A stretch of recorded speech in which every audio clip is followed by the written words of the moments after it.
Hello and welcome. This is Grant Hughes of Grant Hughes Investigates on YouTube. This channel evaluates all aspects of true crime. As you are aware, videos and live streams in this genre often discuss elements of crime that may be disturbing to some viewers. If necessary, take the precautions needed to avoid these feelings. Factual information related to cases is the key to fostering rational true crime discussions. Fortunately, you will find that here. Please hit the like button only once, share the video, and subscribe if you like my content. Thank you very much for watching.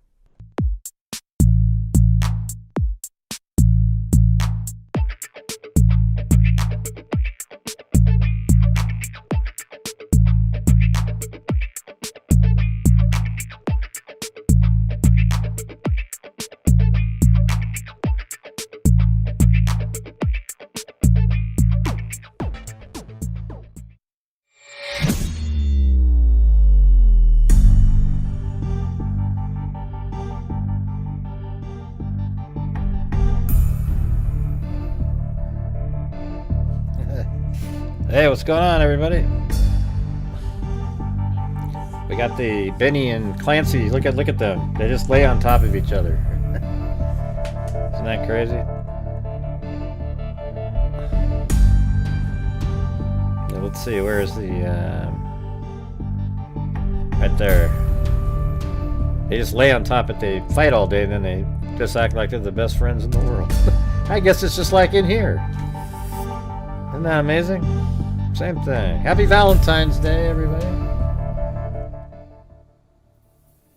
Happy Valentine's Day. Hey, thanks to Missy Kyla and, or Miss Kyla, not Missy, Miss Kyla, and Cheryl Bullock. Thought I was reading that wrong. Thank you. Well, I spent a lot of the day today getting... what I did was I got all the press conferences again, and I fixed all the audio so that you can hear every question, every comment. And I just think we just kind of need to sort of start over. You know what I mean? This is crazy. We did this whole show last night. You know, I was getting irritated. It was going way late into the evening, 5-hour show. And I wake up in the morning thinking, okay, there's going to be a press conference. Not only wasn't there not a press conference, there was no email, there was no arrest made in the case, everybody was released. And that's why it's good not to bring up everybody's name. We didn't use anybody's full name or anything last night on here. And when the show was over, oh my God, they were doing side-by-sides, YouTubers doing overlays like complete morons when you take an overlay of a person in a balaclava over the top of an image of a real person. It's pure insanity. So there was like nothing came out of that last night. How is that even possible? I mean, that was like this huge operation, right? So I think we just sort of, what do you guys think? Should we just kind of just start over? I just want to go like I have the very first comments when he was outside, this one, and then the first press conference, that second one he did with the FBI guy, then the last one he did, where I don't know if the timeline's in that one or this one, and then we have, where these videos are coming up, and then we have these comments, and then the footage, and then these are just from last day, yesterday. All right? And then we can just sort of put it together again. You know, I like to, when I do my show, I put out the facts of the case. Remember yesterday? During the show, everybody's saying, oh, this guy was killed too. And then I actually saw, I think it was Tucson News or something. They had an article saying that, oh, somebody was shot. And so I went to look at the article today, and it was gone already. So they just completely misreported that. That never happened. There were 3 people that were arrested. That's it. Why? They're probably holding up that sheet to protect the privacy of somebody. There was nobody dead. Remember how everybody argued with me, how there's somebody dead in the back seat? Well, that wasn't true either. And it just, it's getting to the point where it's pretty ludicrous. I don't know, they're probably testing the gloves that they found. What video? Gray should play it. Very cute video. Which one are you talking about? The, just the two of us one? So we're going to be playing press conferences, and it usually gets really, really slow in here for the support for the channel. So while it's playing, can you just consider supporting the channel? We got to keep on trucking here. We donated 500 last night to Texas Echo Search, 500 a couple nights before that to RAIN for violence against women. And you guys' support allows us to do that. It also supports my channel and allows us to keep doing what we do here. We don't have the 70,000 people watching because we don't do sensationalism. All right. So if you have the ability to, you know, get some channel memberships, etc., that would be awesome. So I don't have to keep stopping the video over and over and over again to ask for the support, which I seem to have to do every single night. All right, so we're just going to start right here. I think this is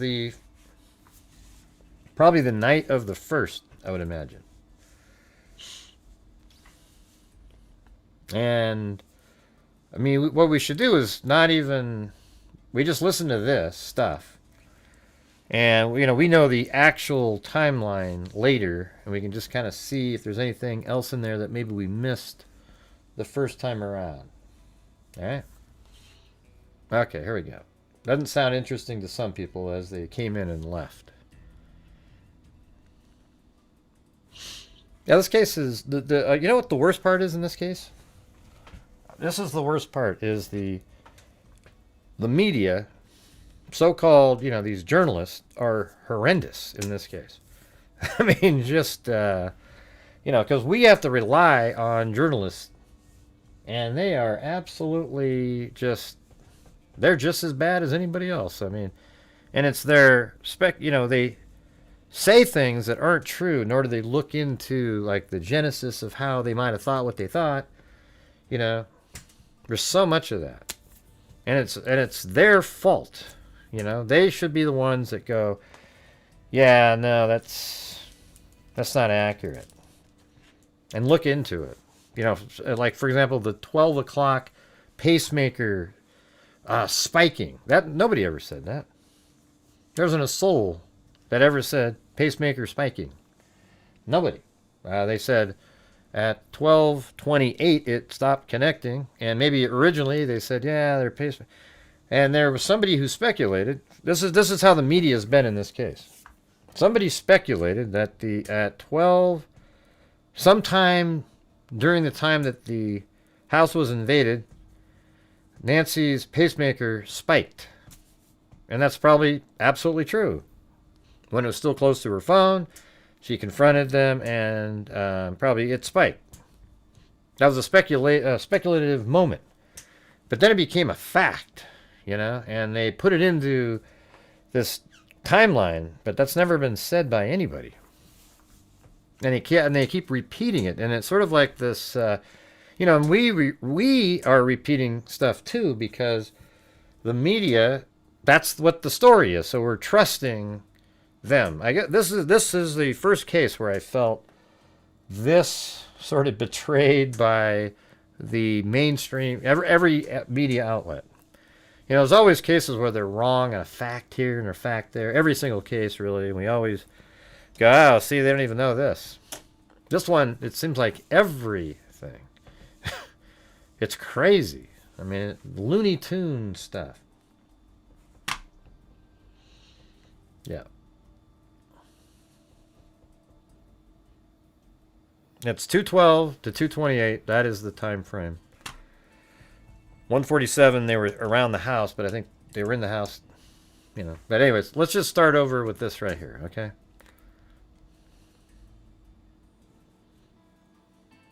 Good evening, I guess. We're here, and so it's going to be pretty loud, because, and I fixed the audio so it comes out of both sides. This was the quietest audio I've ever seen. It was like minus 25, you know, like 28 decibels. Then he turned his head over there, he couldn't hear it. So there's probably going to be some static, you know, like the because when you boost it up, you get that sound in there. But hey, guys, can you guys help support the channel? See how we're always already having to do it? We just stone cold stop. We got to try to reach goals. Do you think the mass amount of YouTubers out there are doing... Oh, yeah, they're absolutely doing damage. Especially the YouTubers that are there. So I know those people. They're the worst of the worst. Just absolute ambulance chaser types, you know, running around, creating the content. You know, and the fact that you guys actually spend time, you know, it makes me feel shitty, you know, that people are actually watching that. All right, here we go. On a search and rescue mission, we hope. But we're looking for a missing person. Nancy Guthrie, I think we sent out a meeting release to all of you. Came to our attention, we got a call to 911. Oh, and by the way, thanks Wild Bill Wassman. I think I missed some of those. Cheryl Bullock, Miss Kyla, Wild Bill Wassman, April, and then, oh, look at that. We got Miss Kyla again. Did 5. Wow, that was really nice. Thank you. One call that Miss Guthrie was reported missing from her home. That call came in around noon earlier today. Our teams came out, our search and rescue team, being supported by our volunteers from Search and Rescue Association, from PSAR, from Border Patrol. They gave us their search and rescue dogs. We've pretty much just thrown everything at this as we can. And this is the first, I think. Miss Guthrie is 84 years old and is not of good physical health. And so naturally we have some great concerns. The scene at the house also has some concerns for us as well. Okay. And so that's why we're doing all we can to try to locate her. We've contacted and remain in contact with all of our local area hospitals, our medical transport teams. So far that's proven to lead nowhere.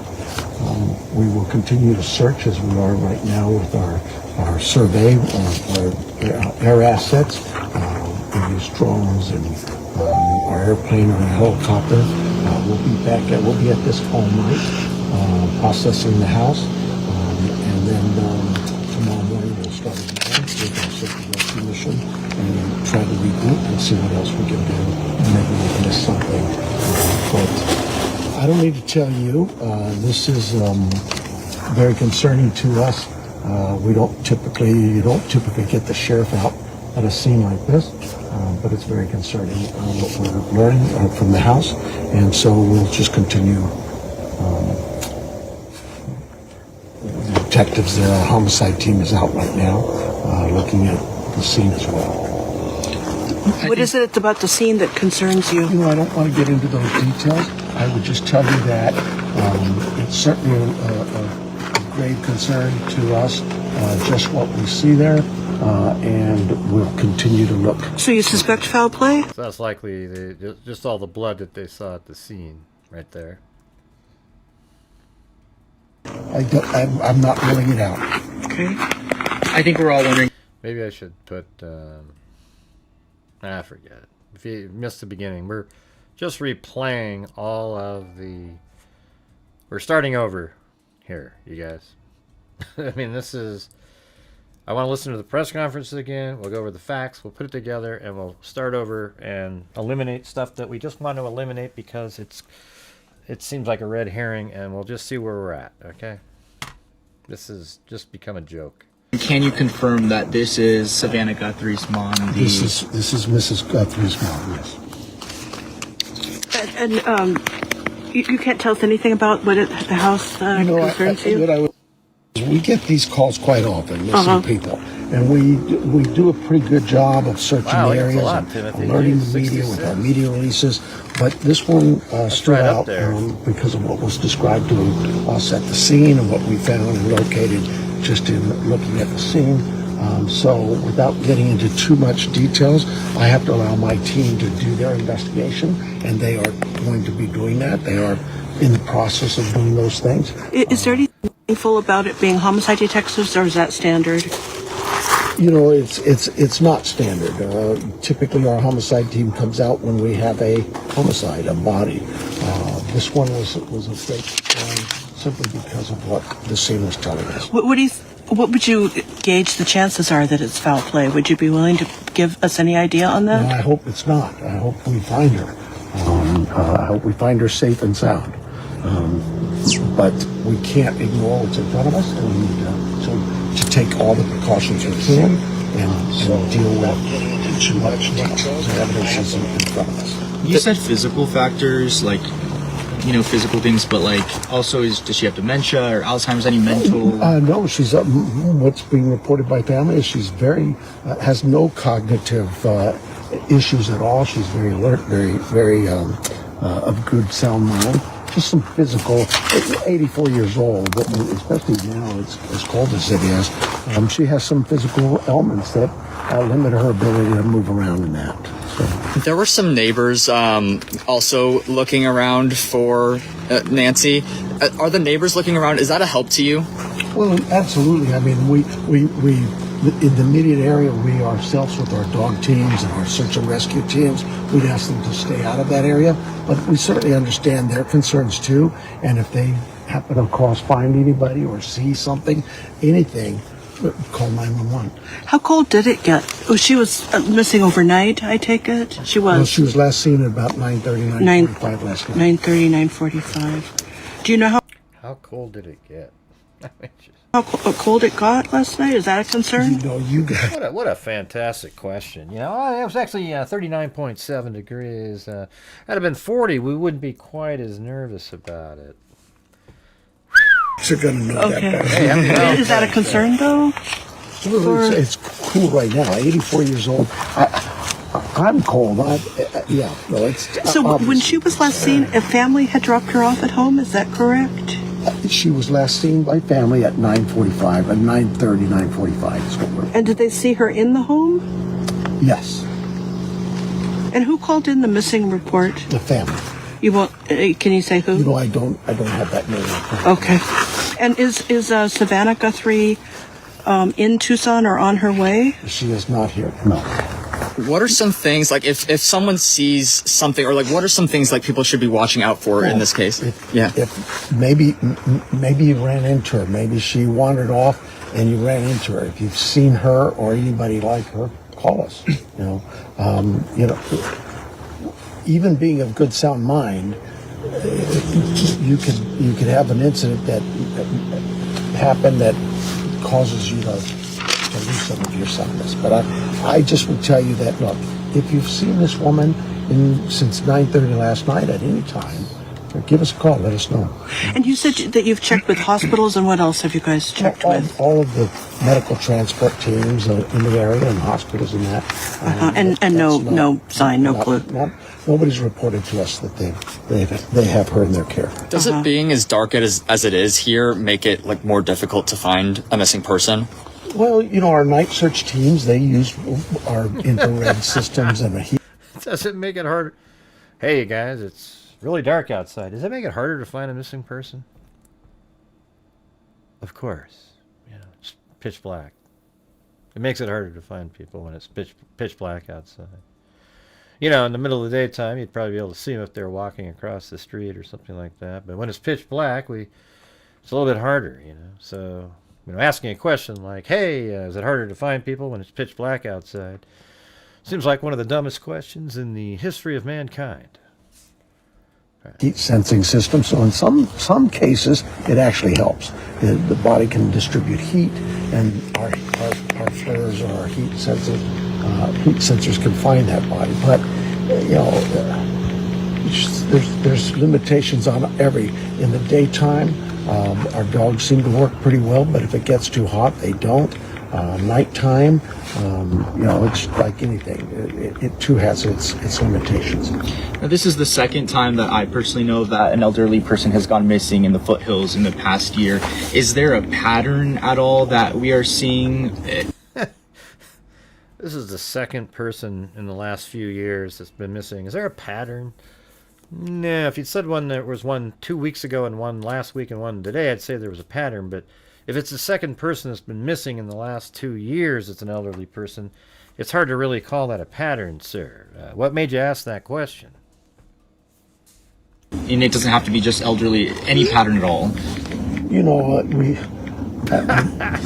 we have missing persons. I think I'd act just like search and he is rescue right missions, not weekly, not monthly, daily here in Tucson. And it can be from a young 19, 20-year-old hiker who just gets lost in the desert or lost in the mountains.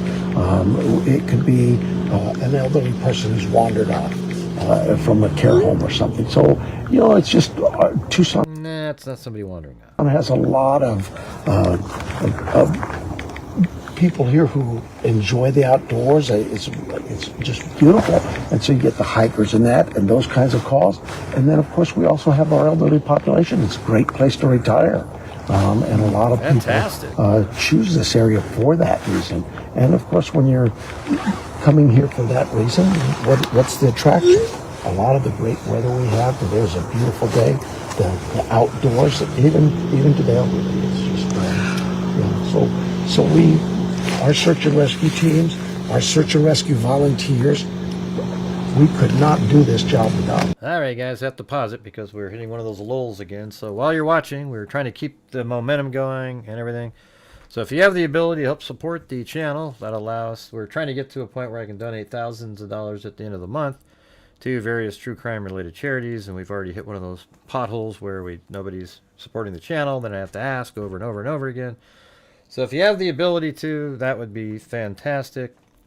You guys are all I got. There isn't ad revenue on these live streams. There might be $50 if you had 8,000 views. If you have 4,000 views, you get like probably $8, something like that. So yeah, I need your guys' support when we're doing this. I spent the whole day getting all these together, fixing the audio, etc. All right, hey, thanks, Wild Bill Wassman. It is tremendous work for them, and they every day are out here helping us. Can you tell us what the homicide detectives are doing besides being here at the scene processing evidence? Are you looking at acquaintances, friends, family, or? Well, I mean, we're talking to anybody and everybody. I mean, that's what you do. We gotta hear from people and talk to them. When did they last see this person? What do they know? Do they have any ideas for us? Is there anything from the evidence at the scene that makes you think there may have been some random encounter? The only thing I can tell you at the scene is that? It's concerning to us that it's enough of a concern that we called out our criminal investigation team as well. Okay. Any aerial surveillance? Well, you don't see it now, but we had our Survey 1, our aircraft. We have our drone systems, our volunteers, their drone systems that have some great technology attached to them. Today, our chopper is out here, helicopter. So It's crazy how loud it is there. we're throwing as much ground and air assets as we can in this.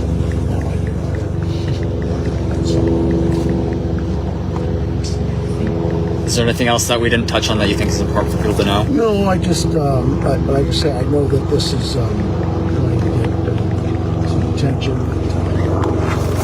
I just hope that we can find her, that somebody might know something, that they say something. That's huge. And the call is on the 911 center or in the concerning evidence at the scene, that's inside the home? I'm not going to go there. Can't say. But is it at the home? Yeah, there's concerning evidence.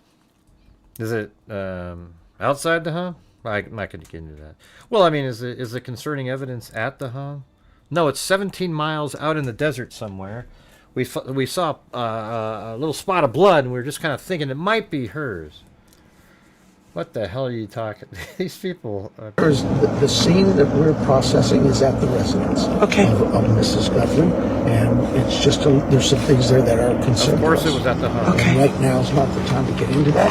Once the detectives complete their investigation, maybe then we can share some of that. But right now we're at the very initial stages of this. We actually have one of those jet liners that actually put out fires, but instead in this case we had it dump a blue star over a 10-mile radius, and then from a helicopter we looked down and saw that it was glowing on one little particular rock, and we went down there and we think there might have been foul play in this case. Oh boy. The search mission started early today. We'll continue that. We're not giving up that. Unreal. But it does change its platform because of the nightfall, right? The criminal part of this, the criminal investigation part, is ongoing, and it will continue ongoing until we can resolve this. Thank you. Okay. Well, there you go. That was the first one right there. Hey, thank you, AJ Felt. There we go. All right. Somebody actually heard what I said. Thank you. That law enforcement is now using a signal sniffer. It's a device that they attach to a helicopter to sync to her pacemaker. I thought they already did this weeks ago. Didn't they do this weeks ago? I mean, they said the helicopters were low and they had something hanging out of the helicopter. Anyways, all right, let's go. Here is, that was the first. All right, and then this one here is the second, on the 2nd of February. All right, so this one is a little bit shorter. So we got this one here, and then we have this one. Remember the FBI agent was looking at him side-eye like that? Every time you see this guy, that's what he's doing. Look at that. Wow, you said that. Whoa. Backtracking on that one. Look at that. Woo. Let's see. Wow, Wild Bill Wassman said he'll do a challenge. If you get, if 5 different people gift 1 channel membership, he will donate 5 by himself. So that's a good one there. So that means it's 2 for 1 on your end. If you do 1 gifted channel membership, you guys see that? By Wild Bill Wassman. All right, here we go.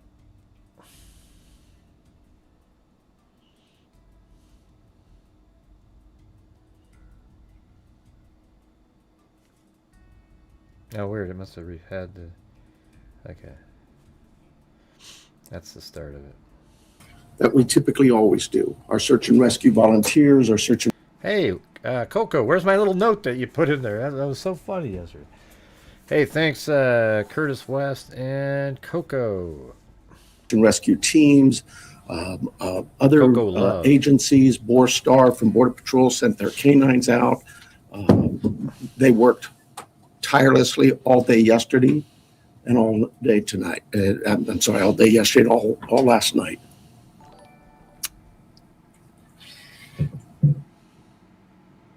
To no avail.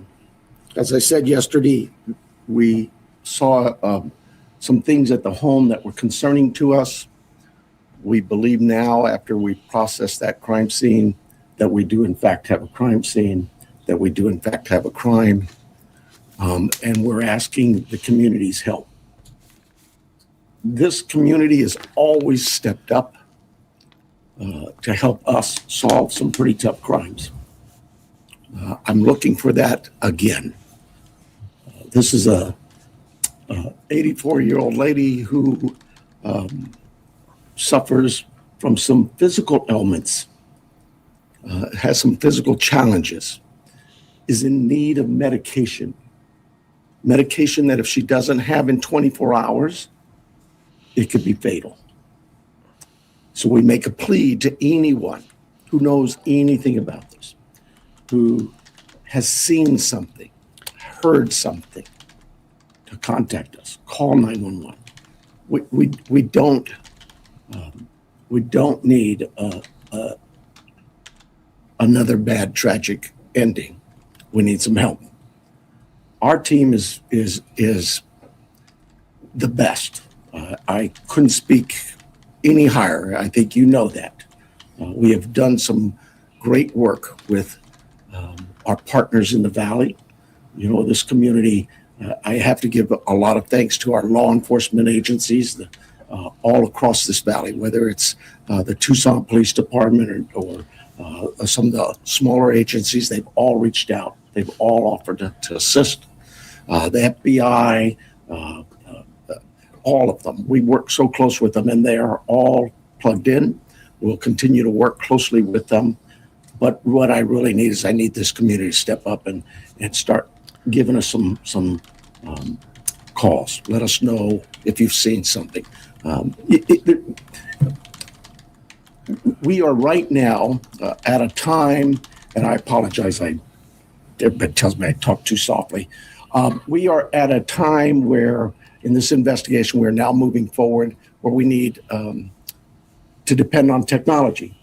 You know, our license plate readers, our camera systems throughout the community, anything, everything. And we will download all that data we have from the home, from different pieces of technology we've gotten, and we will use that to our advantage. But the reason I bring this up is that, you know, I'm a cop. I hate politics, but I have to remind our political leaders that they need to quit this banter of every time law enforcement leaders come to you for a need, that you give up these ridiculous remarks about how it's going to be misused. AI is a bad, evil word. The cameras are very bad and evil. I'm tired of that. Those tools in the... You know, it's weird how he got so political. He got political kind of quick, and it seemed like, okay, all right. And they just turned into, like, it just... I'm not even sure why he brought up this AI stuff on day one that he finally spoke to people. I think he did a bunch of interviews out there. I didn't do those. I'm just doing the actual press conferences that he was at. Hey, thanks, Tamsters. I think we need one more, you guys. We just need one more, somebody out there to gift one channel membership, and it'll reach Wild Bill Wassman's challenge. Right hands with the right minds and the right approaches are extremely valuable to solving crimes just like this. We need this. We need more staffing. We need a lot of things. But what I really need is I need the community's help with this. So I want to make sure before I take any questions, it is a crime scene. We know that. She needs her daily medication. And then, like, the next day, they give it back to the family, it seems like. And anybody that sees anything that even looks, hey, maybe that's her. Now, that guy there is not an FBI guy. I think he's a detective. Just take a quick picture. Take a video. Thanks, send it to us. Hey, there's the number is real easy here locally. It's 911. You can contact our 88 Crime and remain anonymous. You can call me, anybody. I am here to take any questions you may have. It will be a little limited. I apologize for that, but we do have a crime that we need to protect its integrity. I have here Sergeant David Stivers from our homicide team. Thank you, Wild He has Bill. been up all night, so bear with us if we are a little bit fuzzy in our answers and responses, but we're both here for any questions you may have. Let's start, please. Recognizing your limitations, but can you elaborate This is really what I want to listen to are the questions, you know. at all on what makes you believe it's a crime scene as opposed to someone who left home and just couldn't find their way back? Well, I think I told you she is very limited in her mobility, right? We know she didn't just walk out of there. That we know. There are other things at the scene that indicate there was she did not leave on her own. We know that. If you don't have plate readers, is there a vehicle associated with this? We're when I told you we're now at the phase where we're looking at all the technology. All of that is being evaluated as we speak. Let me say this: we've not just thrown our search and rescue team out there. They are going to be doing some door-to-door with our criminal investigation team. It is not just our homicide unit. All of our criminal investigation detectives. I went out last night to the scene. There were probably 100 cars out there, all from the sheriff's department, all working this case. It takes a lot of manpower and a lot of energy. This team of mine worked throughout the night. They continue to work. David's had zero sleep, but he and his team are working as hard as they can. Is there anybody else associated with her, a caregiver, family member, acquaintance, who is also missing and somebody? No. The family, all of the family has been very cooperative with us. They're working with us. They're staying in touch with us. They have complete access to anybody on this department. Savannah has been in touch with us as well. Our hearts go out to them. This is their mom. She's just a great lady from what I've heard, and I feel for the family. We just want to find her and bring her back safe. Sheriff, you mentioned that she didn't just walk out, but is there any additional information that you can give us on what may have alluded to this being a crime scene? I wish I could. I really do. I know that everybody wants to know certain things, but I can't do that it would be inappropriate at this time. Are there signs of breaking and entering or any forced entry, anything like that? I again don't want to get into that. David, can you see anything here? At this time, it's still a very active investigation. There were circumstances on scene that we believe are suspicious in nature, I think is the best way to put it. But we can't really get into a whole lot of detail. See, the thing is, a lot of the stuff that he said that were out on interviews that he did in that one day where he did 50 interviews on the first, I think. It might have been on the second after this press conference. He seemed to say stuff that he wasn't willing to say during the press conference, but I don't know. I've just heard some clips here and there where he said stuff. Details with that. Do you believe that this was targeted, or they just happened to hit Savannah Guthrie's mom, or if this was just random? We don't know that. We look at all of that, but we just don't know that. Do they have cameras in the home? They do, and we're looking through some of that.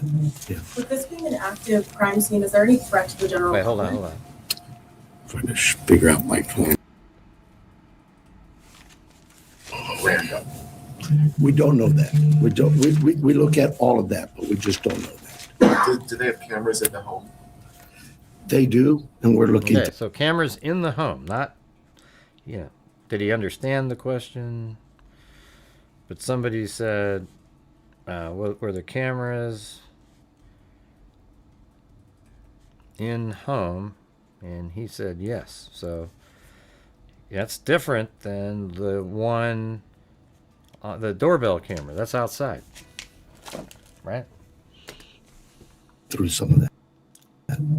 Okay, hold on. And he also says, Do you believe that this was targeted, or a second, they just happened to hit Savannah Guthrie's mom, or if this was just random? We don't know that. We look at all of that, but we just don't know that. Do they have cameras in the home? They do, and we're looking through some of that. Yeah. With this being an active yeah, so they do, and they're looking through some of that. Or them, or whatever. I think he said that. But he did say yes to that. crime scene, is there any threat to the general public? Trying to figure out. Yeah, this worked pretty good. I can hear the questions now. You remember how you couldn't hear a damn thing before? Hey, by the way, guys, we're on one of those lulls again. So if you're out there and you can help support the channel, that'd be great. My point. Well, no, I don't think there's an active threat, but I hate to say that because, we're going to canvass that neighborhood and maybe there's a prowler been seen around. There's a lot of work still to do. We don't have any indication that that the public is in danger. And what does that search look like today beyond what you've already told us about last night? So we have shut down our search and rescue mission, and we've sent them home to rest. They were out all night Look, we put all our air assets into this, our drone systems, our aircraft, our helicopters, heat sensors, infrared, everything we've had, we've thrown at this. They're going to step aside. We'll call them out again if we need to I don't do know. more I haven't searching. listened to it yet, But right Jay. I'm now, just playing it we again. don't see this as a search mission as much as we do a crime scene. You think I went and listened to 2 hours of...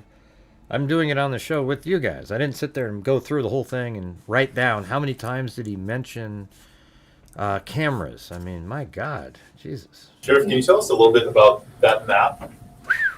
That is, and David probably can better answer it than I, but that is our search patterns, I believe. Is that correct? Yes. Yeah. So with all the assets that we deployed yesterday with the search and rescue teams, the map that's on the screen is basically tracks that were followed. Those are all, the colored lines are all ground tracks of different teams and different assets that were used on the ground, to include the canines, the volunteers, and our own search and rescue team. The circles are going to be representative, if not necessarily perfect, of our air circulation with both our helicopter and our fixed wing aircraft at night, working with the night time cameras. So difficult to see where the house is. This house is basically pretty close to center in that, and then all of the searching that went on throughout the day with those folks out there on the ground. What this really helps with is our search teams, when they come back and reassess. What that means is she didn't wander away from the house. She's not in that area. They've missed an area. We can look at it and say, hey, you know what? This area could use a little more coverage. And so they concentrate again. Our search and rescue team is top notch. They're out every single day. If it's not a lost person, it's a hiker, it's somebody who's wandered away from a care home, whatever it may be. I want to stress to you, right, and it is really important, Miss Guthrie, Nancy Guthrie, is of great sound mind. This is not a dementia related. She is as sharp as a tack. The family wants everybody to know this isn't somebody who just wandered off. Her physical limits are based on just age, and we get old. And so it's more physical, but I hear you. Clearly she is as sharp as a tack. Do you have her cell phone, and does that present any tracking? Yeah, I don't hate this guy. I just think he's not really, he's sort of Mayberry kind of, like he wasn't expecting something like this, nor was he prepared. I don't know why you'd hate him. That's kind of a pretty strong term there. Potential. We're looking at that as we speak. If you have it or do you not? We do have it. Can you give us a little bit more of a timeline? Because you said she didn't leave on her own. That she was last seen at 9:45. She wasn't reported missing until noon.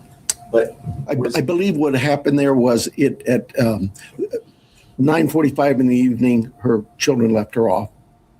At some time earlier that morning, they got a call from somebody at the church who said, hey. All right, you guys, see, I'm having to do it again. We're on one of those lulls. See, if we have these massive lulls, it's hard to reach goals. So we need people to help support the channel throughout the show, regardless if I'm playing an interview. I've noted over the years doing interviews, it absolutely dies down dramatically for some reason doing these press conferences, etc. So just realize that this channel runs and is totally reliant on the people watching the shows to help support the channel. Like tipping a waiter at a bar, whatever the hell you want to call it. That's how it is. All right, so if you have the ability to, that would be fantastic. Your mom's not here. The family went to the house. I'm thinking they spent some time looking for her themselves before they called us. So I'm guessing maybe they got there around 11. So they did some searching and realized we need some help, and they called 911. do you have any idea what time Nancy would have been taken from the home? There's a lot of things working there, and I just can't say that right now. What are you talking about, Rick? These are from the actual Sheriff's Department Facebook page. You sound really confused. It's weird. What does it have to do with anything? Why does it matter if I filmed it or not? This is, we're going back to the beginning, going over the press conference. Can we just like focus in on and try to see if you can hear stuff that we didn't or forgot about or just missed at the time? Wouldn't that be great? Has Savannah Guthrie, has she had any threats to herself at all? We've spoken to her. We'll continue to work with that. She has a security team that's been in touch with us throughout the night. But we're not going to dismiss any angles for sure. But right now, immediately, we don't know of anything like that. Is she in town or on the way here? She's here. Can you give us any more? What should somebody be looking for? Because when I was out in the neighborhood, the neighbors are obviously incredibly concerned. But is there anything, a tip? I mean, one neighbor stopped me. Yeah, guys, it's not live, okay? I explained it all the way at the beginning here. We've gone over it. I didn't think I had to stoop down to putting a date on each one of these, okay? Because we're all here. I'm telling you the date as they're playing, and it just seems so obvious that you wouldn't have to put that, you know?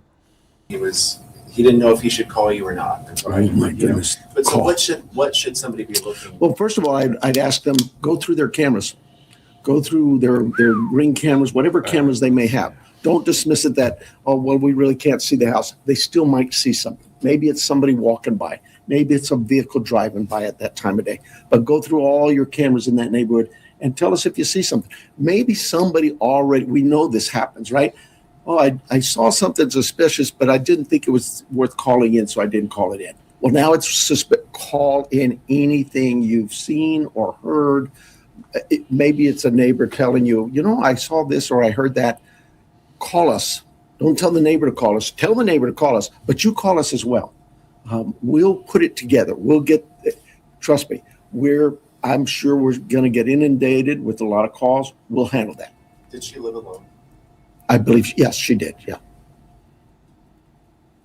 Were there any caregivers who are normally associated with her? Well, she has house staff that comes by, takes care of the yard, whatever, in her house and that. But those people we'll be talking with that have talked to some of them already. But nobody who's like a live-in or anything? Nobody actually lives with her, no. Like I say, she's of great sound mind, and she is mobile. It's just, it's a challenge for her to get, as the family says. She couldn't walk 50 yards by herself. So.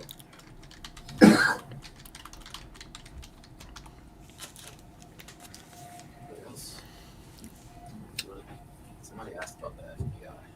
I'm sorry. Somebody asked about the FBI. Like I said, we work closely with all of our partners, whether they're the FBI, ATF, ICE, whoever. We know that they have certain capabilities and certain resources, just as we have certain capabilities and resources. So yes, we'll continue to work with them, and they've offered assistance to us. We accept that assistance, and we offer assistance. But just last week, the FBI called us to handle a shooting that involved Border Patrol. You need to know that. That's just. Yeah, I was saying, you guys, we need the support for the channel. I just mentioned it twice in the last 10 minutes and 0. So we need new channel memberships. We need super chats. We need, especially the gifted memberships. And if anybody wants to do the coffees, that would be great. That's the only way to keep things running here. So, day-to-day routine work for the law enforcement in Pima County in Tucson. We work very closely with our partners. With the amount of time that's gone by, how wide do you cast in the net? Statewide, national? Well, yes, national for sure. I'm hoping the national media's picked up on this. We've gotten a lot of reports, but statewide as well, with Amber Alerts, things like that. All of those things we use. Every tool we have, we will use.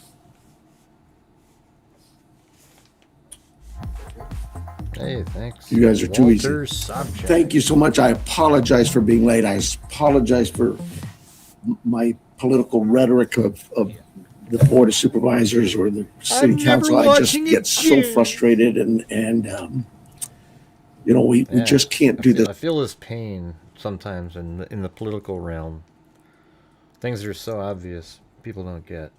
This job without their support. We don't need political statements from the dais and mumbo jumbo. We need them to to listen to their law enforcement leaders. I wasn't talking to and- SBA. and And by the way, really- we don't need comments about that. Okay, I tell everybody out here, if you can't afford it, don't send in super chats. You don't need to type in the chat that you can't afford it or something. I mean, nobody. I'm not talking to you. I'm saying to people out there that have the ability to. That would be great. I appreciate the support and whatever when you can, but you don't need to type in and I didn't say that. Okay, I didn't say that. Pay attention to the fact that we understand that there's a great potential for abuses in today's world with the technology that's available to us. But you have to, at some point in time, have some faith and trust in your leadership in the law enforcement community to know and understand that then you should have, that we too were elected here. Probably then shouldn't have gone to that game. It's okay to have time off, but you got to sort of think about what you're doing. To provide a service to our community. I can't think of a community in this planet that wouldn't tell you, number one is public safety. Everybody just wants to be able to know that they can go outside and enjoy their community and come home and be safe at night in their rooms, asleep in bed. And I don't think he broke. I mean, she's, exigent circumstances. He's just, came out about the pacemaker, just likely not even alive, so. This lady wasn't able to accomplish that. That's a sad statement. We need her back. We need to find her. And time is very critical. She is 84. She needs her meds. Her family needs her too. Thank you so much for being here. Doesn't have David say his first and last name and spelling. Oh, sure. My name is Sergeant David, common spelling DAV. So that was the second. And then, so we got out of that one is, I think he thinks it was targeted, or that's a question they're not sure about. And then, were there cameras in the home? And he said, yeah. Or, yeah, and they're looking at that, or them. I think he said that. All right, anyways. And this is the first one with the FBI. This one's longer. This one's, well, it's about the same as the last one. Actually, a little shorter than the last one. Good morning. This one is on the 3rd of February. So the other one was the 2nd. This one's the 3rd, the next day. I don't know that everybody knows who's here. Of course, I'm Sheriff Chris Nanos. John Edwards is the Tucson chief here for the FBI, and he'll have some words for you as well. This is really, for me, pretty new, all the media attention. So I apologize to you for sometimes I'm speaking in generalities, and I'm not used to everybody hanging on to my words and then trying to hold me accountable for what I say, but I understand. So we're going to try our best to be succinct with you in the future, and also more important for you to understand is we have a lot of work in front of us. We have a job to do, and we have someone's life who is in jeopardy. And so job number one is we got to find her, and we got to work hard to do that. I understand there's great attention on this, and rightfully so, and I appreciate it, and I thank you for it, because it has generated a lot of leads for us. And so we're tracking those leads, and we're doing things with evidence that you would expect us to be doing.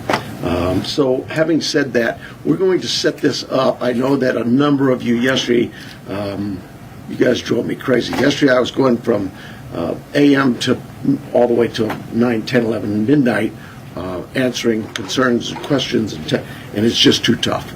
And it's not fair to the case. So what I'm going to tell you is today we're going to do this similar to what we're doing right now. Here we'll take questions. It's not really my... Are they his kids playing in the basketball game? Cynthia? Were his kids playing in the game? I didn't. If they were, that would be a little different to me. If his own kids are playing, but just to say he needs to be supportive of kids too, that's a ludicrous statement. But if it's his kids, then no, that's not ludicrous. But just being supportive of kids just playing basketball somewhere, that's. Were they his kids playing in the basketball game, or grandkids, or anything? You heard things. What do you mean you heard things allegedly? What does that mean? Oh, jeez. My briefing, it's your briefing. You'll be able to ask us some questions. We'll probably shut you off after a while because I just can't be here all day. We have work to do. But we'll take some questions, and then in a couple of days, unless something breaks, we'll do this every couple of days. So, and we'll set up with you through our PIO teams to give you anything that comes up that might change, but clearly they'll notify you on these, what I call media briefings. So with that, I'm going to ask John to come up. If you've got a statement to say, John, and then we'll take some questions and we'll get back to work.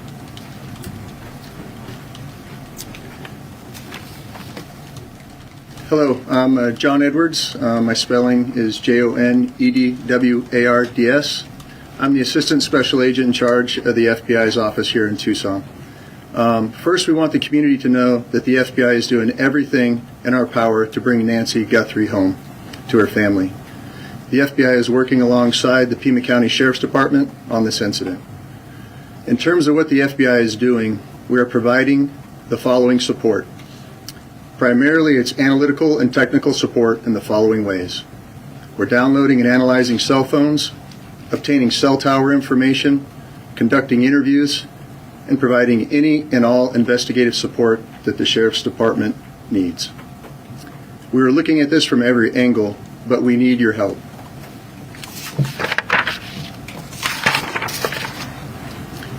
If you live in the area or saw something on Saturday night, the 31st of January, or Sunday morning, the 1st of February, please report it to the Pima County Sheriff's Department or the FBI at 1-800-CALL-FBI. Every lead and tip is important. We are aggressively pursuing and looking into every single one. Again, please help us bring Nancy Guthrie home. Thank you.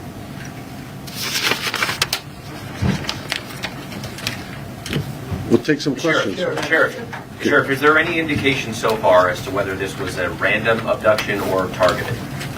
It's like I said earlier, we're looking at all the leads, and we don't know. We're going to assume both sides of that. We'll look at both sides of that. Sheriff, do you have any idea what Nancy Guthrie was wearing, or the type of car that she might have left from, or any identifiable information that the public could use to help with those tips? We do not. Sheriff, do you believe that one or more than one person was involved in the kidnapping? I've just no clue. It could have been one. It could have been more. Is there any indication that Nancy Guthrie is still alive? We know the medication played a critical role here. It's been 48 hours. She needs it every single day. Are you looking for someone still? That you don't believe there's a wider threat to the public. If you're not sure if it's targeted, why do you believe there's no wider threat to the public? Well, we have crime in Tucson all the time, right? Like any city. And so when you say a threat to the public, is there somebody out there who's kidnapping elderly? Okay, guys, you guys don't need to keep talking about... I really don't care anymore why I went to the game or anything like that. Okay? It's not super sleuthy. It's not interesting. It's not relevant whatsoever to the case at all. I know it's fun trying to figure something out, but we don't need to know that maybe... I did say, hey... Did his kid watch the game? No, then it wouldn't be quite as bad. Did his kid play in it, or his grandkid? Did he play in it? But it's just not really interesting. You know what I mean? But now that we think about it, let's just we don't need to keep talking about it and trying to figure something out. It has absolutely nothing to do with finding Nancy Guthrie. Okay? This is what happened. This is sort of that little moment right there is kind of like a microcosm of what's been going on in this case. People looking at something, quickly thinking it's something, and just sort of turns into just crazy stuff. That's what's happening right here. People in the middle of the night every night. We've not heard that. We don't believe that's the case. We do believe that Nancy was taken from her home against her will, and that's where we're at. Sheriff, when you reference violence at the site, can you elaborate on that? And also, was there a sign of forced entry, any valuables taken, any bank or ATM cards used after her disappearance? We're not getting into that. What I'd tell you is, like any crime scene, we process this crime scene. We gathered all the evidence we could, to include looking for what? Fingerprints, DNA, camera. See, that was a pretty pretty strong statement he just made there. We're not getting into that. What I'd tell you is, like any crime scene, we process this crime. It says Nancy was taken from her home against her will. That's what they believe. We gathered all the evidence we could, to include looking for what? Fingerprints, DNA, camera images, everything you can imagine. And we gathered that out. Those things have been submitted forward to labs, to technological companies to help us. And we're like you. We're waiting for those returns to come back. Did you find DNA that did not belong in that house? The window of time from when she was last seen to when she was reported missing, and I know you guys are asking for help from the public, is there any way to narrow down what time you might be helpful? I know there was a report about a pacemaker dinging like around 2 o'clock in the morning. Is there any way to indicate to people, hey, look around 1 a.m. or 2 a.m. to help them identify? I really don't want to get into narrowing down the time, because narrowing it down means we could miss some tips and leads. We're working on with the data we've submitted for investigative analysis. We're working to see if that time can be tightened up. But for now, we're going with what we told you earlier. She was dropped off at 9:30. Look at this stupid troll in here. I bet that guy, that's a brand new account. That's crazy. Yeah. So I guess this idiot that came in here, W8 whatever, wanted to talk about the basketball game over and over again. And she was found to be missing at about 11 o'clock Sunday morning. Was DNA of anyone else found in the house? We've submitted all kinds of samples for DNA, and we've gotten some back, but nothing to indicate any suspects. Anybody strange in the neighborhood? I know you're looking at video, different surveillance camera, anything that we should be looking at, different cars? I have nothing in that regard. Thank you, Wild Bill Wassman. Have any demands been made by kidnappers? We have all kinds of investigative leads we're working on. Sheriff, we noticed that the camera on the front of the house is missing. Do you believe the perpetrator purposely That's Brian N. took the camera? Don't know that. We're looking into that as well. Has that scene been fully processed? Don't know that. We're looking at. Yeah, did they ever find the camera itself? Because it was taken off the wall there. Now we saw deputies leave around 6 o'clock last night. We didn't see tape go up. An Amazon driver was able to walk right up to the door. Is that pretty standard for how you handle this? The scene is done. We're done with the residents. If we need to go back to get, maybe we want to do something with some other piece of evidence there, we contact the family and let them know. But we have turned that over to the family. I don't have the time, but it was sometime yesterday, I believe. Have you recovered any tire tracks or any footprints around the house? No. Was there any? Could you please take us through the timeline that you've established of the events so far, and with as much detail? 9:45, 9:39. Like totally. Do you hear that voice? Listen to that. Jesus. 9:45, 9:30, 9:45. We were told she was Dude, that's gnarly. Her home by the family. At 11 o'clock in the morning, the family got notice from somebody at church that she was not at church. They went to the home, found her to be missing. That's the timeline.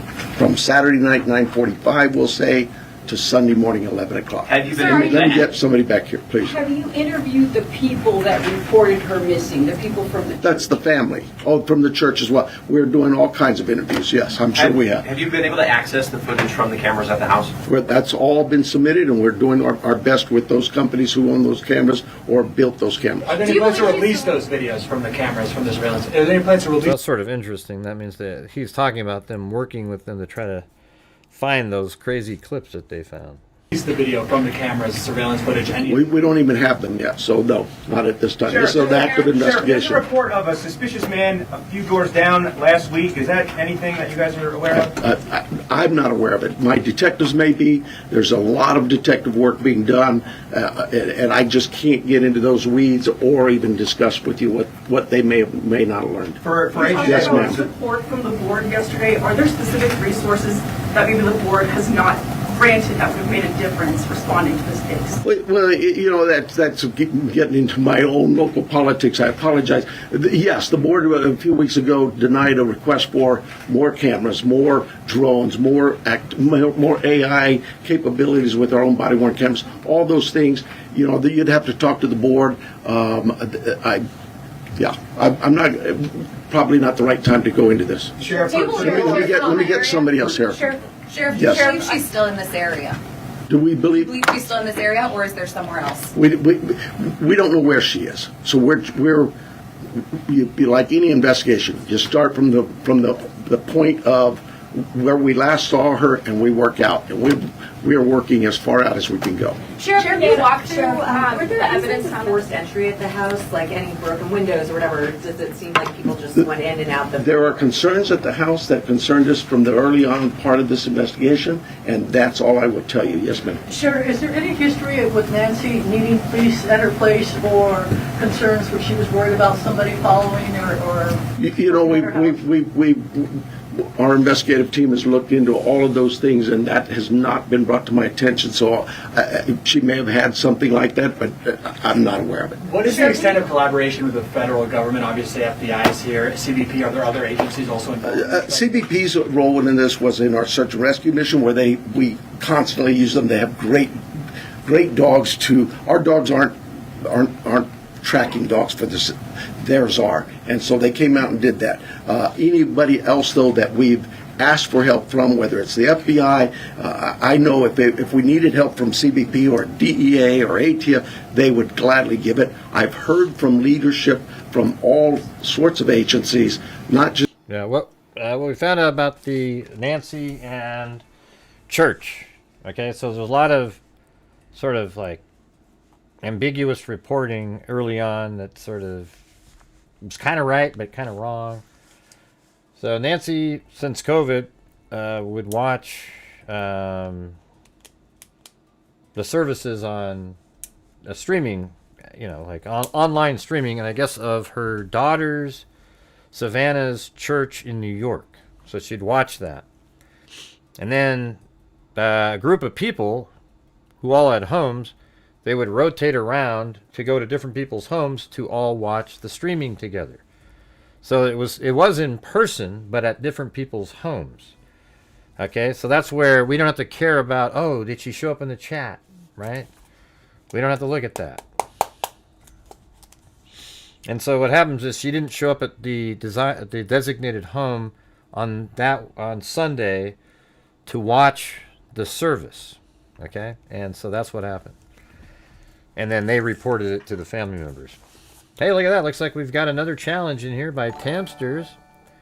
If we get 5 gifted memberships, just one from, I guess now just 4 other people, because Wild Bill Wassman jumped in there. She'll donate 5 all by herself. So there you go. A 2-for-1-er. That would be awesome. Thank you. I don't know why I don't understand how any of these things, like a pool cleaner, is able to get back there. Maybe it was allowed. Maybe who knows? Just at the federal level, but across the state, every one of them saying, Sheriff, you need anything, we're here. Sure. So you obviously said investigators, when they got on scene, they found suspicious circumstances. When the family called originally to report her missing, did they say anything about the state of the home? I don't know that. I don't know. Hang on, let me make sure I'm getting some different people here. Yes, ma'am. Yeah, so there was blood that was found inside the house and you're testing it for DNA. How much and where was it? I'm not saying there's blood inside that house or outside that house. What I'm saying is our team processed a scene like you would think of any crime scene. We go in. What's weird is there was blood outside the house, and he didn't mention that. I mean, it's interesting now that he said that. I'm not saying there's blood inside or the outside of the house, but at that moment he said that he knows that there's blood inside the house and outside the house. And I think it was later this day or the next day that Enton filmed the blood on the porch there. And we process it. We look for things like that: blood, DNA, any kind of physical evidence, fingerprints, anything, and all of that is gathered and submitted to a lab. That lab will report back to us what they find. So far, that what we found from that lab is nothing that would tell us this is who did this. We'll take a couple more questions, and then the sheriff's got to go. Sheriff, can you walk through the evidence that was found at the scene in as much detail as possible? No, I cannot. What is the bottleneck to surveillance footage? I know you said some of it is in the cloud, but you've also been reached out to tech companies that are saying they're cooperating. Why have you? I mean, I give her credit for trying. Can you walk through all the evidence you found at the scene in as great as detail as possible? No. All right, you guys need 3 more gifted memberships. 2 for 1. Thanks. You do not have the surveillance footage on the... That's what I tell them. How come I don't have this? Where's my evidence? It is a process, and I'm sorry, but we're grateful that Hamsters has offered a generous challenge. If 5 individuals gift 1 membership, she'll do 5 by herself. There's large corporations and companies who have bent over backwards to help us, to say, hey, Sheriff, tell us what you need. And so, yeah, I can't slam them. And we've asked them. They know the urgency here. But I'm like you. What do you mean I don't know that now? Yeah, it's tough. Follow up on an answer that you gave earlier. You were asked if there was You were asked if there was any ransom, and you didn't say no. You said we're following all leads. Does that mean a ransom has come in? We're following all leads we have. That's all I can tell you. We've got hundreds of leads, and it's from you. See, he didn't say no. That's because he really did. They did get a ransom. We know that now. And we said that on the show. The way he responded, I said, I think they got a ransom, inquiry or whatever you call it, demand. That produced those leads by telling people we need help, and I'm grateful for that. But I'm not going to get into all that. We have a team designated. I don't care if somebody laughs in a moment or something. When somebody's missing, they're just people are people. Somebody says something. I don't know. It's different than going to a basketball game. To deal with all of our leads, they're looking into all of that. We are sharing all of our leads with the FBI. They are helping us in evaluating those leads, how good they are, where that priority should be, and so we're just. But look, I know you guys are doing your job, and you're doing a great job. But we have a job to do too, and I really need to back away from this for a while. And we'll see you, unless something breaks, we'll see you Thursday morning. PIO will give you a time frame, I'm guessing somewhere around 11:30. Yep. Man, this is a tough one to get the Tamsters challenge. This is how we survive as a channel when people are supporting it. We've got Tamsters there that have did a generous challenge. She said if you guys, 5 of you, gift 1 membership, she'll do 5 by herself.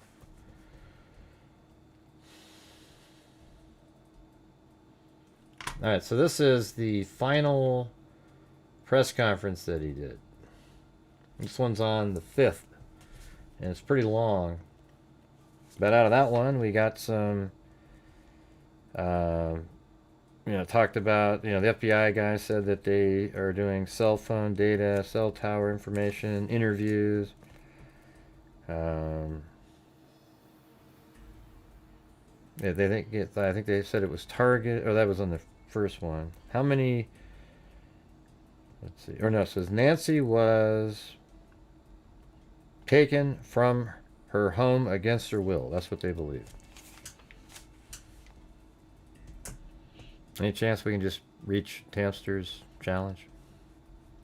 It's just wild, you guys. We're back to this just one day after we've been working. Today I worked harder than the other days because I sat here the whole day trying to get these so you guys could listen to them and all the questions. I hope you've been kind of informed of the rules. I'm going to try to get as many, if not all of you, an opportunity to ask a question. but last time we tried this, it was just kind of chaotic, people yelling. So I'd ask that you just kind of be patient with me, pay attention to the questions asked, because sometimes you guys want to ask the same question twice, and you're going to get the same answer. So help yourself get what you can out of this.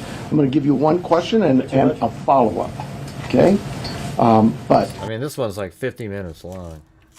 before we get there, I do have some comments. First of all, I want to begin by offering our condolences to our partners at the State Department of Public Safety's tragically lost 2 members last night in a helicopter crash up in northern Arizona. So if you would keep them in your prayers, Colonel Glover and his team, I'm sure, would have greatly appreciated it. Along the same lines, I think you all saw last night, I'm trying to speak up, not yell, because apparently I talk soft. We saw last night the family, they just hurt, understandably so. And so I really want you to know this entire team here, those behind me. Thanks, Bengal Cat, Chili, and also to Joel Burnt. Just one more. Who's going to do it?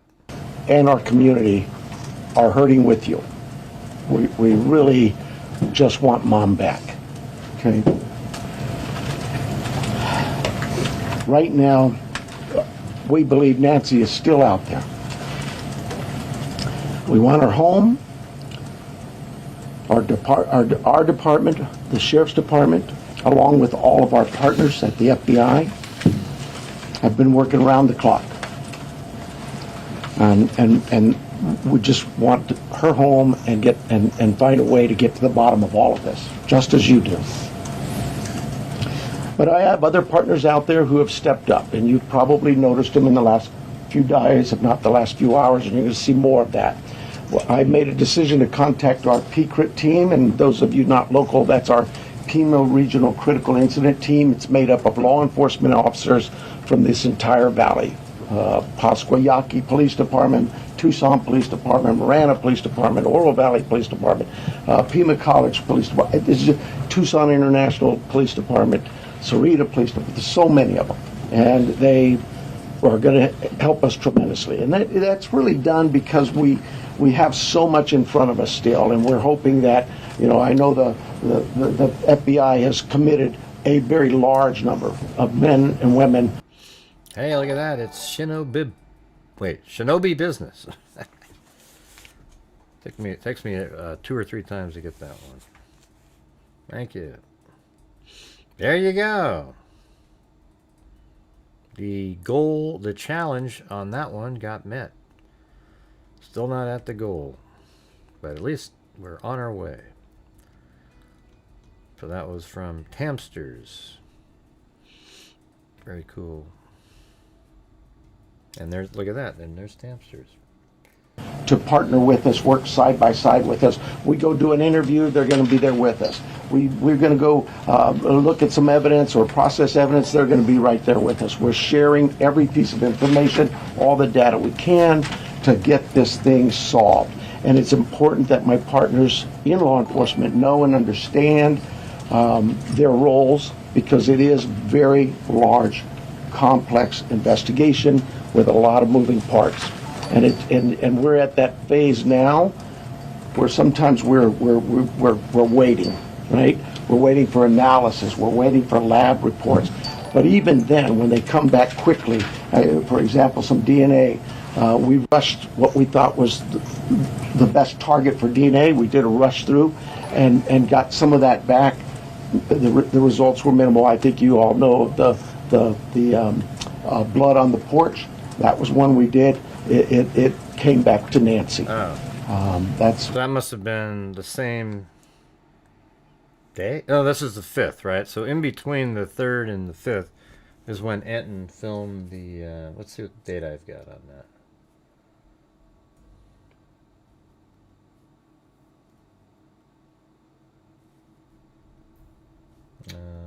Two, three, Actually, I have the video on the 3rd. So that means it was probably filmed after the press conference. After this press conference on the 3rd, that's when Enton filmed that. And then since that time, now they had to admit it that there was blood there. That's what we know. But there's still more items that have been submitted. We just haven't got them back yet. But in the meantime, we're not just sitting on our haunches waiting. We do have a number of leads coming in, and that's why we brought in the FBI for one, but PCRIT as well, to be able to get out there and handle these leads as they come in as quickly and as expeditiously as we can. And every single lead is looked at, every one of them. And so we're gearing up. You probably have some questions about what you've seen in the last couple of days. I'll gladly answer those at that time.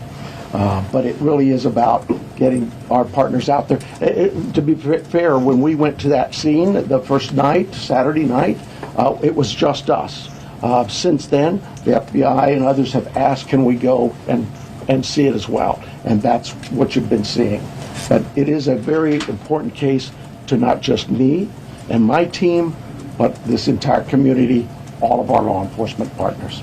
And that might have been because Trump told Savannah that they would offer all support possible, and then the FBI actually contacted him and said, hey, can we help out there? And he had already sent the DNA to the lab. So there's a lot of stuff that came out where he doesn't look quite as bad. The thing is, he just, all the stuff that he puts out there that he shouldn't have put out there, even though, hey, great, we got to hear it. And, the basketball game and just his general demeanor is what people don't really like. But I think there was an element of piling on this guy, honestly.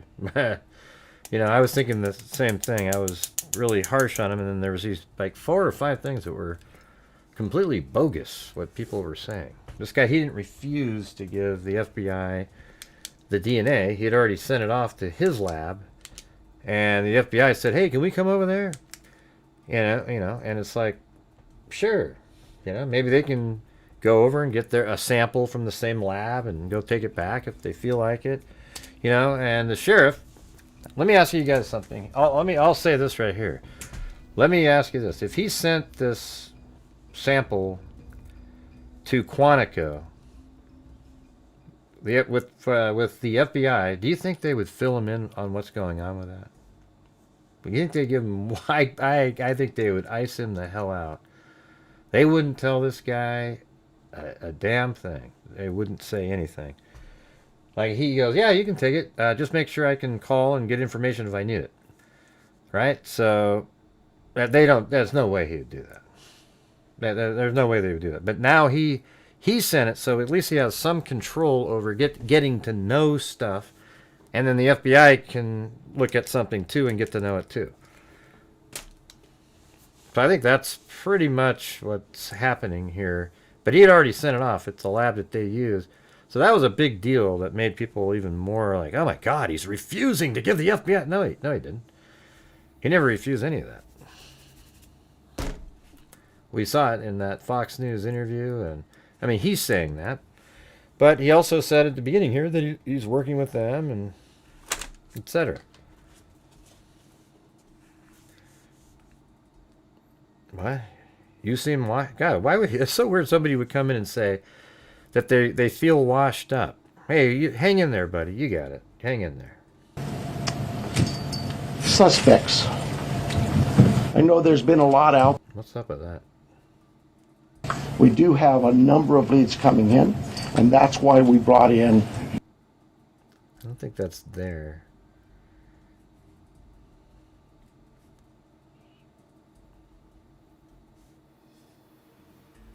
We're going to go look at some evidence or process evidence. They're going to be right there with us. We're sharing every piece of information, all the data we can to get this thing solved. And it's important that my partners in law enforcement know and understand their roles, because it is very large, complex investigation. Yeah. See, I don't really call it. Okay, everybody. If you're on here and you think, oh, Gray's in here begging for money, then just get the hell out of here, okay? That's not what I'm doing. I'm trying to raise the funds on my channel to have my channel survive and to be able to give away thousands of dollars every single month. The fact that I go, hey, everybody, you can help support the channel, blah, blah, blah, it's the only thing that works. People don't even remember to help support the channel 90% of the time, so you got to say it over and over and over again. Now, if I was a fake channel, like, oh, yeah, look at me, and you know, doing these stupid live stream shit, where they don't have to worry about it because they get 80,000 people watching. I'm just doing a show. We've been doing this for 7 years. We have donated. See, this idiot that typed that in just now, he begs for money. We've donated $283,000 since January of 2020. That person who just typed it in hasn't given a nickel to anybody. All right, so that's what we're doing here. Now, if you think I'm like that, just get the hell out of here. I don't want you around. Okay, go watch the idiot, the guy on YouTube who actually has a Wikipedia about him because he's so unethical. Go watch that guy. That'd be great. Yeah, no, that's not what it is, man. And why didn't you block that person, by the way, when they said that, you guys? So you got to block them immediately. I don't know what you would let somebody stay around when they say something like that. It's ridiculous. All right. So if you don't want to be here and you don't want to support my channel, and you just hate all the stuff that we do here, why the hell are you here? What a loser!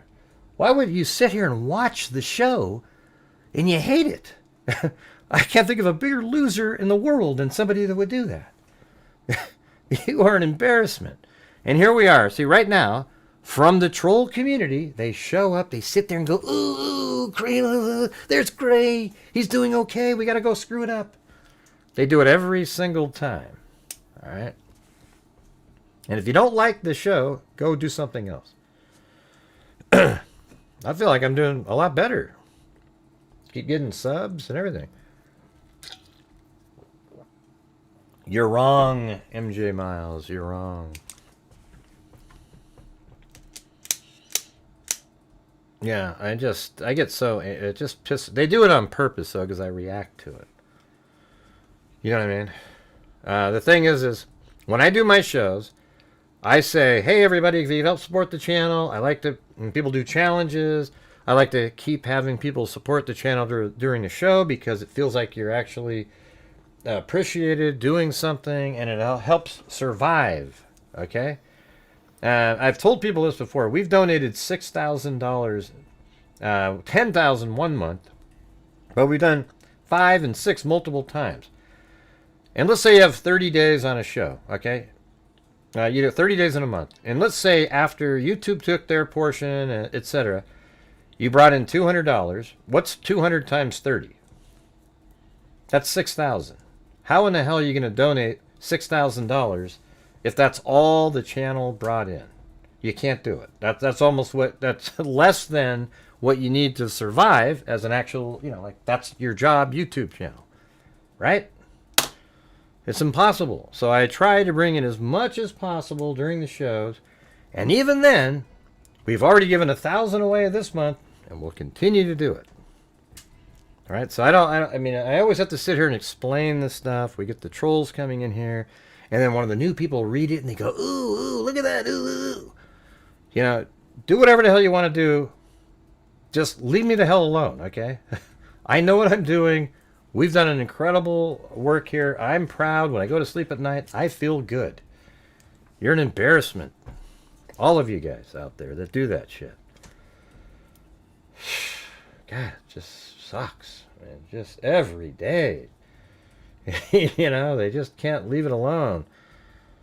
With a lot of moving parts. Unbelievable shit. I mean, these are people that were offended one time on here and started a whole community of hate because that's what they are. Hateful people.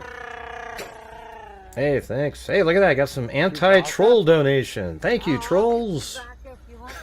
Thanks, Curtis West and Kimmer. And we're at that phase now where sometimes we're waiting, right? We're waiting for analysis. We're waiting for lab reports. But even then, when they come back quickly, for example, some DNA, we rushed what we thought was the best target for DNA. We did a rush through and got some of that back. The results were minimal. I think you all know the I think I'm gonna start dressing up as a hobo, you know, like have a little, you know, like put dirt on my face or whatever and shit, and just hold a cup up, you know. Hey, everybody! If you people are clowns. The blood on the porch. That was one we did. It came back to Nancy. That's what we know. But there's still more items that have been submitted. We just haven't got them. See, look at that. Listen, when I donate money to charities, yes, I do tax breaks. That's how you can make it worth doing. And that's not how it works, though. Like, if you, let's say you make $100,000 and you donated $30,000. What happens is you get taxed on the 70, not 100, and you save some money. You know, who the hell wouldn't do that? I don't use, it's not like, oh, yeah, I'm using them for a tax break. Why don't I just not do it? You see how stupid those people are? Let's see, you use people for a tax break. Well, why don't I just not do donations, and I still would make 20,000 in that sample. I'd make 20,000 more. These people are crazy people. Their brains do not work correctly. Jesus. And can you guys be quicker when people make comments like that? You got to be watching and delete them permanently, immediately. You guys are like letting them get another comment in and stuff. It's not working. All right. Because these are all just people creating accounts coming from a community of hate. They're part of the sensationalism wins the day community. Back yet. But in the meantime, we're not just sitting on our haunches waiting.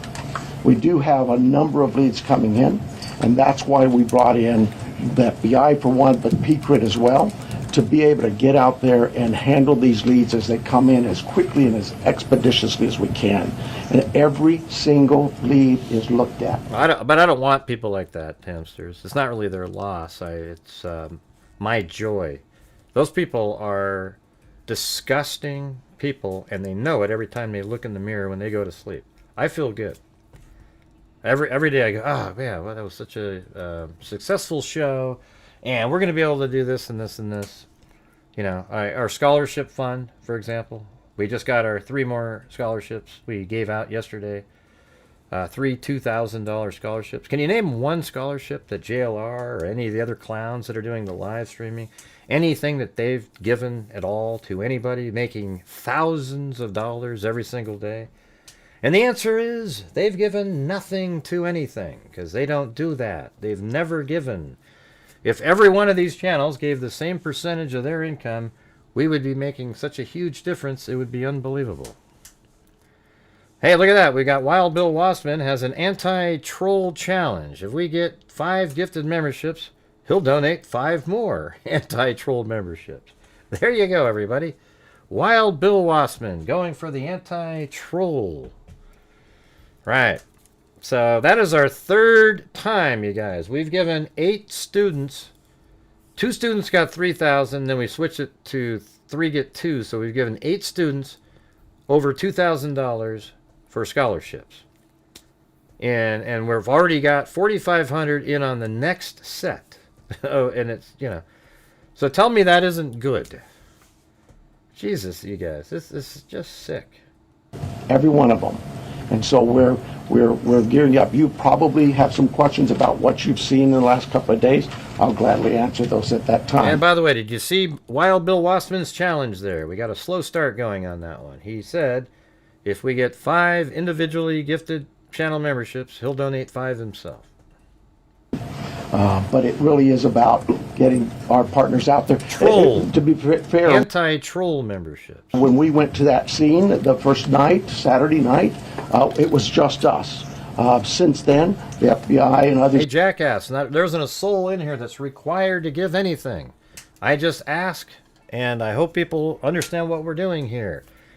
I'm sorry for your ignorance. I've said that 100,000 times. Thank you. Have asked, can we go and and see it as well. And that's what you've been seeing. But it is a very important case to not just me and my team, but this entire community, all of our law enforcement partners.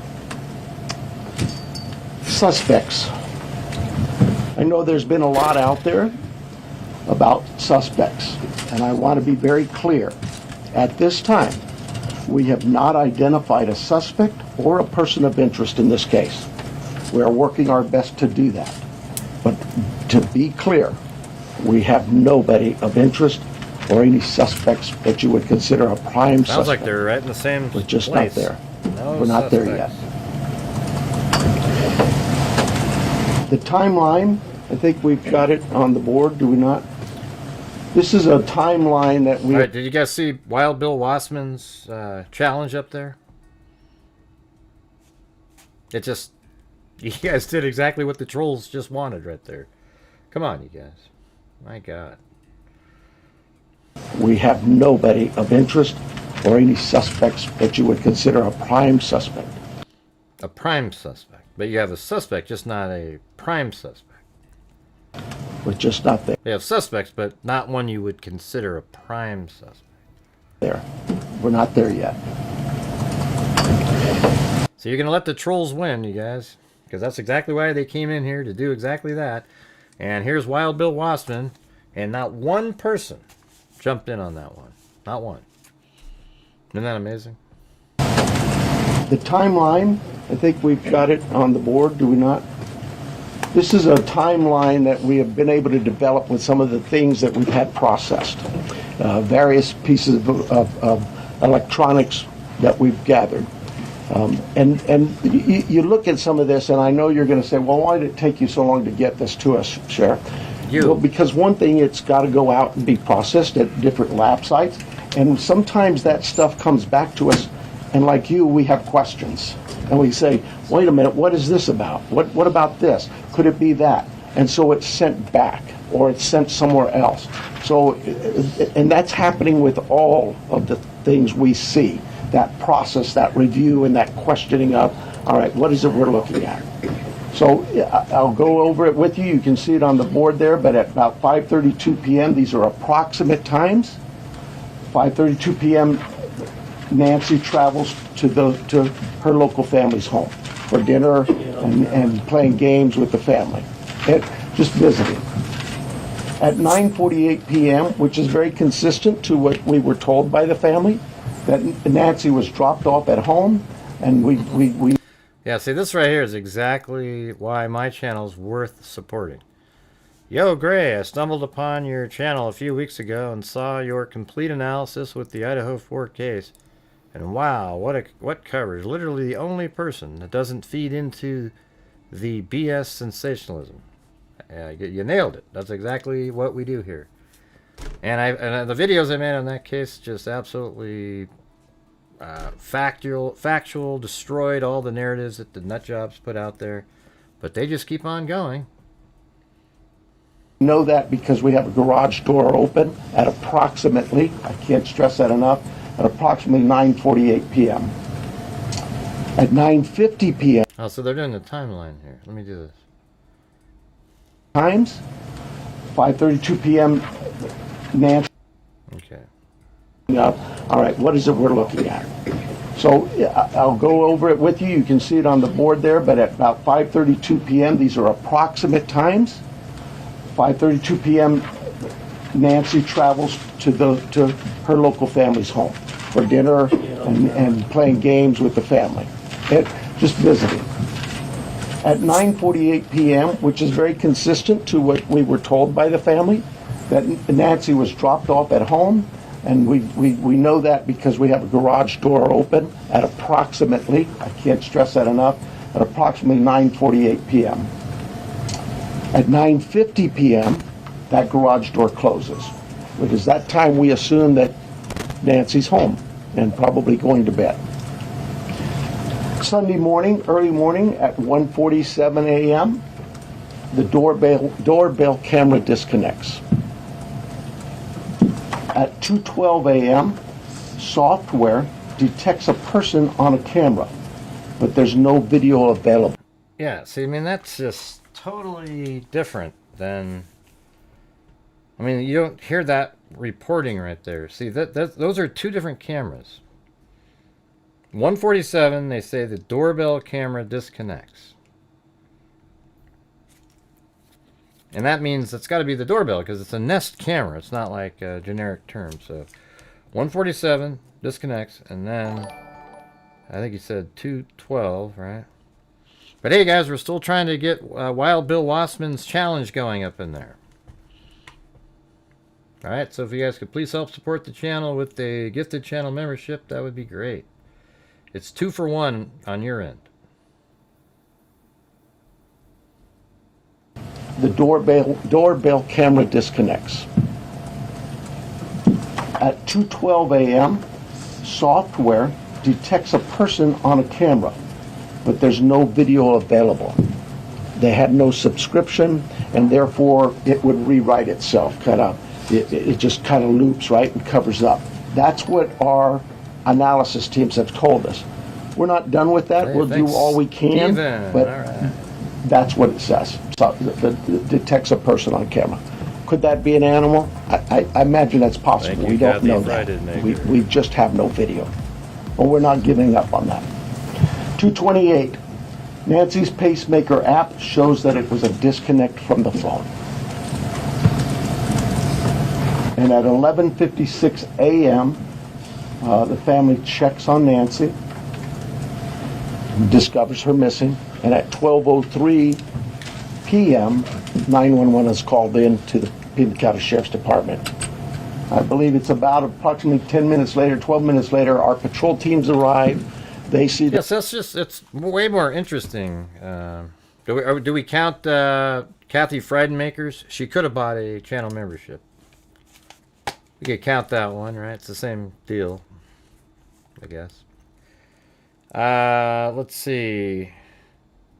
But it's different nuances on this one. 212, software detects a person on a camera, but there's no video. So that's a different camera. Let me go back to how he worded that again. Hold on. and at 12:03 p.m., 911 is 56 a.m. The family checks on Nancy. Nancy's pacemaker app shows that it was a disconnect from the phone. On camera. Could that be an animal? I imagine that's possible. We don't. Ah, I see. That's an outside. That was a good giveaway.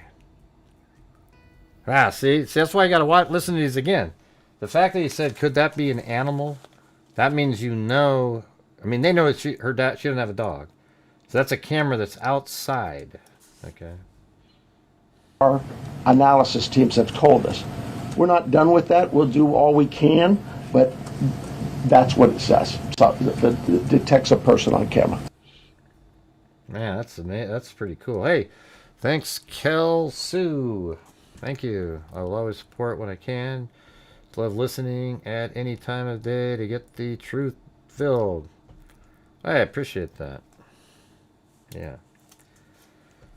I'm sorry that we get inundated with the trolls who try to derail, and a lot of times they're successful because I just, especially when their comment stays in chat too long. Because then it's like people read it, and then I have to combat it. Unrelated to the briefing, if you check on Brian Enton again, he talks about the helicopter. Yeah, we already talked about that. All right, so let me play this again right here.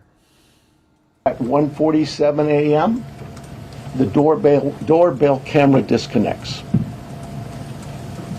At 2:12 a.m., software detects a person on a camera, but there's no video available. Right, so software detects a person on a camera, but the doorbell camera has already been disconnected. Listen to this. They had no subscription, and therefore it would rewrite itself. It just kind of loops, right, and covers up. That's what our analysis teams have told us.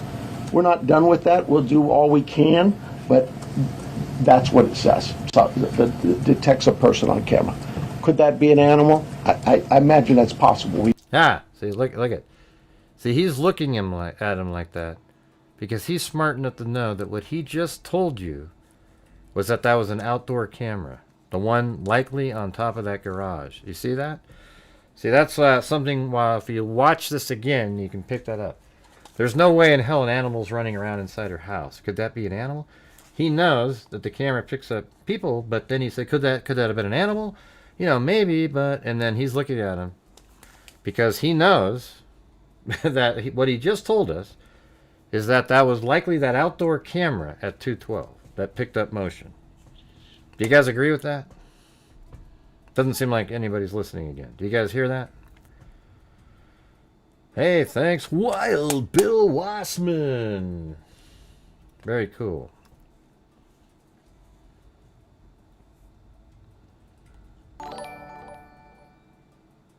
You got it? Okay, cool. I think that's exactly what's happened. He wouldn't have said that, right? And just a normal person, if it was an indoor camera, you wouldn't say, well, I guess it could have been an animal.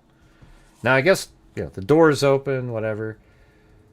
I don't think he's implying an animal came in when the door was open. I think he's accidentally mentioned it. And in fact, look at this guy again, and I'm going to rewind it just a little bit. And he looks at him right when he says that. Says so that detects a person on camera. Could that be an animal? I imagine. He was right on him because that guy is smart enough. Because he goes, "Ooh, don't tell him it's the one outside." That's possible. We don't know that. We just have no video. But we're not giving up on that. That was pretty good.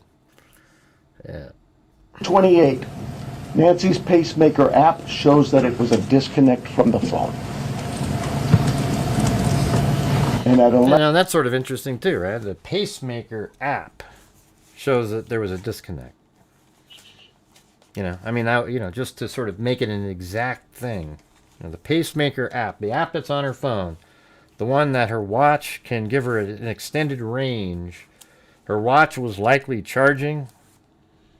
Nobody asked that question. I'm not sure they wouldn't have answered that since we already know that the watch is at home and so is the cell phone. But if you have the cell phone on, you could leave your watch on. You could leave the cell phone in your room and probably go outside, walk around, and it would still connect, etc. And maybe there was multiple times a day where her phone wasn't connected to the pacemaker. You know, it's like she might go walk over here and then enters the room again, and then it kicks in again. In this case, it disconnected from the pacemaker app on her phone and never connected again. And so they know that that's when she was taken at 2:28. 11:56 a.m., the family checks on Nancy, discovers her missing, and at 12:03 no, it wouldn't disconnect if she passed 911 is called in to the Pima County Sheriff's Department. The pacemaker is an electronic, device inside your body. So even if she wasn't alive, it would still keep going and sending a signal.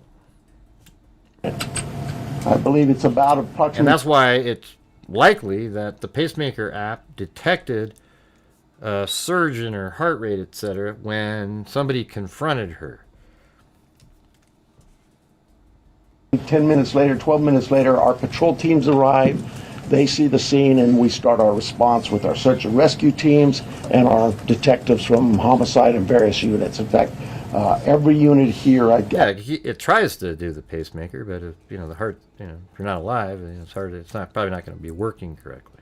I think somebody questioned, how come there's an ICAC member out here? So right now, it's very likely, unless the abductor performs some sort of surgery, that pacemaker is still juiced up right now, and it would still be sending a signal if there was a phone next to it. So that's why actually about a week ago or so, they had a helicopter that was flying low and they had something out of it. They're probably doing the same thing, and that's what they're doing now, is they're putting out some kind of device trying to detect the pacemaker. I'm not sure where they're going to be looking. I mean, do you think the killer drove down the block and dug a hole? Or, I'm not really sure. How do they know where she would be? It'd be cool if they had like a super set, like almost dog sniffing level of radio detection where you could fly around and just hone in on something like that. But they don't. Or this member. Everybody in our criminal investigations team is a part of this team and part of this investigative effort. I think with that, let me make sure. Yeah, I think that's what they're doing. Oh, that's right. It's called sniffer, so it's sort of like similar to what I was just saying. But I'm sure I don't know if it's. Yeah, see how we get these. Look at these crazy people, man. They're on fire. They're working hard today. They couldn't stand that we've donated $1,000 this month, so they have to jump in here. Trolls are active, everybody. I want to clarify some things that I may have already done, but yeah, I've gone over with the blood at the front door, the doorbell camera. It was removed, we know that, but we're not confirming that any cameras were smashed or... Hey, you guys. Hey, everybody, listen. I admit that I ask for super chats and support for the channel often on my show. Yep, I do that, everybody. I've already explained it. Yes, I do. I ask for super chats and support for the channel for what I do here. Thank you. Destroyed around that. These people come in and somebody typed in, "You constantly asking for super chats." Well, yeah, that's what I'm doing. Trying to get the channel to bring in the needed income to be able to do the stuff that we've been doing. Okay. I don't know where that came from, but that's something we're not confirming. The car. The car that was at the home, it's just standard investigation. Yes, they still work. Somebody already asked the question 2 seconds ago, Jay, up there. We answered it live on the show. Were you not here 2 seconds ago? Yeah, practices. It's part of the search warrant scene, court orders. We pull it out of there and do our scene processing with the vehicle. Uber. We did speak to a driver because Nancy, we learned, had been taken the Uber to the family residence, the daughter, for dinner. And we located that driver and spoke with them and got that information. The house. You guys got this, I think, conducting follow-up. I think you said somebody had mentioned that they saw a team out there again last night or yesterday, and that's just, again, what I was talking about before. And by the way, you guys, that's why when I do my shows, see how the trolls have been tonight? When I do my shows, I say, can we have a show tonight where I don't have to ask? Remember how, when I say that? And that's why. But it seems like every show, I still have to. Partners wanted a chance to see it and examine things themselves, and more importantly, it's just we. And let me hear this part. You guys got this, I think, conducting follow-up. I think you said somebody had mentioned that they saw a team out there again last night or yesterday, and that's just, again, what I was talking about before.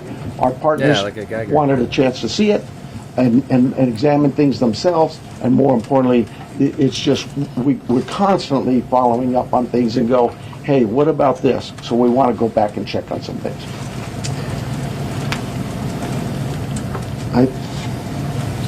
Here's the other thing. Someone had mentioned there was forced entry. I have no clue where that comes from. We have been very consistent. We are not discussing that at all. It's interesting. Like, where did that come from? It seems like I've heard it, though, many times. But see, I don't know anymore. You know when we're saying he's backtracking on stuff? I think maybe he did a little bit, but maybe it's less than we thought. Because haven't you noticed lately that the media has put out stuff that absolutely wasn't said at all, and they just interpreted something and then pushed it out there, and then other channels reported it as fact, and it just kept coming on and on and on and on and on. Do you remember that? Well, why send me the link, Taylor? I mean, it wouldn't actually surprise me, because I thought he said stuff too. But if you notice that there's a lot of stuff that we've just sort of accidentally debunked by the media over and over and over again. Well, thanks for the effort there, Trey Justice.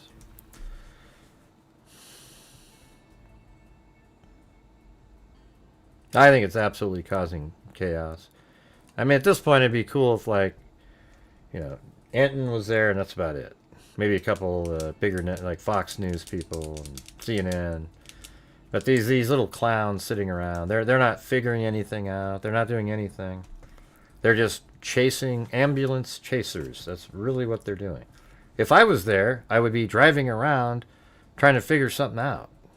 But this isn't a case where you can, you know, it's almost like a needle in a haystack. So it's for me, it's not I mean, it'd be worth going there just for the financial portion of it, but it's not worth going there if you're legitimately trying to figure something out. It's just people like, oh my God, if I go there, I'm gonna get a lot of views and subs, and I'll get so many people, and blah blah blah blah blah. That's why they're doing it, you know. And it has there's nothing they can figure out at all. And they've been wrong. They've posted pictures of the wrong people. Every new person, they just immediately post on Twitter, etc. And they've been wrong. I actually told a guy on Twitter, I go, you better remove this thing because this isn't going to be true. Boom, it's gone because they knew what they were doing is just totally bogus. Yeah, I've been there. Yeah, I went to. I did a whole serial killer thing here in Oregon, all the different spots. Had to go research it, found all the locations. Went to Idaho 3 different times. Went there, filmed everything. I have the best footage of any other person that went there, even including the networks. 360-degree camera, 8K, walking around, got everything. Went to Delphi. Went to the Charlie Kirk shooting location. What have you done? Yeah, I've gone to a lot of them. But hey, guys, why don't we follow what Trey Joss has set up there? A wave for the trolls to ride on. Where is it? Whether it's forced entry or not forced entry, that is something we're just not discussing. So I don't know where anybody got that information. Yeah, now he probably said it, but he might not have said it now. He might have said it differently. You know, we're looking into that or something. And the person goes, oh, wow, so he said it, you know, and we don't know. I mean, I'd like to hear him say it somewhere. If you have it, send me an email.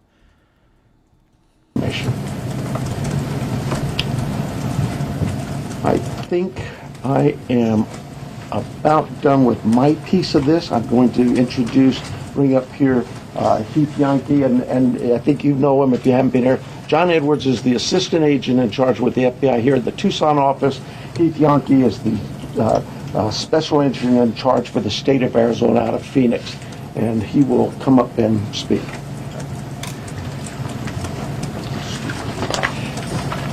Thank you, Sheriff. Hello, I'm Heath Yankee, the special agent in charge of the FBI's Phoenix Division. First, I want to let the Guthrie family know that our hearts are heavy for them. After seeing your message last night, it is clear that you and your family are in pain. Please know that we are doing everything to bring your mother home. Okay, so maybe the same source then, right?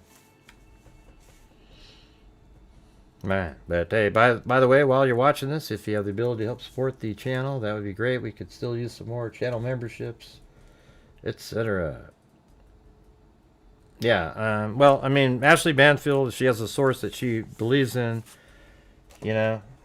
I'm just not sure where to go anymore, like in terms of the family members and whatnot. I mean, this is just... The FBI is now working this case jointly with the Pima County Sheriff's Department, and we're going to start today by announcing a $50,000 reward for information leading to the recovery of Nancy Guthrie and or the arrest. Yeah, but the back door being wide open doesn't preclude being broken into. They could have broken into it, and then they opened it up, and then went inside, and the door's open. I don't understand how that would mean somehow it wasn't broken into. Yeah. And conviction of anyone involved in her disappearance, and this will be the missing persons with the reward that will be going out. The FBI has agents, analysts, and professional staff employees working day and night with our partners at the Sheriff's Department. We have deployed additional intelligence and agents from our Phoenix office. We have brought in our critical incident response group from Quantico, Virginia. I've made hundreds of videos. I made 100 videos at least on the Idaho 4 case. There isn't just one. Members from our cellular analysis survey team are here, and they continue to collect and process digital information. We are actively reviewing and analyzing information from all digital sources, which includes bank. Yeah, whatever, Ellipse. Above you said, I don't know where it came from. That back door was wide open. I don't know what that means. Yeah, sure. Could be wide open because they couldn't shut it. Could just be open because they just left it open when they went inside the house. We don't really know the answer to that question. And I'm not going to spend any more time wondering because we don't have any information to help us discern what happened there. Okay? It's just guessing with zero information to lean in a direction. Social media companies, phone companies, and any other organizations where a digital footprint could have been captured. All this information provides data points and helps put the picture together. And we will be in the community continuing to conduct a thorough investigation with our partners. You heard about us out there last night. We will be back out there today. I would ask the media, give our investigators the space to do their jobs while they're out there. Next, regarding the ransom letter. We are aware of a ransom letter that was sent to the local media and then to national outlets. As with every lead, we are taking it seriously. We are in communication with the family, and while we advise and recommend from a law enforcement perspective, any action taken on any ransom is ultimately decided by the family. Thank you to those in the community that have called in tips. For anyone out there that may have information, no matter how small you think it may be, please report it. You can do so by calling 1-800-CALL-FBI or online at tips.fbi.gov. My next message is to those imposters who are trying to take advantage and profit from this situation. We will investigate and ensure you are held accountable for your actions. We have made one arrest related to an imposter ransom demand, and a complaint will be presented to a magistrate judge later today. You will get more on that from the FBI and our U.S. Attorney's Office here in Arizona when it becomes available. To anyone that may be involved, do the right thing. This is an 84-year-old grandma. This is an 84-year-old grandma that needs vital medication for her well-being.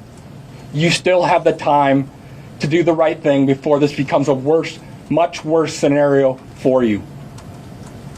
Please return Nancy home. Thank you. All right, so you want to call them or you want me to call them? You can call them. Okay, so the first person we're going to start with the list is going to be NBC National, Liz Price. Right here. Can you walk us through that timeline from when you believe, if you look at this I just grabbed it and pulled it off. here from 147 to 228, what you think happened there and what particular software would have detected somebody on camera? I don't. I know we know the software that was there. But I'm not.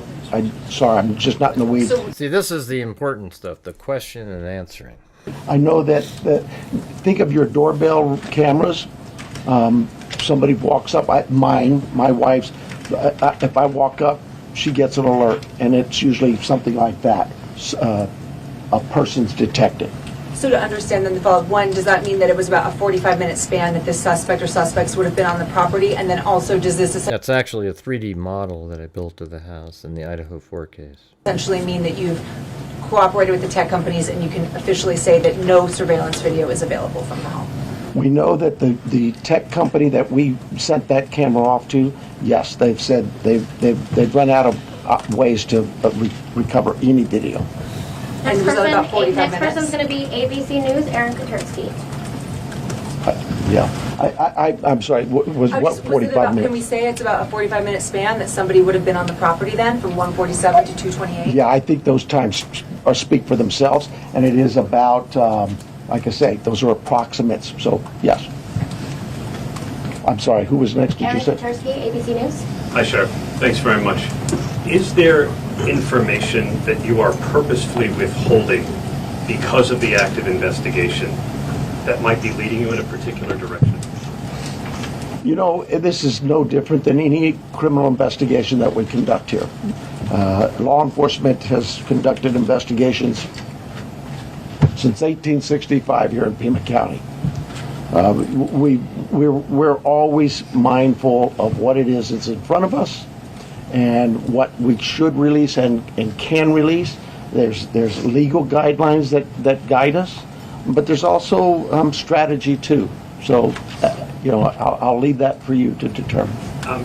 Now that you are having such an injection of manpower from the Pima critical incident team and the FBI, were you slow to bring that in at the outset? Should all of these resources been brought to bear sooner? I guess that, you know, it's Monday morning quarterbacking. I do it all the time, so you have the opportunity to do it for me. I'll take that hit. CBS News, Jonathan Vigliotti. Sheriff, over here, has there been any proof of life, and has there been any sign of life? I'm going to, anything to deal with the ransom notes and that, I would defer to the FBI, but no, to my knowledge, we're still looking for Nancy. And for my follow-up question, if I can speak with the special agent, what was it about this apparent ransom note that now 3 days on, you first haven't been able to validate, and second, it warranted informing the Guthries of its existence? So the ransom note that was sent out there, obviously every lead in this case we are taking extremely serious. But not everyone is presented to the family. Why this one? Because this was the ransom that came in and it had facts associated with a deadline, with a monetary value they were asking for. So at that point... What were some of those facts, if you can, because there's been a lot of speculation, as you know, if you could set the record straight. Yeah, the ransom itself, one talked about an Apple Watch and one talked about a floodlight. We're not going to go into specifics. It's very important that we keep this investigation moving forward, and we don't want to put more facts out there that others then can use to try to profit from this. Who else would know about an Apple Next, Ed Lavandera. Hey, Agent, I want to follow up with you real quick on that. There have been, as far as we know, I think 3 ransom notes so far, 1 arrest. Are they all different? Or you think there's different authors behind all of them? Or... So the one that went to the media is the one we were currently investigating and working on. The imposter that I talked about, where an arrest was made early this morning, that there will be more information. We believe there's no evidence to connect this to Nancy's case. It was someone that was trying to profit from it, a total imposter.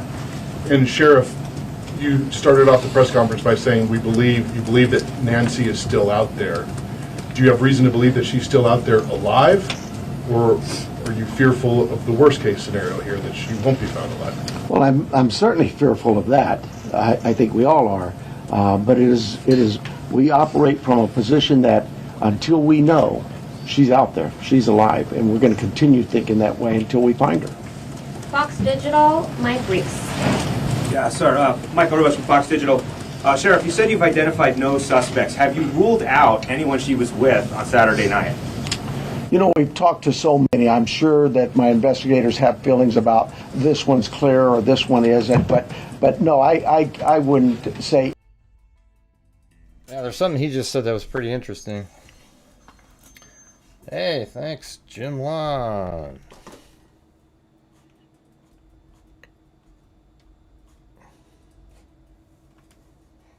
.21 gigawatts.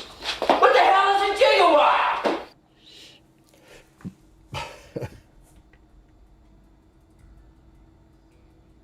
There.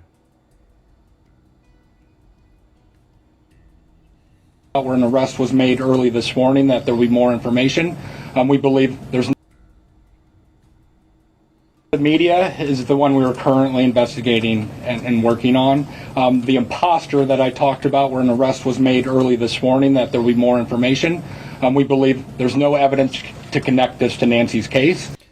And that right there, that's really interesting, isn't it? Because what they're saying is, in that particular case, the imposter They were unable to connect it to Nancy's case. However, they haven't said the same thing about those first 2 ransom notes. Remember the ones where Savannah was sort of responding to them?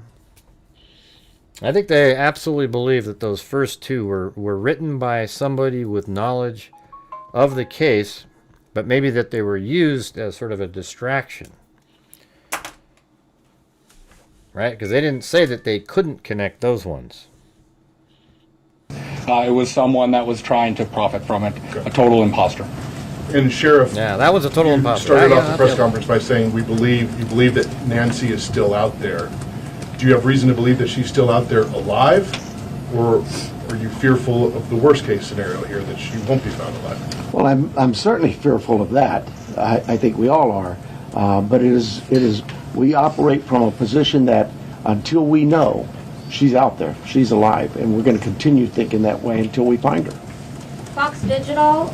3 now what? What are you saying? 3 now. What does that mean? 3 now. Oh yeah, the ransom. Yeah. Well, what was the last one? I thought there was the first one. Oh yeah, the second one. But what was the one that she responded to where? Well, when was the third one sent? I thought the second one was sent where she responded, where she, well, maybe that was the third one, right? Where she said, we understand you. Basically, she was saying we're willing to pay for her body back.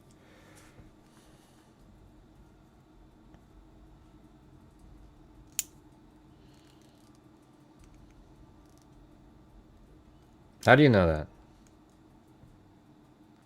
Elpis Trap. How do you know one of the notes said that? That it mentioned where where the watch was. How do you know that? PMZ never said that.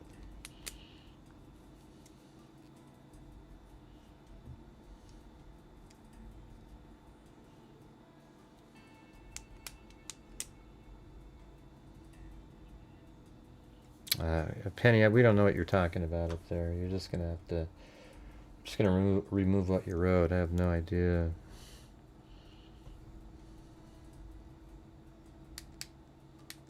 Yeah, they got a note yesterday, but I think that was that note was from the other guy. The second guy, I'm not talking about, there's 3 different note people here. There was an original set of notes. That's who the Savannah and the family were referring to. Then another set of notes from a different person wanting a half a Bitcoin, or, the Bitcoin thing, and then he'll take some now and then some later. That was a different one. There's 3 different people. Yeah, yeah, right. The Bitcoin guy's up to 3, but that's not the original people. Those ones are the ones that Savannah was responding to. That's a different set. So there's, you guys know what I'm saying? Okay, how would she get that information? Her source told her that one of the notes said that well, I mean, if that's a true statement, then it's pretty good.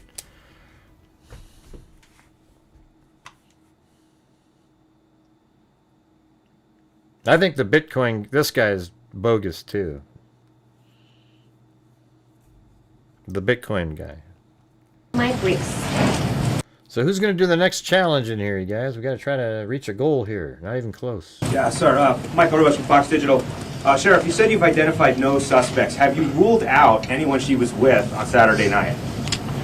We've talked to so many. I'm sure that my investigators have feelings about this one's clear or this one isn't. But no, I wouldn't say anybody's ruled out yet, because what if I rule you out and then later I learn something else? No. So my follow-up, you mentioned that you don't know where the report... Well, if you ruled them out and then you found something else, then you unrule them out. Doesn't seem that hard. Reporting of a forced entry came from. Do we know how whoever did this got into her house? That I would not discuss with you anyway. Fox News, Paul Morrow. They said who had an ankle monitor? Who?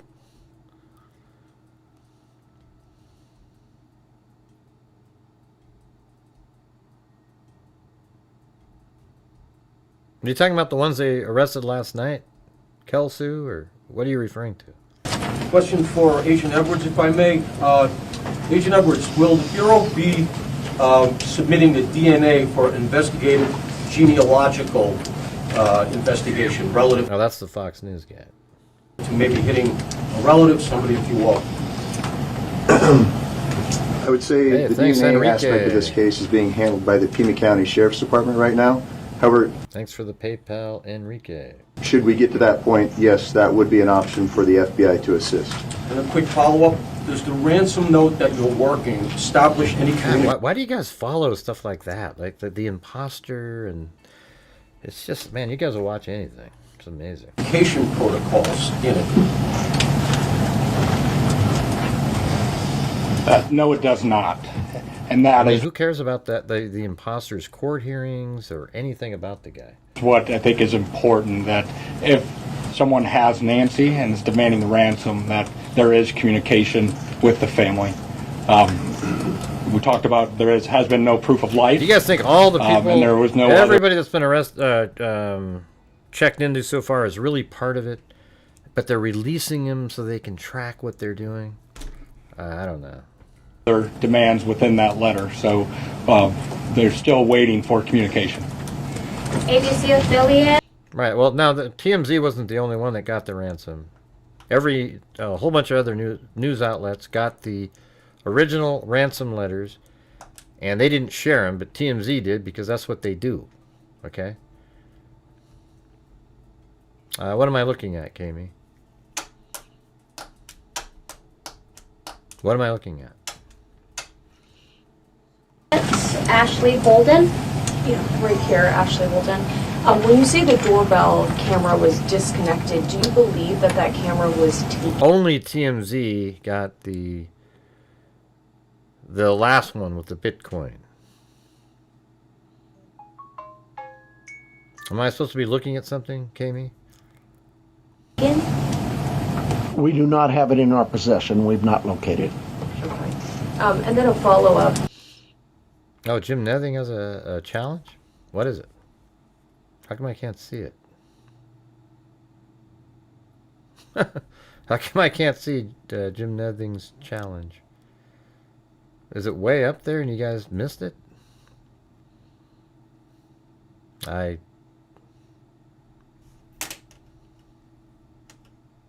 don't see it. I don't know why. Yeah, I just explained it to you. TMZ got the Bitcoin letters and the original ones. However, the news stations and TMZ got the original ones. Oh, Jim Lawn has. Where is it? Throwing down a $5 challenge. Okay, so Jim Lawn is doing the same challenge. If you gift one membership, 5 of you gift one membership, he'll donate 5 by himself. Is that right, Jim Lawn? Sounds good. Let's see if we can do it. I feel like this feels like to me tonight, if I was in prison, I wasn't getting out. I know you don't need to explain it to people in the chat either, because I'm explaining it out loud. You know what I mean? Hey, wow! So KMTX actually matched Jim's challenge just right out of the back. That's crazy.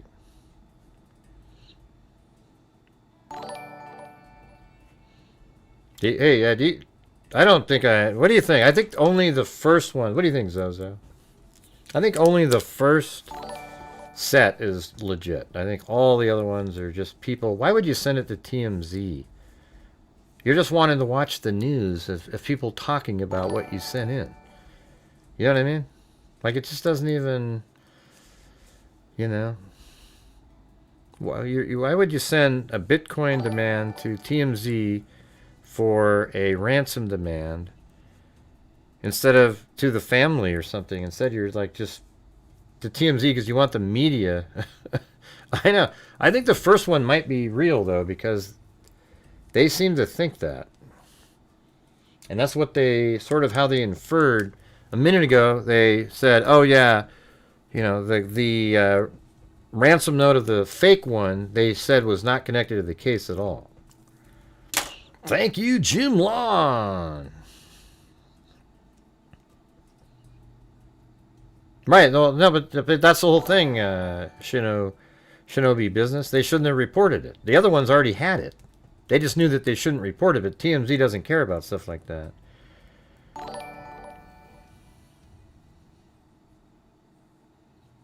Right, exactly. That's what you're saying, basically. On Monday, that didn't go public. Right. Yeah, it's important. They were the ones that went public with it first because they wanted the glory, where the other stations were like, man, we need to just kind of keep this down on the down low. But man, wouldn't you love to read one of those? The whole thing? The first ones? I think they'd be pretty interesting. Especially if it does say the cell phone was left and it was a kind of a, I'm sure it's like the nightstand. Okay, hey, you know. I mean, anybody could have guessed that. I know that we've been hearing a lot about ransom notes. We were also hearing in that video that was put out by the Guthrie siblings, and I don't know if this... Yeah, but the thing is there must have been something that they gave them in those letters for the FBI to believe it, and that's why they wanted the sheriff to shut the hell up, because he was saying so much stuff that only the killer would know, that they were running out of things. You know, so you know, I guess that's the issue here. Is that's why cops don't like you to say what only the killer would know, because if you have a ransom or something like this, they would be the only one that knew it. But because of all the different things said here, you know, they could look it up and maybe put something in there that sounds good. But if there was like a precise place, like the cell phone was in the kitchen in a basket, that would be a huge clue, if that's exactly where it was. And then you'd sort of tend to believe the ransom, well, here's the thing. You could believe that the writers of the ransom letter are aware of the crime, not that they're really looking for a ransom. You know, that's the thing. This is a question for the FBI or yourself, but the challenges of seeing an image and knowing that it's real. Could one of you address that? Has the family received correspondence, any images, videos? Yeah, but that's not what was mentioned in there. What was just mentioned above was that Ashley Banfield said that the letter mentioned where the was it the watch or the cell phone, whatever it was put in the house, not the floodlights. So we're not going to go into facts regarding this part of the investigation. I think part of that message was with... How does her Apple Watch show up in photo? You mean the ones like when she's with her family and she's got her wrists up in the air? AI these days, you can make videos that appear to be very real. So we can't just take a video and trust that that is a proof of life these days because of the advancements in AI. Yeah, I mean, that's the whole thing, is why would even the original... Well, here's the thing. I think the original letter writer, they believe is connected to it, and they probably just did it out there as a distraction. Because look how everybody was looking to the ransom. Yeah, it's sort of throwing them off for a while. And trying to actually get... And they were never planning on trying to collect a ransom, because they knew they couldn't do proof of life as well. Proof of life that we can verify, but we're not going to go into anything the family may or may not have received. Yeah, he just said the same word right after I said it. Days because of the advancements in AI and trying to actually get a proof of life that we can verify, but we're not going to go into anything the family may or may not have received. Okay, well, see, that's the thing, is this seems like they believe it right here. That's just the way he's talking about it, that they think that that is a real ransom letter. Catherine Patterson. So, in regards to a timeline on...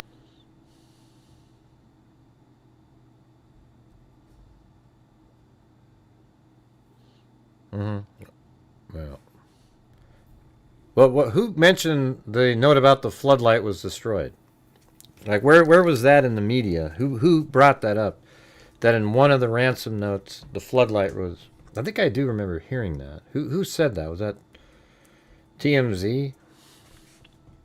Guess I forgot about that one. That ransom note, is that being an impact in your investigation? Are we nearing that timeline?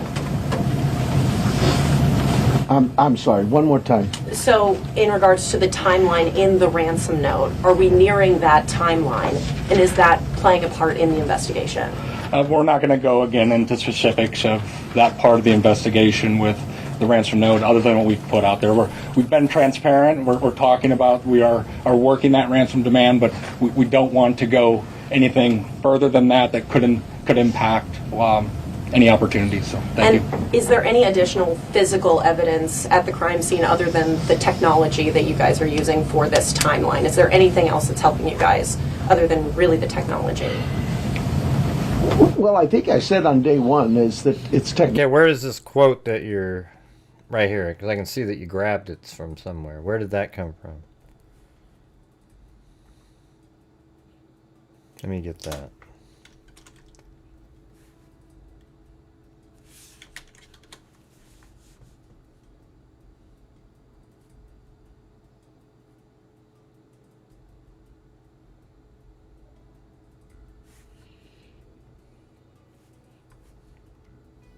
It was later revealed that the alleged note, which was sent on the evening of February 2nd, included a description of a damaged floodlight and the location of an Apple Watch. I think if you... The location of the Apple Watch is... Like, if you just guessed the nightstand, that'd probably be correct. Right? She's charging it.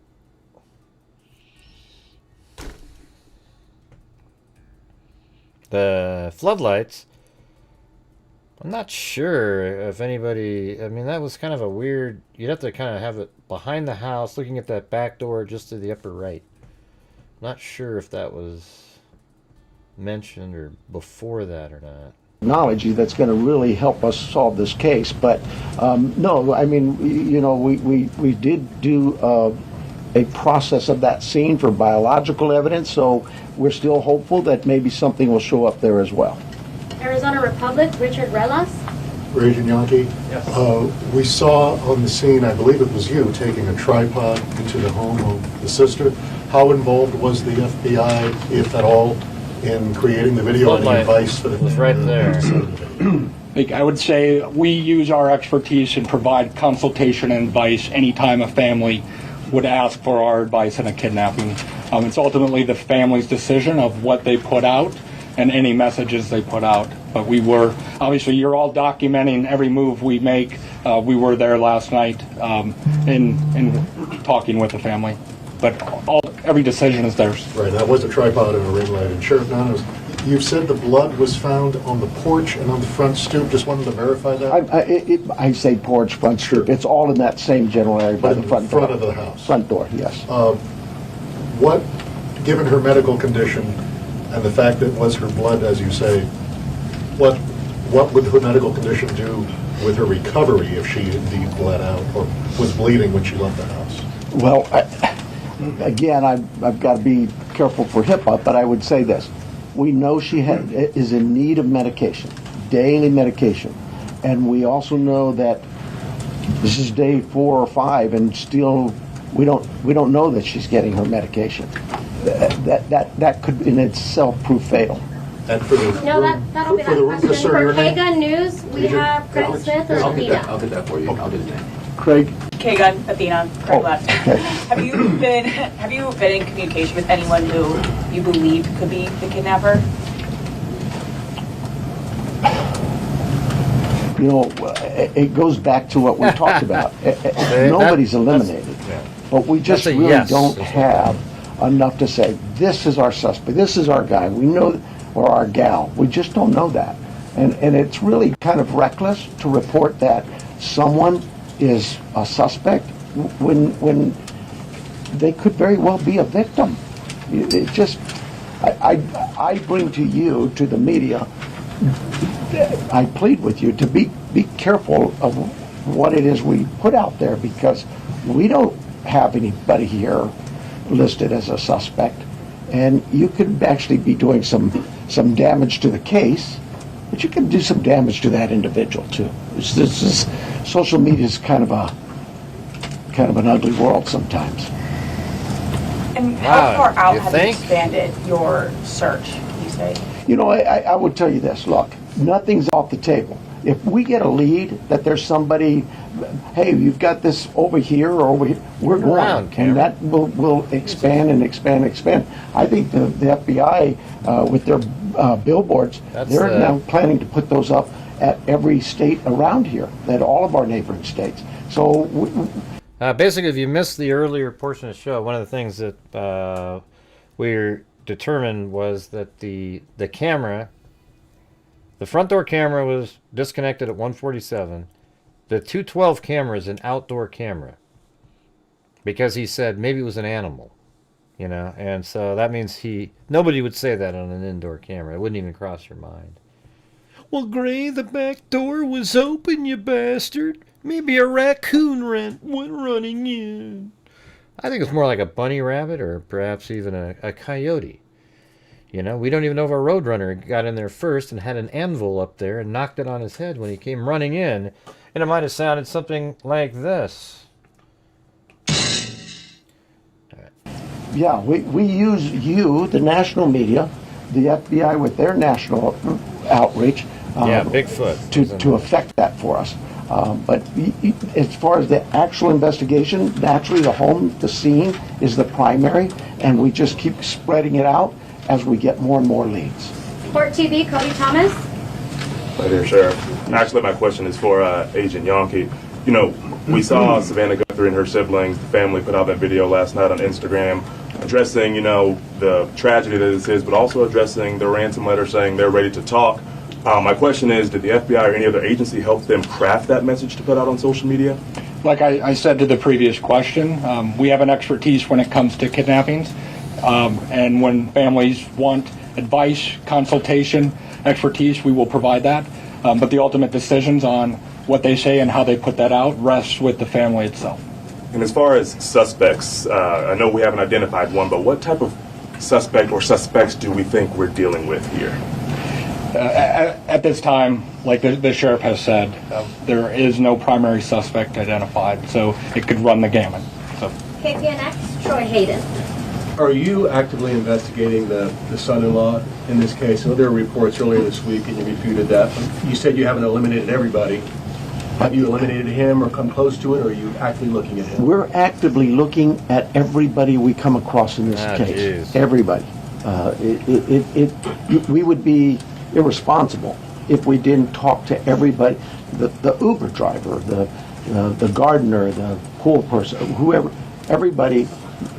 It's so cliche, but everybody's still a suspect in our eyes. That's just how we look at things and think as cops. Does that mean we have a prime suspect? No, and the family's been very cooperative. They've done everything we've asked of them, and we want that relationship to continue. And sometimes people can be mean out there, and that can really harm us and harm our efforts. Did you find blood anywhere else in the home besides the porch? The only DNA evidence we've got back is on the porch. We prioritize things and we rush things, and those items we put out to a lab to rush it. And even then it's 2 or 3, 4 days. The other items could take 10 days, 20 days, but we saw the importance of that blood. It came back to Nancy. So it was only there, it wasn't anywhere else in the house? I don't know that. We processed the house for biological evidence, and we've not gotten anything back. Newsmax, Sarah Williamson. Hi there. My question is just See, I think it could be the original kidnapping notes are just like a taunting situation. And just like, hey, yeah, we know, you know. And they know that she's not alive, and they're just not really, they just want to taunt.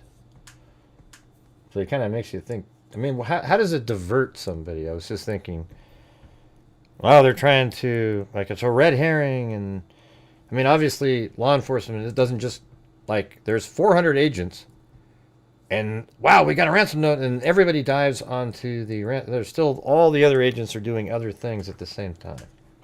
So it doesn't really divert anything. It changes the public narrative. So it makes you wonder if it was just sort of this taunting situation. backing off our colleagues here about how far this search has gone. When it comes to doorbell cameras, you say technology plays a critical role in this. Have you been actively door knocking the neighbours and businesses and collecting those doorbell cameras? And is there anything that has come up there? Yeah, the only DNA evidence, the only result they got back from the porch was from Nancy. That's it. The blood there was Nancy's. He also basically admitted yesterday that there's blood inside the house as well of Nancy, but they also found some DNA that was foreign. So we'll have to see. And how far is that stretch? I can't tell you whether things have come up or not, but we have door-to-door. I think we're still doing door-to-door, not just in that neighborhood, but other neighborhoods.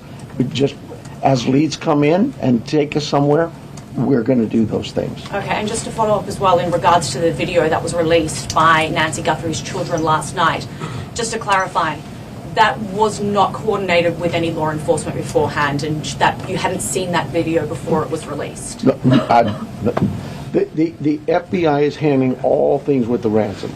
I think the answer was yes, we were there. The media was there. We can help coordinate, provide that consultation, but that is the family's decision of what they film and what they put out. Box 10, Justin Liu. Agent Yankee, this one's for you. Following up on that video that was released yesterday, you said, ultimately any further action is decided on by the family. Since then, have they expressed any more interest in more efforts to try and get in contact with who is behind the ransom letter? And do you have a crisis or any sort of hostage negotiator with your team for that type of situation if it moves forward? So the two parts to that question I think it's pretty clear. The family wants to be contacted. They know time is of the essence, and if those that may have Nancy are watching this, the family is ready to talk, get proof of life, because there has been no contact after that ransom note went to the media. For your second question, yes, we have crisis negotiators. That is part of our team here locally, along with the person. I just explained it there. My something Clayton. I just explained it to you. So now we brought in from Quantico, and they will be part of it, but we're not going to go beyond that of any specifics. Sheriff Nanos, taking down the crime scene perimeter after Monday's investigation and really opening access to that property to everyone else, was that something you would do differently looking back, knowing that federal authorities also conducted a search yesterday? Would you have kept that perimeter up, knowing that? Monday morning quarterback, I probably would have, but I'll say this.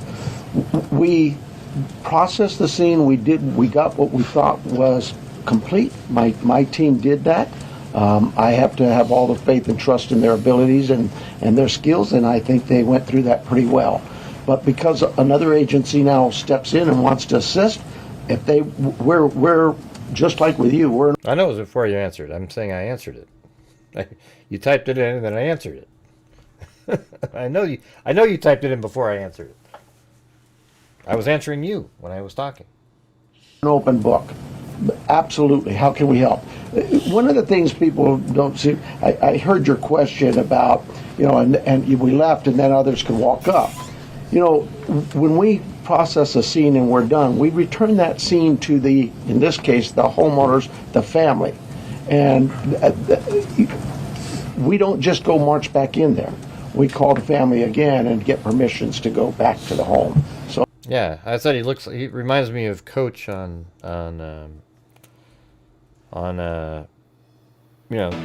Cheers. That's what I've said. I said that yesterday. Hey, thank you, Travis. Not impressed. I'm not saying I'm not impressed with you. Here's a 20 for some troll repellent. Apply liberally, sir. Okay. Will do. Man, there was a lot today, man. They just came running in one after another. Oh, yeah, there's, again, Monday morning quarterback, absolutely. I probably could have held off on that. We knew that the FBI, we've worked with them before in a lot of cases, and we felt like they could be of help in this with particularly the forensic analysis we use in a... Yeah, I think you sent, are you Enrique? American Airlines? Is that you? I think there's 2 of them, right? Number of things. But we, at the start of this thing, we weren't sure what we had, and as the day progressed, we realized that there could be more to this, and we started in that.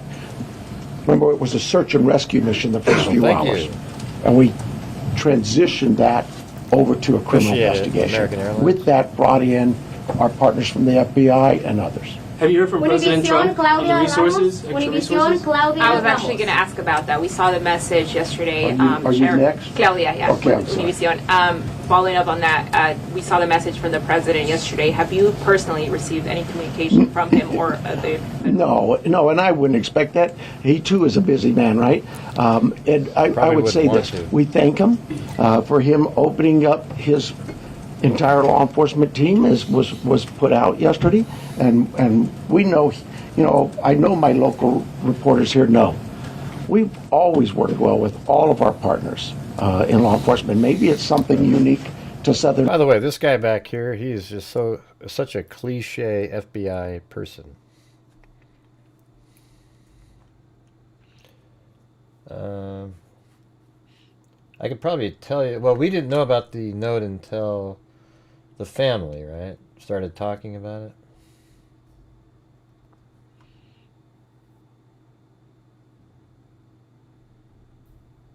Let's see.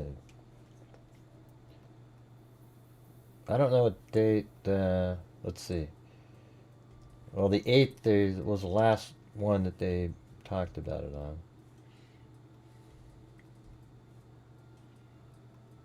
I have all the videos, I just don't remember the dates. In Arizona and the rest of the country doesn't see that, but this isn't new for us. We've done this. Gabby Giffords, I headed up that investigation many years ago. So they got these ransom notes right away in this case. So the first she goes missing, the next day they got him, and they seemed to think that they were legit. And so that's pretty soon, actually. Yeah, that's really soon. Side by side, could not have got things done if we weren't with the FBI on that. And just the other question, this being a border state, have you guys had any communication with Mexican authorities? I have not. I work closely with the Mexican consulate, as other consulates, being the sheriff, but no, I've not heard from them. Arizona Univision Madres. Fix me up here.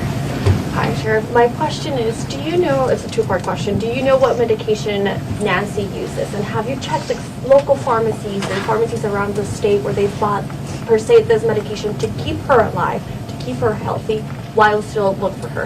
So we do know what medications, and we have contacted pharmacies. Probably need to go back to just make sure that they didn't, maybe we contacted them early on. I know that night, Sunday night, Saturday night, Sunday morning, I know we were... I don't think this guy wanted him to say that. Because as soon as he says that, if they were going to buy from a pharmacy, they're not going to now. And this is the 5th, you know. Doing all the hospital checks, and that check was continuous. I mean, you have to have a prescription to get the drugs that she's taking from a pharmacy. It's not like you just walk in there and it's over-the-counter... heart medicine. They don't sell that like that. Every hour, going back out, and physically in person, deputies were going to each local area hospital and asking them to check their logs. My second question here is, I know you're looking for her in Pima County. Are you looking for her across the state now? And if so, if there's a particular area that you're focusing on right now? Why did that stop playing? I just made an arrest on a tip that we got that we thought there could be something here. It's statewide. The billboards are going to be out there across the country. We take leads from everywhere, and where those leads take us, we'll get there. MS Now, Alex Talbot. Agent Yankee, do you have any reason to believe that Nancy Guthrie may be being held outside of the country? Is that something that you ruled out at this point? We don't have any of that information. We haven't ruled anything out. Like the sheriff said, we will follow the facts wherever they take us, whether it is outside of the state of Arizona or over the border, we will follow the facts and go there. But we have no indication anything over the Mexican border. And you mentioned on the ransom note there were details about the Apple Watch and the floodlight. Yep. The ransom notes that were sent out to TMZ, KGUN, and KOLD, are they all the same ransom note? Do they contain the same details in each of those individual ransom notes? The ones that I am tracking and aware of were the same. That went to TMZ also. News Nation, Brian Enton. Agent Yankee, sorry, over here. Yes. When did the first ransom note arrive? And the reason I ask is because the Apple Watch has been in the news and on social media, and you could see like floodlights on video. So was it before those things were out in the world?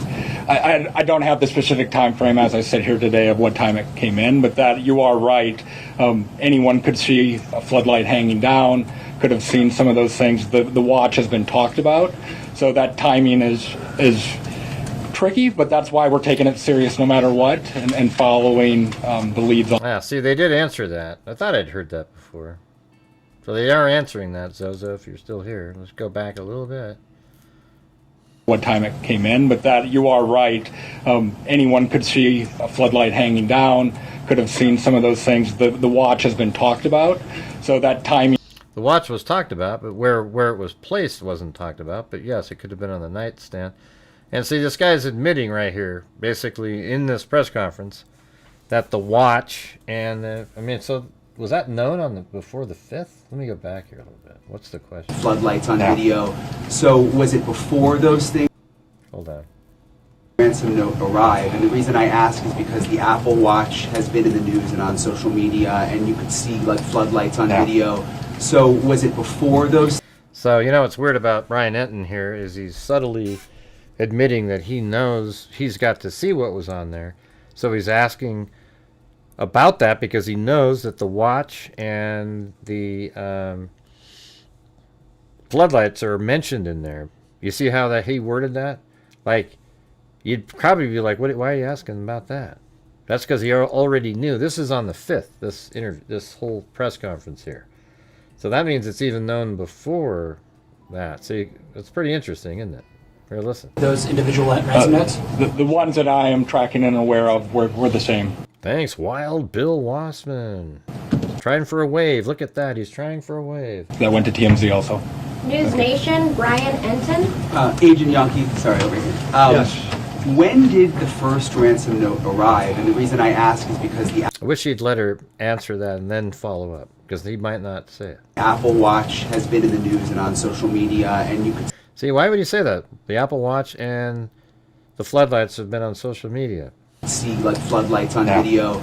So was it before? So what he's saying there is he's letting us know that that's in the ransom letter. Do you get what I'm saying? He sort of snuck it in there without really us knowing what the hell he was doing right there. He put that in there, and the FBI agent is aware of it and sort of didn't realize that that's what he was just doing. Before those things were out in the world? I don't have the specific time frame as I sit here today of what time it came in, but that you are right. Anyone could see a floodlight hanging down, could have seen some of those things. The watch has been talked about, so that timing is tricky, but that's why we're taking it serious no matter what and follow. Yeah, so what he is admitting, you guys. So this press conference right here admits that they believe that those first 2 ransom notes they're taking seriously because they had information that only the killer would know, something like that. You know, and they say it's tricky because of the timing. Maybe somebody mentioned something. See that? Following the leads on that, but I don't have the time frame that the first note came in as I sit here today. Thank you. And my follow-up is for the sheriff. In the house, were there any signs that someone tried to clean up or maybe destroy evidence? I can't talk about the crime scene, so I'll give you another shot, another question. My other question is, I heard the agents say that it was a joint investigation now. At the other press conference, the FBI said they were assisting. Is it joint now? I mean, are both agencies in charge now? Look, there's no ego here. We in this part. So this agent right here mentioned that in the same interview? I must have missed it. When did he mention that? How long ago did he mention the floodlight and the ransom notes? I guess I missed that. So maybe that's why Enton followed up with that. Did you guys hear that? I thought I was listening to the whole thing. I did step away for a minute. Part of the country, we'll take anybody's help. It's not about, it's not about who's in charge. From day one, when we contacted the FBI, they were that gracious to say, whatever you need, whatever you need. And so that's really it. And they're great partners. Yeah, you would think she would charge, everybody charges their watches like that at night. Just as my other local law enforcement brethren there. I didn't even have to ask. That's what's really amazing. I haven't had to call anybody. They've called me. Sure. I wouldn't say Enton destroyed evidence. They had already opened up the crime scene for the public to walk over. Sheriff said they don't clean up stuff like that. So he was okay with people trampling all over it. Sheriff, what do you need? Arizona's family, Brianna Whitney. Hey, Sheriff. I know you had the crime scene process. You said you went back out there. Your partners wanted to see it. But you guys were actively taking out evidence yesterday. Hey, what's going on there? American Airlines? PayPal, bro? Hope you guys can...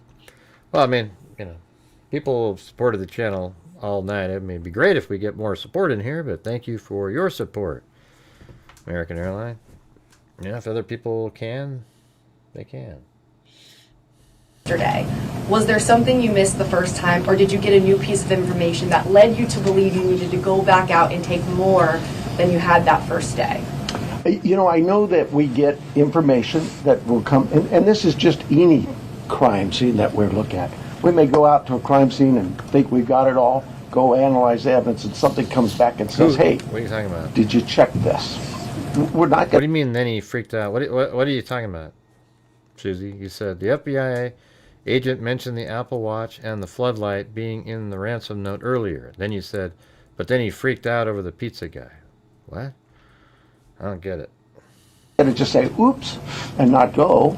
So does Absolutely. come in? In this instance, it really was the FBI just wanted to go, hey, can we take a look at it? Are you worried about that being contaminated at all because there was people in that? You know, I'll let the courts worry about that. We will certainly be open to the courts. And by the way he was filming there, he didn't look like he stepped on the porch or anything like that. Of anything that's been removed from that house, and we follow the rules of laws. We get court orders and go back and reapply for another warrant if need be. All of those things we're very careful of. Arizona Public Media, Lynn Boyd. Ellen Boyd over here. In that news release yesterday, there was a report of a trespasser. Has the Guthrie family dealt with any incidents, threats, whether that's trespassing, social media threats, anything of that nature? We're just kind of doing a reset tonight, re-listening to all of this. It has sort of been interesting. A few different little points here. But the camera that picked up motion at 212 was almost certainly outside.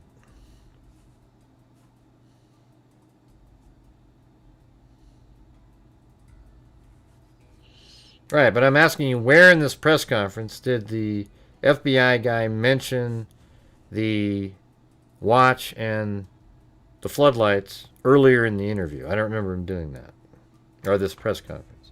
I am not aware of any of that. I know that we, as with any case, again, we would look at all of the background of calls to those families or their residents and see if there's anything there, or even in that neighborhood. Those things have been looked at. I don't know of anything that was reported in even the last 30 days or 60 days. What? Nobody's come to me and said, hey, next door you had a burglary. Follow up for the neighborhood where Nancy's home is. Can you give any more details on that trespassing incident? I don't have them. Telemundo, That's Jesus miles and Gonzalez. miles away. It's for the not FBI. related. I just have a question. Can we confirm if the FBI director is coming for the investigation? I didn't hear him say anything. Yes, Director Patel is being briefed several times a day on this investigation back in D.C. He does have a trip scheduled to Tucson that was pre-scheduled before this, but he is receiving consistent and constant updates from our team here. He's coming today? He is not coming today. And before you go to the next one, I know you may have had a follow-up question, but I think I overstepped you, so if you wanted to ask, Oh, thank you. I'll give you that opportunity. Thank you, I really appreciate that. Thank you, sir. Absolutely. Thank you. At what point do you deem the ransom note not credible if there is no communication that follows up since you received it? Like, what's that timeline where you say, no proof of life, there's no more, this isn't credible? I think we start to look at what the deadlines were in the note. First, I think was 5 o'clock today, and then it had a second deadline after that. So we are continuing in a normal kidnapping case. There would be contact by now, trying to discuss that. But those are the time frames. Yeah, so it's I think it's more likely that it's somebody, like they were aware of it, but they were just like sort of taunting and teasing the police, and because they weren't even trying to get anything. And it seems like maybe that's what the actual kidnappers were doing. And they're not trying to get a die. You know, they didn't do any proof of life. They didn't try to get anything, but they seem to have information that possibly they could have got because they were there. And I guess it's also possible they got it from. But these guys seem to think it was legit. We are looking at as we move forward. Are you able to say that second deadline that was given? I don't have that with me right now. So. Thank you. Sorry about that. But hey guys, if you're out there and you have the ability to help support the channel tonight, that'd be great if we get some channel memberships. Maybe, tell you what, if you guys do 7 channel memberships, I'll donate 5 myself. What do you think of that? Of my own money, I'll donate 5. Entertainment Tonight, Denny Directo. Yes, my question actually is for Agent Yankee. There was a report that said the ransom came from an email and that the FBI was actually looking into that IP address. Any updates on that? Nothing that I can release. Thank you. And then also, there's also conflicting reports about who was the last person to actually see Nancy and drive her home. We know she took an Uber to Annie's house, but can you confirm whether it was Annie or her son-in-law Tommaso who took her home that night? I think the timeline that the sheriff provided was a family member, but just family. We're going to go with family. Okay. Record TV, Vandry Piera. Sheriff, we are foreign nationals, so we're not familiar with the area, so since that is a remote area. So my question is, why is it so hard to track a car or something suspicious that have passed through the area at that night? How difficult it is, because probably cameras around or something. Yeah, you're talking about the challenges we face in some of being in a rural area like this. Those are challenges we face all the time. We'd love it to have all the cameras in what we would consider a more urban nature type area. But once you get out into the community, that's not the only part of Tucson that is that way. And we just find ways to overcome those challenges. We don't just disregard it. We still look at ways to find for example, ring cameras that might catch just a piece of something. Goes by, it doesn't catch the whole car. Those kinds of things. We don't give up. We still go out. But not at least a car that came out at that night. Far away. I mean, like miles from the house.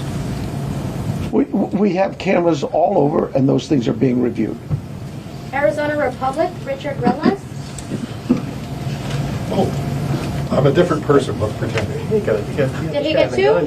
It's the second one. Was that you? Oh, sorry. No. All right. Thank you guys for keeping us honest. No, you already asked your question, so we're going to go to the New York Times. And I apologize for getting your name wrong here, Reese Thibault. Thibault. No, you're close. Thibault. Hi, sure. Hi. The 212, the camera that detected movement at... Nobody's interested in that? 7 gifted, and I'll donate 5? Or how about 5? I'm just trying to read this thing. Listen to this. 212. Was that a different camera than the one that was disconnected at 147, and where was it pointed? We don't know that. We don't know which camera that was. When we did the software, it just told us that the person was detected, but I'm unaware of which camera that was. So there were multiple cameras and you're not sure? Sure. There were multiple cameras at the home. Okay. And is there a possibility that this is not a ransom situation? And if so, what else could it be? Your guess is as good as mine. I would say absolutely there's a possibility that this is nothing to do with a kidnapping. But we cover all angles. We're not going to dismiss something until we actually know for a fact that it's one way or the other.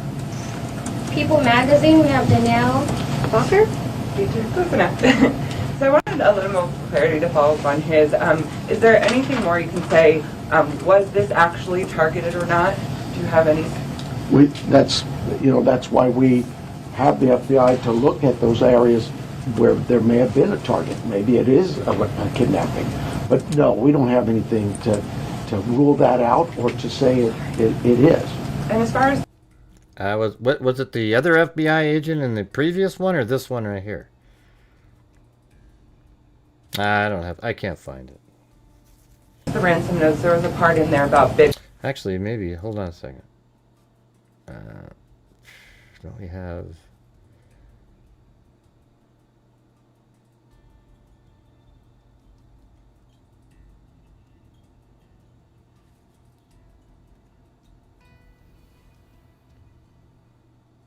And what was the word again? It would have been floodlight, right?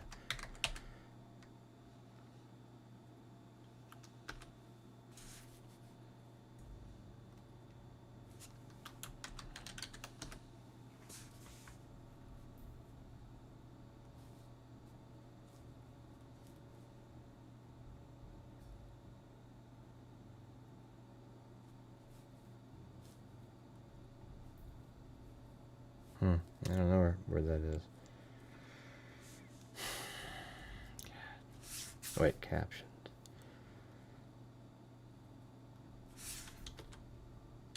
I wonder why it's not finding it. Right, maybe it'll work now.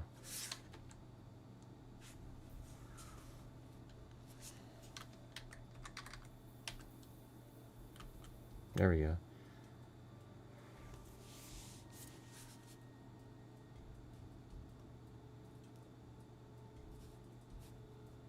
Floodlight. We're not going to go into specifics. It's very important that we keep this investigation moving forward, and we don't want to put... Okay, hold on. That's pretty cool. Why this one? Because this was the ransom that came in, and it had facts associated with a deadline, with a monetary value they were asking for. So at that point... What were some of those facts, if you can, because there's been a lot of speculation, as you know, if you could set the record straight. Yeah, the ransom itself, one talked about an Apple Watch, and one talked about a floodlight.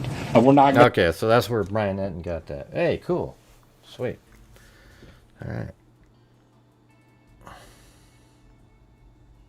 This is something I learned just like in the last month or two, this text. It actually turns the words to text, and then you can search around on your video. That's amazing. I'm going to go into specifics. It's very important that... On his, is there anything more you can say? Was this actually targeted or not? Do you have any? That's why we have the FBI to look at those areas where there may have been a target. Maybe it is a kidnapping. But no, we don't have anything to rule that out or to say it is. And as far as the ransom notes, there was a part in there about Bitcoin. Are you looking into that now, investigating? Yes, that's part of the investigation. Can you go and elaborate any further if you found anything, or if there's any ties, or any suspects tied to that Bitcoin? There is not at this time. Associated Press, Joe Goldendera. Hi, Sheriff. Just to follow up to a You're prior... Joe? I'm sorry? You're Joe? Goldendera. Oh, I thought you said Joe. Okay. Just to follow up to a prior question, you had said early in the investigation that authorities don't believe Nancy Guthrie was targeted. Why don't authorities think that Nancy Guthrie was targeted? Who said that? Who said they didn't? You had think said that early in the investigation. Boy, if I said I absolutely misspoke.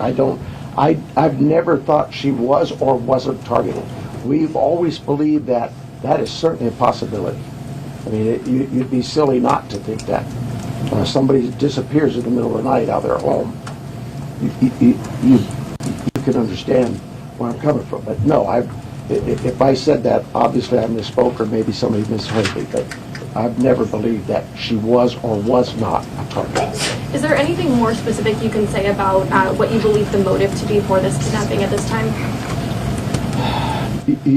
Motive's always going to be a question, and we'll know more as we go what that motive is. But right now, my guesswork is as good as yours.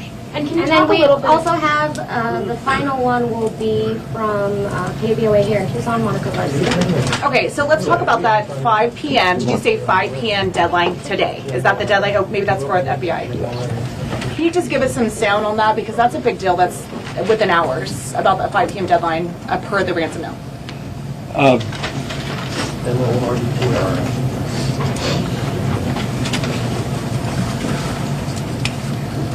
And then what's supposed to happen after that?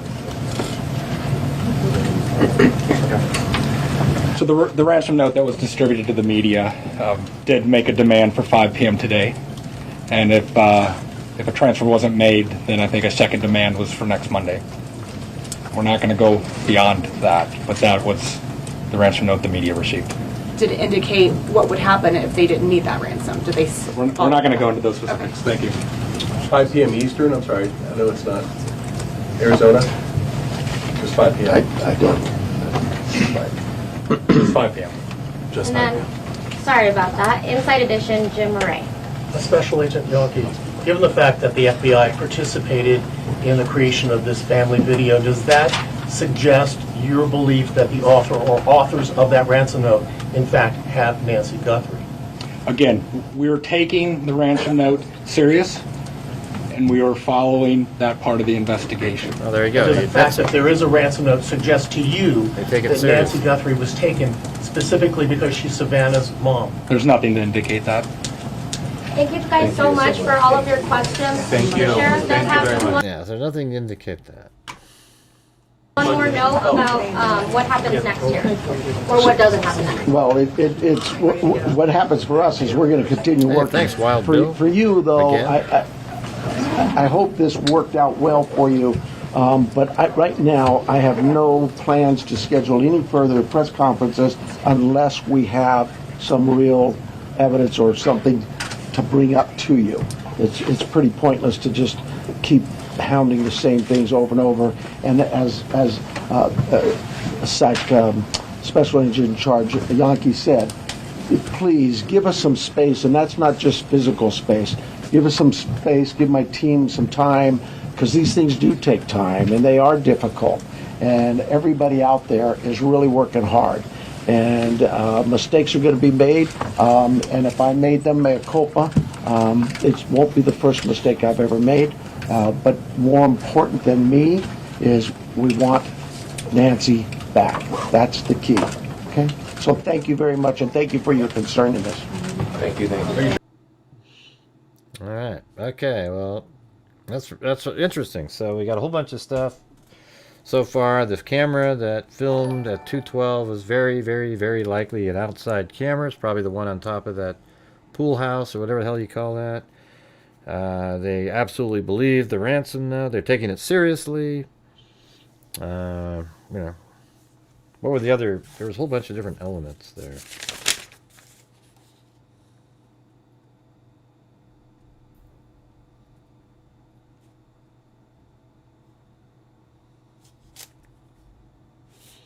Oh yeah, that part, and then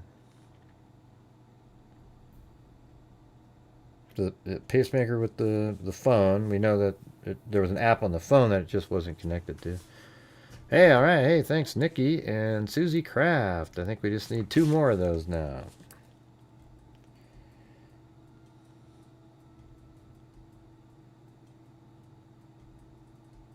Yeah. I think it's absolutely clear that the front door camera is not the one at 212 that seems to be being reported out there. Oh yeah, because it was an error on the timeline. No way, no chance. All right, so here is the Brian Enton video from News Nation here of the. Right, this is in order here. So he went out. Well, it's a little bit before the 5th here, so it would have been right before this last one. Like they went out there and found it. Now, one of the only places that is reporting, and I'm the one that discovered it, in the media anyways, was that there was expirated blood spatter on the ground, which means that when she left the house, she was still alive.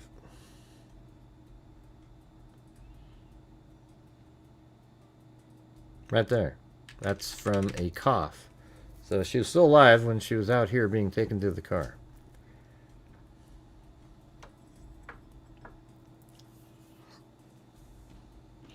He did say that. That's what I tried to call you, and I said, he said that they're looking into that, the timing of the thing. Yeah, so I was saying that you know, the house out there, the one by the pool. And then here's the, you know, again, the expirated blood spatter right there. Somebody thinks that's a partial footprint right here, this little thing. Nobody knows.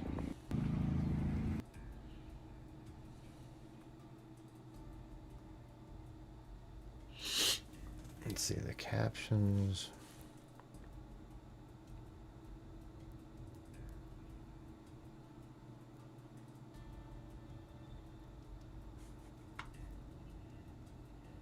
I can take them off. There we go. I mean, it actually has captions. They put them, those same words go above everything. I guess I could leave them there. It just makes everything play slower, though. So then after that, then we had this one. We want to thank all of you for the prayers for our beloved mom, Nancy. We feel them. But hey, guys, if we get 2 more gifted memberships in there, I'll donate 5 myself. And we continue to believe that she feels them too. Our mom is a kind, faithful, loyal, fiercely loving woman of goodness and light. She's funny, spunky, and clever. She has grandchildren that adore her and crowd around her and cover her with kisses. She loves fun and adventure. She is a devoted friend. She is full of kindness and knowledge. Talk to her and you'll see. The light is missing from our lives. Nancy is our mother. We are her children. She is our beacon. She holds fast to joy in all of life's circumstances. She chooses joy day after day, despite having already passed through great trials. I think this one is February 4th. This one right here. This is on the 4th of February. Pain. So a day before that press conference that we just watched. And grief. We are always going to be merely human. Just normal human people who need our mom. Mama. Mama. If you're listening, we need you to come home. We miss you.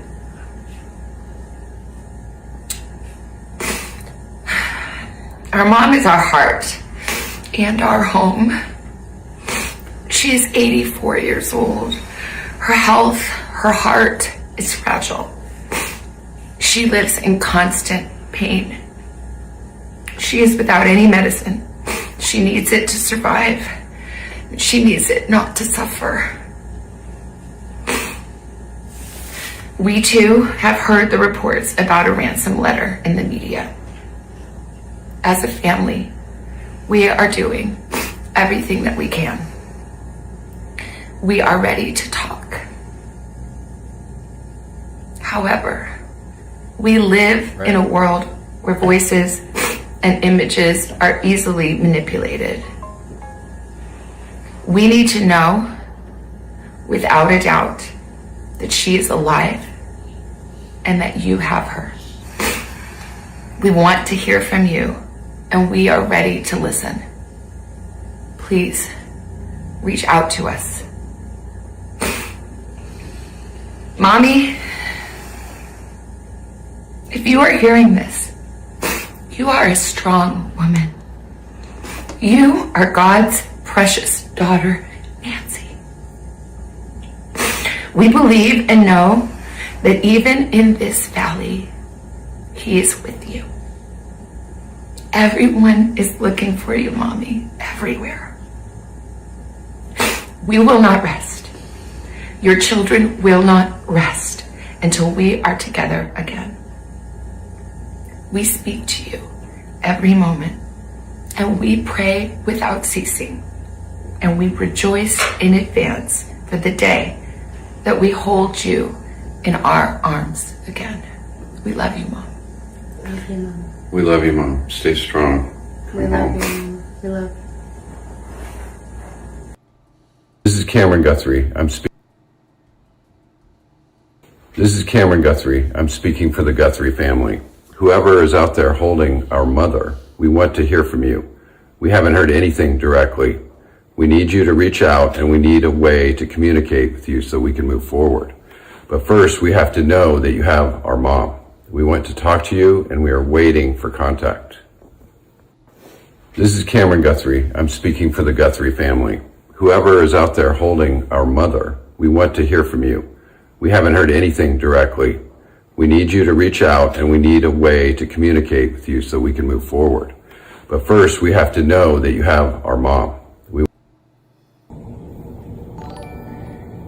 We received your message, and we understand. See, I think this one was the ominous one. It seems like the last message they received was pretty much saying that, you know, your mom's not alive anymore, but then Savannah is saying that they're willing to pay for, you know, finding her body so that they can have peace and, you know, celebrate her life and bury her and then have peace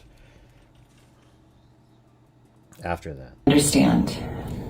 But hey, you guys, any chance we can get those last 2 gifted memberships? My challenge was 5 for 5, and we got 3 of them. We just need 2 more. We beg you now to return our mother to us so that we can celebrate with her. This is the only way we will have peace. This is very valuable to us, and we will pay. We received your message, and we understand. We beg you now to return our mother to us so that we can celebrate. I already answered the question a minute ago. This is the only way we will have peace. This is very valuable to us. Or this one. And we will pay. Oh, you're talking about this one right here. Okay. Let me go look it up. Hold on. Hi there, everybody. I wanted to come on and just share a few thoughts as we enter into another week of this nightmare. I just want to say, first of all, thank you so much for all of the prayers. So 7 days ago. And the love that we have felt, my sister and brother. I think that one's the 7th, the one that you're talking about. Hey, wow, thanks, at Mr. Crowley and Lisa Valenzuela. Brother and I. All right. And that our mom has felt. Because we believe that somehow, some way, she is feeling these prayers. And that God is lifting her even in this moment and in this darkest place. We believe our mom is still out there. We need your help. Law enforcement is working tirelessly around the clock trying to bring her home, trying to find her. She was taken and we don't know where. And we need your help. So I'm coming on just to ask you, not just for your prayers, but no matter where you are, even if you're far from Tucson, if you see anything, if you hear anything, if there's anything at all that seems strange to you, that you report to law enforcement. We are at an hour of desperation, and we need your help. We got that. And then we got the videos, you know. Somebody says, we're onto something because there was a reflection. I already showed the tiny little reflection in the bushes back there. It has absolutely nothing to do with anything. It's not related.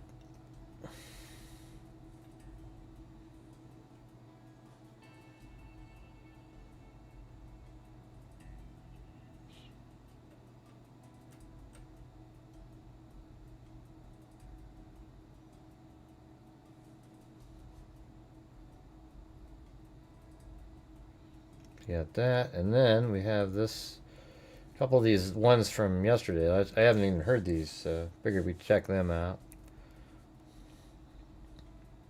DNA case, the glove found. First of all, there's no glove found at that house, no glove found near that property. A glove a few days ago was found within about 2 miles of the house. Somebody found it and called us. We'd be silly to just disregard it. So we went out, gathered it. FBI came and said, hey, if you like, we can send that to our lab. A discussion was made, and it was about half of what I've already talked to you in time-wise. It was basically a discussion about where should this go. Well, all of the evidence from our crime scene, biological, went to our lab. This is just recently. In fact, the most recent search warrant we did up in Rio Rico, that all went to our lab. So it made sense that we have all of that evidence, all of the identifiers for those people that lived at the house, worked at the house, maybe it's a landscaper, a housekeeper, a pool boy. All of that was at our lab. It made no sense to send a single glove to the FBI lab, have them find something on it, and then send it back to us. Right, especially since they probably wouldn't tell him what they got on it. So, yeah, that's... Say, hey, what do you think of match? Or better yet, hey, send us your stuff so we can match it. No, it made sense to keep that in one place. Why add that additional step in? That's all that was. The FBI heard us and said, absolutely, Sheriff, we agree, and we move on. It doesn't have to go back to Quantico. Why would we do that? Quantico's not going to recheck this lab's work. That's not how that works. We have a lab that is certified that we do crime scenes with all the time. Gabby Giffords was one. Those kinds of cases come up here more often than people think, where we use our lab. There's cases where we've used FBI lab. They do great work. But this is... So maybe after we go through all this stuff tomorrow, we'll sit down, digest everything that we just did, and then we'll just start over with the theorizing. Because it seems like there was so much garbage in this case that's been put out there that we just are... got sort of far away from reality. I mean, I can't even imagine. There's been so many false and incorrect information put in the media that you normally trust. See, I do the facts, logic, common sense. At some point, you got to trust the media with information. In this case, is one of the ones that you just can't do that. It's just absolutely been a disaster. I mean, every single thing somebody says, the next day something's different.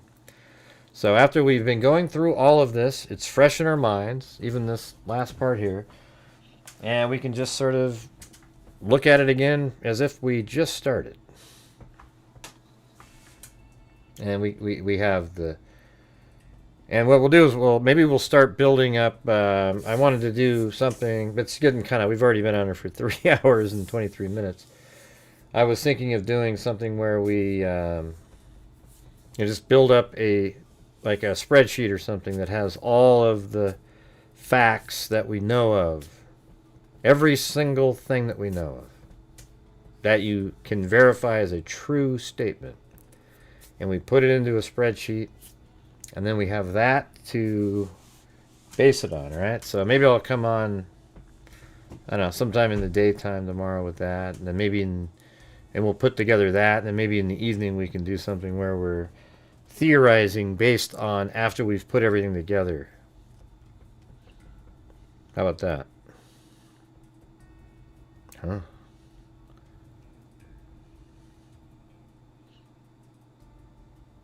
Yeah, well, maybe the source wasn't able to keep saying it. I don't know. I don't think... I think Ashley Banfield was given that information that she had, and she trusts that source, and maybe the source even believed the same thing, because maybe I mean, here's the thing. What if at the beginning of this case, because of certain things, and maybe it's still going on, we don't know, the family members were people of interest that are really interesting, and that was given to Ashley Benfield. But maybe over time, that's waned a little bit. And so that's why, you know, maybe they're going in a different direction now. But at the time, she said it was true. But it was a real thing, that they were looking into that.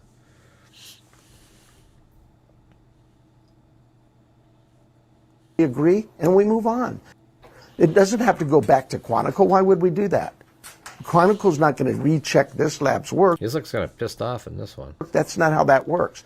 We have a lab that is certified, that we do crime scenes with all the time. Gabby Giffords was one. Those kinds of cases come up here. Yeah, nobody's been ruled out. I'm not even saying that the family members aren't. You know, I didn't say that just now either. I just said that maybe they believe that, and maybe they still are, but they're looking at other things. I mean, these people that they've been arresting don't seem I don't see a connection between the family member. Do you? They seem like random people. Often than people think. Where we use our lab, there's cases where we've used FBI lab. They do great work. But why would you set up a conflict for a defense? You would never do that. This is the lab we've chosen. It was chosen from the onset, and we're going to stay there. There's no reason to move. And the FBI is in agreement with that. Now, if the FBI came to me and said, hey, Sheriff, your lab does this wrong or that wrong, absolutely. But that's not what's happened. I don't agree, Elsie. I don't have any reason to believe she's not alive. Yeah. See, I don't agree with that. This whole Quantico thing. He already sent stuff off to a lab. Okay? And by the way, let me ask you something. I said at the beginning of the show, LC SoCal. Do you think that if he said, sure, Quantico, why don't you take the FBI to your lab, take the DNA to your lab and analyze it? Do you think he'd ever hear about it? What was on there? Ever again? No. They would keep it from him. And they would do that. And so he knows that they'll do that. And so he wants to, have a little bit. It should be him that allows the FBI to have a sample of their DNA. You don't just give it all over to them. No, it's not his problem. It's his jurisdiction. The FBI asked to come in. And I don't think this whole problem has anything, it's not even real. I think it's been something blown up in the media that doesn't exist. Well, how do you know it's not best for... Maybe his analysts are really good too. Yeah, I mean, here's the thing. The FBI and Quantico are really good. They're probably the best, right? But he'd already sent the DNA to his lab because he was doing what he's supposed to be doing, right? So what do? Grab it? Really? Hey, give it away. Don't keep doing it. He already had sent all of the samples from... the different relatives and stuff to compare it against. He's got to be able to still do their investigation, even if we don't like it. He's got to be able to do their investigation with the help of the FBI, regardless. I mean, what is he, I don't know, man. Even if we don't like him, I don't think he's great, I think he's really was way over his, over his head, etc. I don't know. Who knows, Paulette? I don't think so. The FBI likes to keep everything to themselves. They do it every time. If you invite them in, they might do it.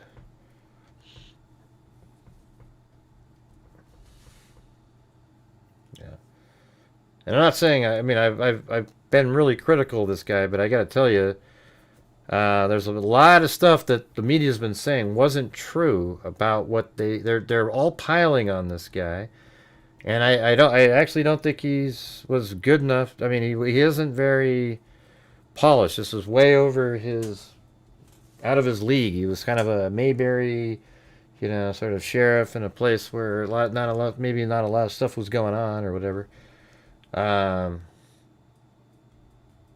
But a lot of the stuff that was put in the media about him and so forth is totally bogus. All right? Jeez. getting tired of arguing with You people. know, that question is You know what I hate asked- about being on YouTube is if you don't, like if I'm sitting here telling you what the reality is, but if people don't want to agree with you, they get so angry and worked up and have to throw these little jabs in, and it just really sucks, you know. Like I said, I don't think he's good, but what he's doing, he didn't do anything wrong. He sent the DNA to his lab before the FBI was even doing anything. Okay? He didn't keep it from them. All right? That's the truth. Of everyone, but there's labs that are better than the FBI lab. Yeah, like I would say Othram Labs is better than the FBI lab. They get stuff off of nothing. Okay? So there are private labs that are just as good as the FBI. It's just wild. But for me, it's real simple. Like talking the family to believes she's alive. I believe she's alive. My team, 400 officers out there right now, are Hey, I working got a good hard Valentine's Day because card they in believe she's alive. Hope is sometimes all we. Yeah, they can get a sample if they want, and they can go do their thing with it. Okay? I'm totally for that. Go get a portion of the DNA and do your own thing at the labs in Quantico. I think he's even said they could do that. He said it. We have. It really is. I have a team of 400 officers from federal government, state government, local government.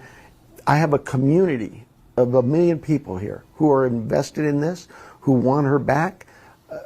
Sometimes all we have to go on is hope. I'm not going to kill that.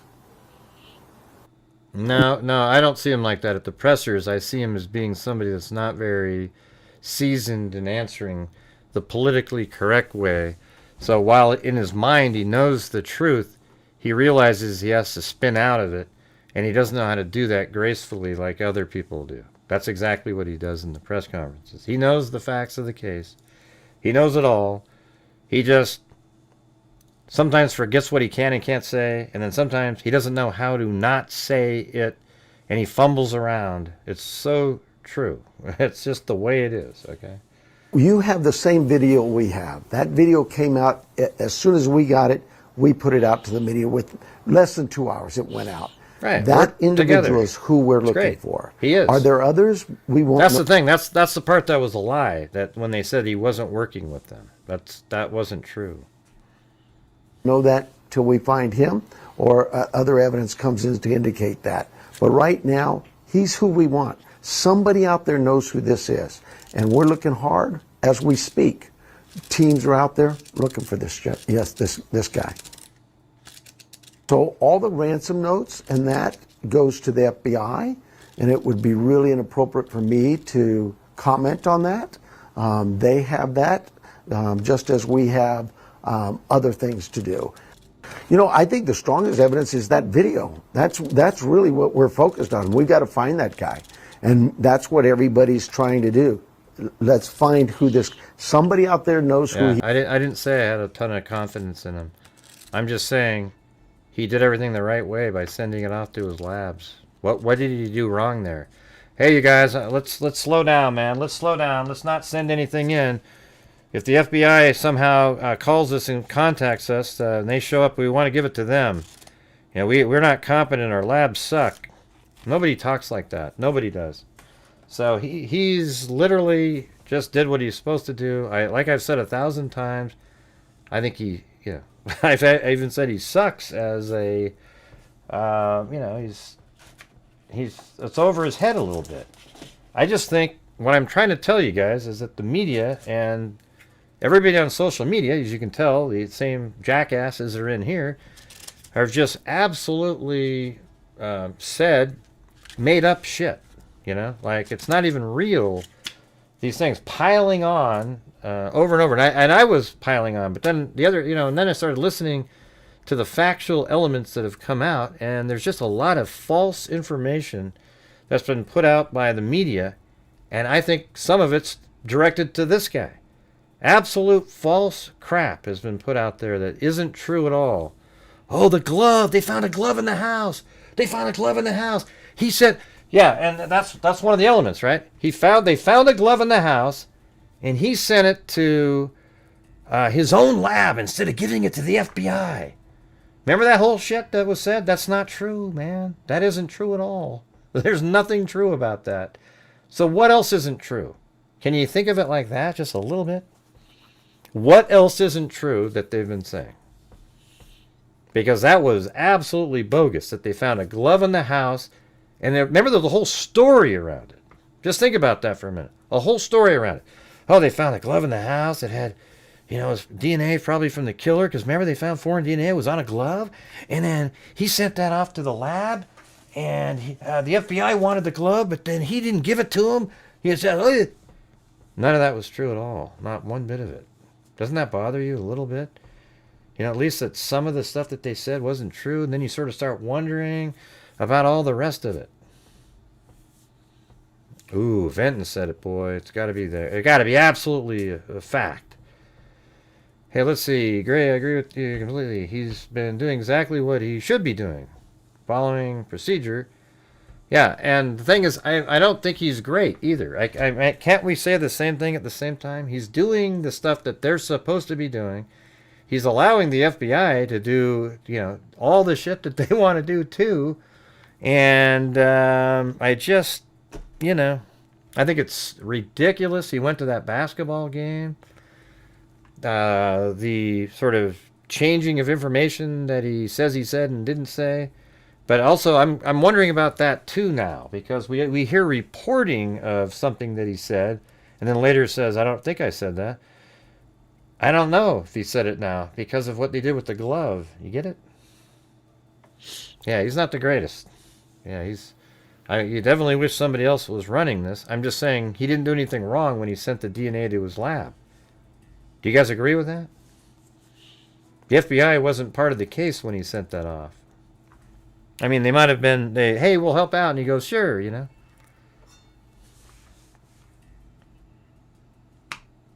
I just think it's weird how people, when they have a feeling, they can't change it. Like Lisa just keeps saying, he's a dud. Yeah, sure, right. But let's just, I'm not saying he's not a dud, but come on, you guys. Just look at what they've been doing here. Every single outlet keeps saying these things, and all of them went after him about the glove that was found in the house.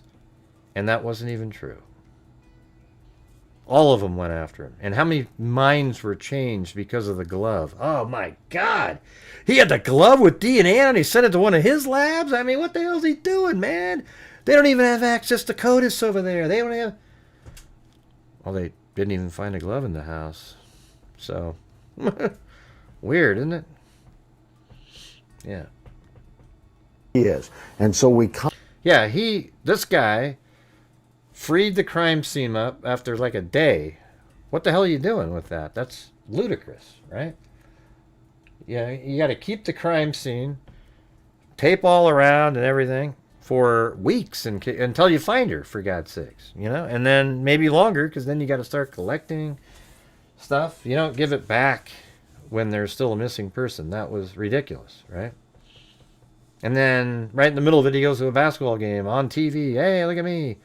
That was dumb. You could. I don't mind him taking a day off. Go sit at home, watch a game. Watch it on television. But looking like that was crazy too. However, I don't want to do the piling on anymore, because that's what the media was doing on false information. And once you do it once, then it's like, well, what else was wrong that you were piling on? See? Constantly put out, I think today, more Ring camera requests for information from the public. We in essence, I guess from the beginning... And by the way, here's another thing. This is why I don't like doing it either. What value does it have, in this case, to sit here and spend day after day trashing this sheriff here? What value does it have? How does it help find or put the facts of the case together? Can anybody give me a good answer for that? It has none. It's just drama, conversation looking for a boogeyman when we don't have anything else to talk about. Nobody talked about the sheriff for 1 second last night when there was the SWAT team and everybody in the neighborhood goes, oh, there's something else. As soon as that dies down, we get the whole community going back at the sheriff again because somehow it's his fault. Yeah, I mean, I don't know, man.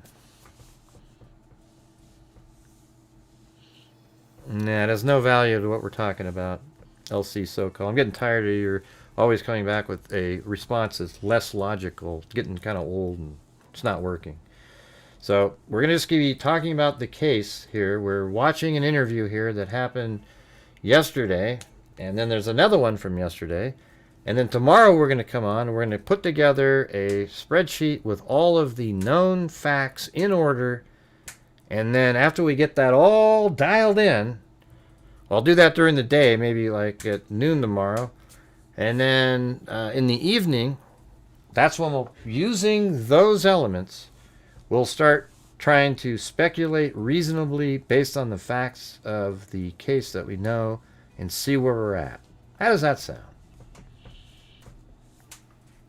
Great. To maybe a couple of days ago, the count was over 18,000 calls here, and I'm saying all this with not liking the way this sheriff operates either. Okay. I've said it 1,000 times if you've been watching my show, but it's just getting really old, total waste of time talking about it. It is what it is. It happened. That's it. 14, 15,000 at the FBI office, you're over 30,000 calls. And that, when we put that video out, in a matter of maybe an hour, we had almost 5,000 more calls. That's a key piece for us. And we're continuing to look at that and work with that. All right, let's see. I'm going to move over to this one. So this one is one from the day too, right inside yesterday, right inside his sheriff's office. First, I mean, we can start with that if you want. I wasn't going to, but we can. What do you want to say to, how do you respond to this report that says that you are not working with the FBI and holding back evidence? There we go. Look at that.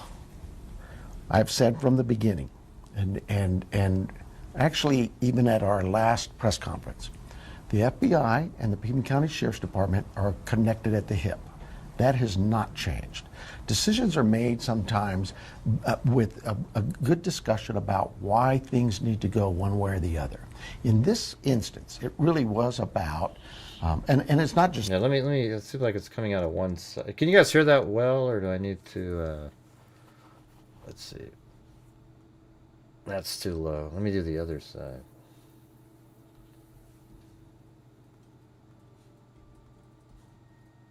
This. We're going to use a judge for a search warrant. Do we do a federal judge or do we do a state judge?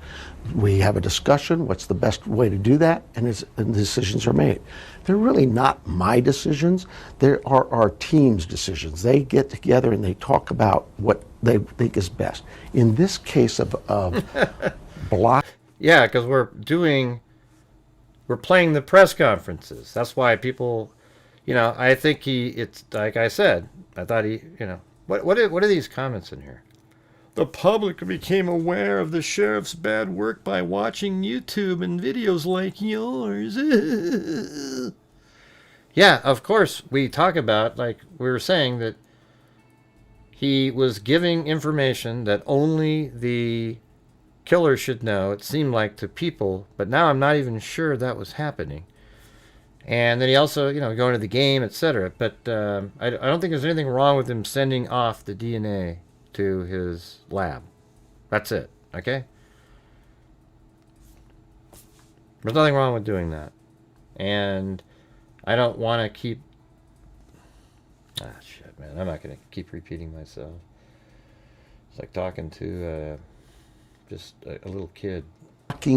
Evidence from the FBI, that's just so far from the truth. What happens is we processed our crime scene, took all of our evidence. That morning, it wasn't days later that we contacted that morning, we contacted the FBI. We said, hey, we've got some digital analysis that you guys could really help with. They said, Sheriff, whatever you want. Yeah, let's go back and listen to this. From the FBI, that's just so far from the truth. What happens is we processed our crime scene, took all of our evidence. That morning, it wasn't days later that we contacted that morning, we contacted the FBI. We said, hey, we've got some digital analysis that you guys could really help with. They said, Sheriff, whatever you want. We gave that to them. The rest of the evidence we sent to our lab. This is a lab we've been using for 30, 40 years now. They may be in Florida, I don't know. Maybe they were in Phoenix at the time we got them. I don't know that. But this lab is, again, so many corporate companies have come to us and said, Sheriff, tell us what you need, pro bono. They're not charging us anything. So the $200,000, I not a clue. But what I would tell you is $200,000 either. The That's FBI and bull us sit crap down at that people tables say. and we discuss things. Hey, I've got this mission up in Rio Rico. We've got a search warrant. Who should we do? State. We've got a SWAT team. You want our SWAT team, their SWAT team. There's no egos there. We sit and discuss what's the best option. The DNA. If you had, God forbid, something happen in your home, we're going to go and process it. We're going to take markers and get profiles on what we believe could have DNA. But we're also going to take buccal swabs of you and your family. Lisa, I've already explained it to you. Do you not understand it? I just explained it to you. They sent it to their own lab first. So if the FBI wants to send it to that lab, they stick with what you're saying, great. Okay? But that's where it went first. So if they want their own sample, they can go to the lab over there, take a sample, and bring it to the Quantico lab. And they can all have it together in their place. But again, the DNA was sent to his lab first. It's like people don't want to hear. They just want to keep finding something to bitch about. And your friends that have been there to eliminate, right? So in this case, all of that evidence, day one, went to our lab. We now come I'm getting so frustrated back 10 days again with the further, chat. It's just like there's gloves found. ridiculous. So the FBI says, okay, so should we send them to the FBI lab? I said, no, let's send it all to our lab, because why would you want to have evidence over here and all the markers, if you will, for elimination over here? It's just adding a step to it. Let's just keep it all in one place. Our lab does good work. Their lab does good work. They both are capable. Let's just, to eliminate that, okay, this lab has... they're talking about it right now. Oh, we've got a marker. Can you send us... No, but you said it's already at his lab. And see, people are complaining about it not going to Quantico. All right, that's what the complaint is. I don't know if that's what you were complaining about, Lisa. But... For elimination... Sorry if I misread that. Over here. Let me it's just just adding a step to it. Let's just keep it all in one place. I'm really tired again. Our lab It's does already good been work. 4 hours. Their lab does good work. Big struggle. They both are capable. Let's just, to eliminate that, okay, this lab has, oh, we've got a marker. Can you send us your eliminations? Or vice versa. Can you send us yours and we'll eliminate for you? It doesn't make sense. It's just we talked to FBI. Yeah, I they saw said, you someone yep, makes from sense. Thanks, an Sheriff. interview you and did we 10 move years on ago. to the next problem. So you're basically saying this was maybe one person that had a problem with it, but you feel like... You know, we got 400 officers out there working together. Yeah, I'm going to hear that again. Over here. It's just adding a step to it. Let's just keep it all in one place. See, it does say that. The I lab, I said, no, let's send it all to our lab, because why would you want to have evidence over here? And Yeah, all- but I mean, I think most people would, like most of us would go, oh yeah, put it at the Quantico lab, right? But he already sent it to his lab. So I would rather have the FBI just take a sample of the DNA or whatever from his lab and use their lab, and then let the sheriff do what they're doing too on the side if it's free, right? Why not do that? the markers, if you will, for elimination over here. It's just adding a step to it. Let's just keep it all in one place. Yeah, see, he's already got that Our set lab up. does good work. Their lab does good work. They both are capable. Let's just, to eliminate that, okay, this lab has... Yeah, he wants to use his lab. Maybe that's what you were saying. Oh, we've got a marker. Can you send us your eliminations? Or vice versa. Can you send us yours and we'll eliminate for you? It doesn't make sense. It's just we talked to the FBI, they said, yep, makes sense, thanks, Sheriff. And we move on to the next problem. So you're basically saying this was maybe one person that had a problem with it, but you feel like... You know, we got 400 officers out there working together. They're not always going to see eye to eye. Some of them are going to think, and they may be right, but somewhere at a certain level, those discussions are had, and we weigh it out. And All right, any chance you guys could help support the channel? We've had a massive lull in here. we keep going. Yeah. Are you not are you sharing the results? Everything. With FBI? Absolutely, and they are with us. Okay. The Oh, there you go. videos. So maybe he's getting stuff. That came from their submittal to a company. They came back, they share it with us. People thought, oh, you had those videos forever. I think we had them for about 2 hours, and we submitted them to the media and said, we need your help, because that has really given us quite a lot of good example. leads Right? and an advantage on this. And we're hoping we've got some good leads today that we're working on that we hope pan out. Who is currently leading this investigation? We are. It is an effort. It is a team effort. We who? We, the sheriff and the FBI. Okay. We work step in step. John Edwards called me last night.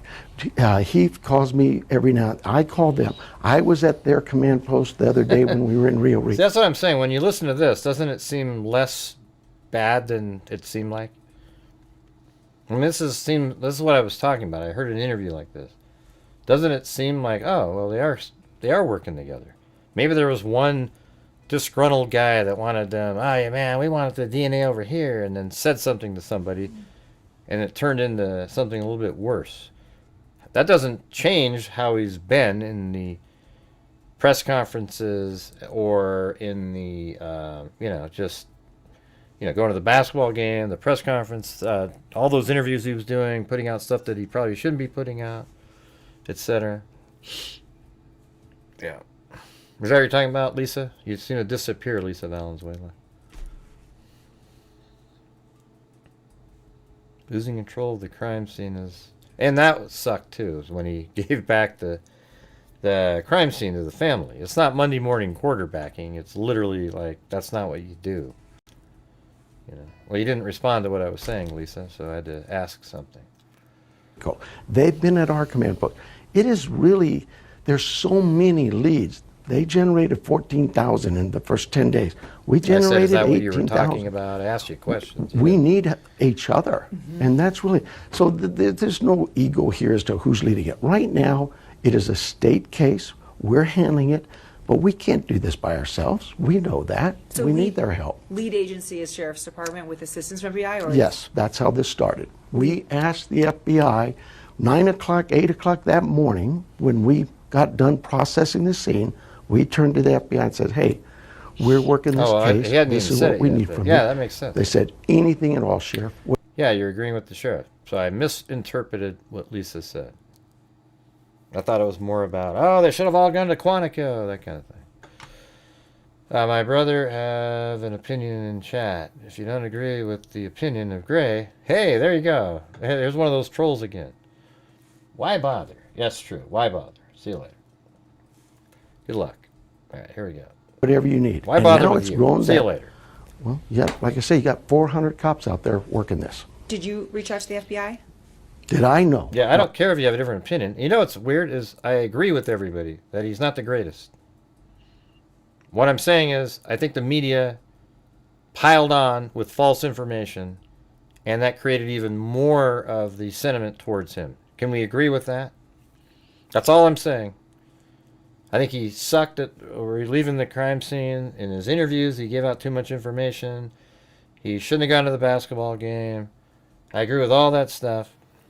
And that still could be that the media piled on and they used false information to do so. And for me, that's where everybody just needs to sort of stop and we just kind of forget what happened and just start moving forward regarding other information. See, it's not like I'm disagreeing like this idiot Michael said up above. Oh, if you disagree with Gray, blah, blah, blah, blah, blah. I agree with everybody in here. What I'm saying is that can we stop doing it because the media, in this case, I'm going to say this right now, and this is true. This is the media that's been covering this case has, the big networks and whatnot have lost. I've lost so much trust and I've never had a case that this poorly covered that I've ever seen. I mean, just horrendous night after night with people that don't know what the hell they're talking about. You know what I heard today? I was watching Fox News. They had an expert on. You know what he said? I mean, this is shocking to me. He said, "Hey, you guys, I just found out something. You know, there's this lab that has the ability to take your genetics and come up with like a picture of what you might look like with it, even the country and everything." It's like, dude, that's been around for like 10 years. We've been seeing this. It's called Parabon Snapshot. Where the hell you been? How did you get to be an expert on a show? You sound like an absolute like clown. I didn't know anything up there. It's amazing. And they have these, like, they get up there and they theorize. Like today, again, on one of the channels, Fox News or whatever, they said, yeah, it's interesting because the DNA stops right there on the patio. Well, guess what? That was started by Brian Enton, who didn't look further down into the gravel to see if there was any more blood droplets. So then everybody had to theorize that the body was brought back in the house and brought out the back door. Aren't you all frustrated with all this crap? I mean, it's just ridiculous. Don't report on it if you don't know. Like, you literally, you know, oh, there's no blood down the gravel. So, and it was right there, these big blotches of blood. So they've all just absolutely, so I don't know what's true or anything. That's why we're starting over. We're just listening to this stuff. Tomorrow we'll put together the spreadsheet of facts. And then after that, we can start doing what we normally do here, theorizing on information that is a fact. Yeah, me too, Lisa. It's just, yeah, exactly. Releasing the crime scene was absolutely ridiculous. Him going out and doing 75 interviews the first day, giving more information to one person, less to another one, and stuff that probably shouldn't have been said to this one, and this one, and this one. And then right in the middle of the investigation, he's just gallivanting around at a basketball game, which is just horrendous optics. It doesn't look good. He seems like a guy that it's over his head. Okay? He went and, you know, but he did what he's supposed to be doing. He sent the DNA off to the lab that they use, and they even said they would do it for free because it's a big case, and they probably wanted the notoriety for it. So, you know, he sends it off there, and, you know, it is what it is. But when you listen to this, it sounds like they're communicating a hell of a lot better than any of us thought, right? Now, we are listening to him say it, you know. Maybe an FBI guy would say something different. Don't know. My team works with them all the time. Okay, so the sheriff's department reached out. I Right. think that was Yes, part of the I'm report, sorry. that it Yes. said that, like, you guys didn't Yes. reach out and they reached out or something. Yeah, I Okay. believe our team, after I got Okay. a brief, they said, yeah, I'm not sure what that FBI's going to means, help us with Lindsay. this. Well, great, and we'll do this. Go back and watch it we'll work. again. And once it got going, the FBI, Department of Public Safety in Phoenix, Tucson Police, our regional team, everybody said, Sheriff, what do you need? Okay, I'm going to ask you about those gloves. You said, how many gloves were found? I can't give you the numbers, but we found the first pair, I think, was a search team that went out, FBI, deputies, everybody, about 2 miles away. There's been some reporting that there was a glove in that is, no. There's No glove in the house. Never was found a glove in that house. Okay, was there a glove found closer to the property? 2 miles away is the closest we have. And that's one pair of gloves? One pair of gloves, I believe. Is yeah. there another pair of gloves? There's a lot of gloves. How But many we gloves? we go out 5-10 miles. No, that's the dumbest thing I've ever heard, Paul. Is the walrus. We have to rely on what media puts out there in their reporting to be able to put together the pieces of a case. Now, because they're putting out false information, when we read their article, trusting it, then it's not true. It's not our fault that that's going out there, because we have no other options, you know. So you can go do your bull crap somewhere else, all right? God, I can't stand people like you. It's just unbelievable. As you expand that search, and let me say this, that's a lead we got, and we went in with that lead. I don't want to tell somebody, well, don't call us if it's 2.5 miles. We have to go and gather it all. And now it's really growing. But that's part of investigations like this. So you go and you get them, and then you prioritize. Well, this one's about 10 miles away. Yeah. Maybe we can hold off we on that. do Let's wait till the one- facts. That's what it is. What news media puts out facts. They didn't do it in this case. So we don't know.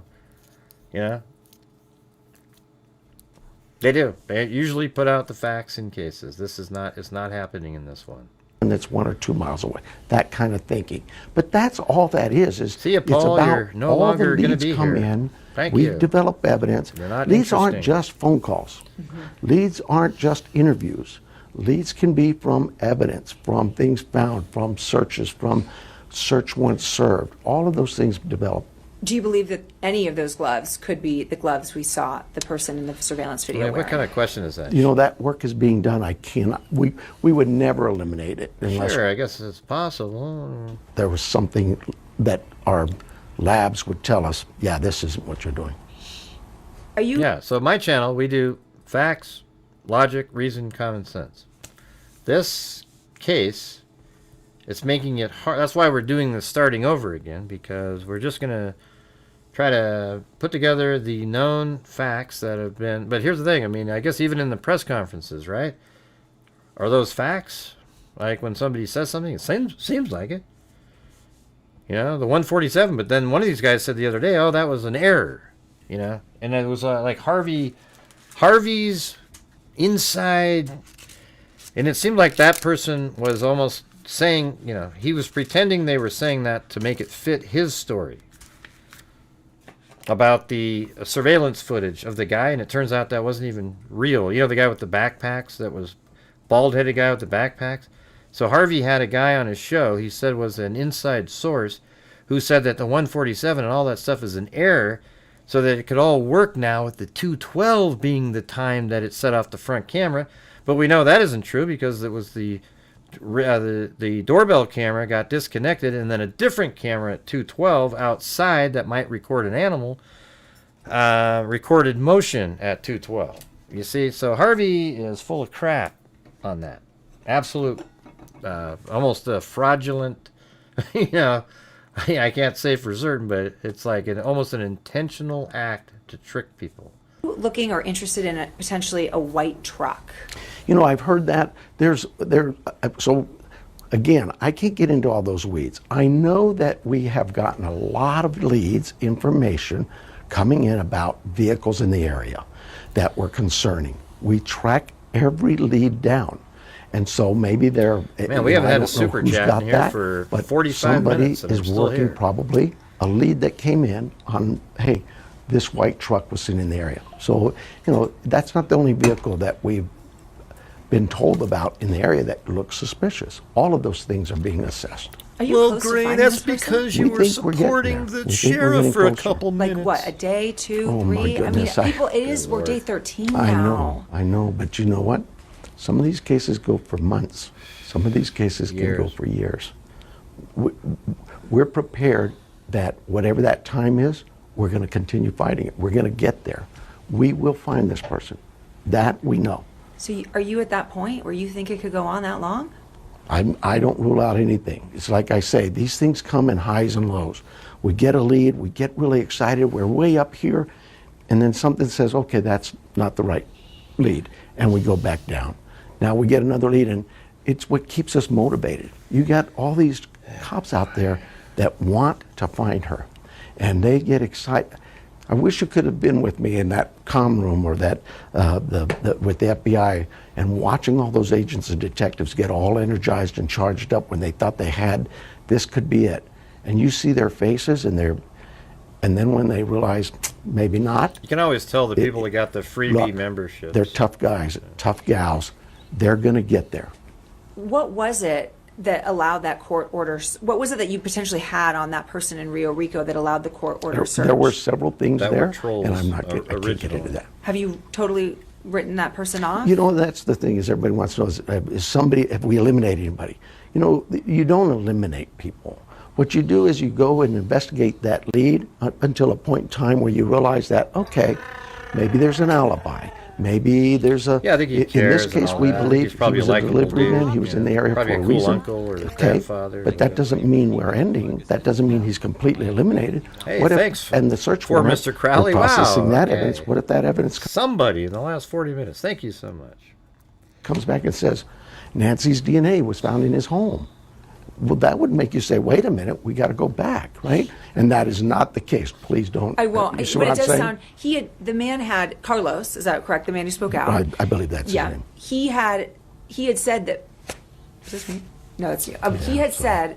This gentleman had said that he was a delivery driver and that perhaps he had driven in the area. So it sounds like that's maybe what it was. That he was delivering in the area. That's part of it. There's a lot of things there that we looked at. Okay. So it's not just. Well, yeah, and one of the things he looked at is that person's father had actually some predator activity. His dad with the same name and everything. So that was pretty interesting. Yeah, but then you have to say is that, but he's just a family member, and maybe there's some other things that led them to that. I want to know what led them to this last group of people. I mean, maybe it was just the vehicle. So here's the thing: I think law enforcement has an idea of what they have a suspect vehicle in mind, and they're trying to find anybody that had something like that around, and it makes sense. It has to make sense to them. For example, the people they arrested yesterday, they brought into custody. One of them had a charge of something related to a weapon. So maybe they were able to use that, the car, the vicinity, and maybe that was enough for a judge to say, sure, take a look. So I think there's something. I think they've got a suspect vehicle currently that they're looking at. Something that was on one of the main roads around at a certain time, and they were able to determine it came from within the community somehow. Oh, here's a delivery. Here's somebody driving in the area. There's a lot more to that, and that built up for us enough probable cause in our eyes and the judges to say, I think we need a search warrant. Okay. 5 minutes. Thank you. And let me say something on him. You're naming him Carlos or whatever. Yeah. We do not name anybody that's an Right, investigative lead. I We just won't don't say do that you're naming him, but you're whoever corroborating it that was. he's not just crazy going on the limb saying he's the guy. But you did say his name. That's why did this make it out there? Okay, fine. So, what Well, other that's his evidence? You first said name. several I mean, pieces of that's- evidence, gloves. What else has been found? Oh, I'm I not- hope it's solved soon, but this might go on I forever. can't go in there. All I'm saying is we're getting some great leads. I was thinking of giving it a month, and if there's nothing going on after this month, I'm gonna do something else. I mean, if right at the end it's like, oh, something's going down, I'll do. But if it's just cold as hell, It's based on a lot of calls, a lot of people tipping, but also on that video we have, the picture you have. Do you expect there'll be more surveillance video to come out? Well, I hope so. That's why you see a push. jeez. We're making another Donald, push you're today full of with crap. Ring Get out and of all here. those people with their home cameras, because we're actually extending that. I think we asked at first probably for that time frame we knew that existed, and then we took it out further. We're asking further. Right. Why January 11th? What were investigators asking about that day? in You know, they particular? have a reason. I don't know that, but I know that they have. I was just one of the people that lived at the house that had a search warrant. One of them was driving around, and the other two were at the house. Valid reason for that date. When asked about surveillance camera, though, do you expect more surveillance video to come out from Nancy's home? Boy, I hope so. We'll see. We've submitted it all. You're working with the tech. I have a feeling that they won't release any other surveillance footage, even if they have it from inside the home or even outside, unless it gives us a better picture of the person wearing the balaclava. And I think currently we have about as good a picture you could ever imagine of a person wearing a balaclava. If they have a picture of them without the balaclava on, then they might release that. But if they don't have that, we have the clearest you can possibly get, and they're just not going to put that out there. That's how they do it. Sucks, because I'd like to see every bit of it. Maybe they will. Maybe they'll think it'll add more attention to the case. It'll show maybe his movements a little bit better. And yeah, we've asked them, and Okay. they're working as best they can. Is there anything else you can tell us about this suspect? Because some of the things that's, we have the height and the, average sort of build, but those are pretty generic. Do we Good know night, hair Paulette color or Leonard. race or anything like that? You have Sleep the same well, video Paulette I Leonard. have. So that's Race or anything like that? you have the same video I have.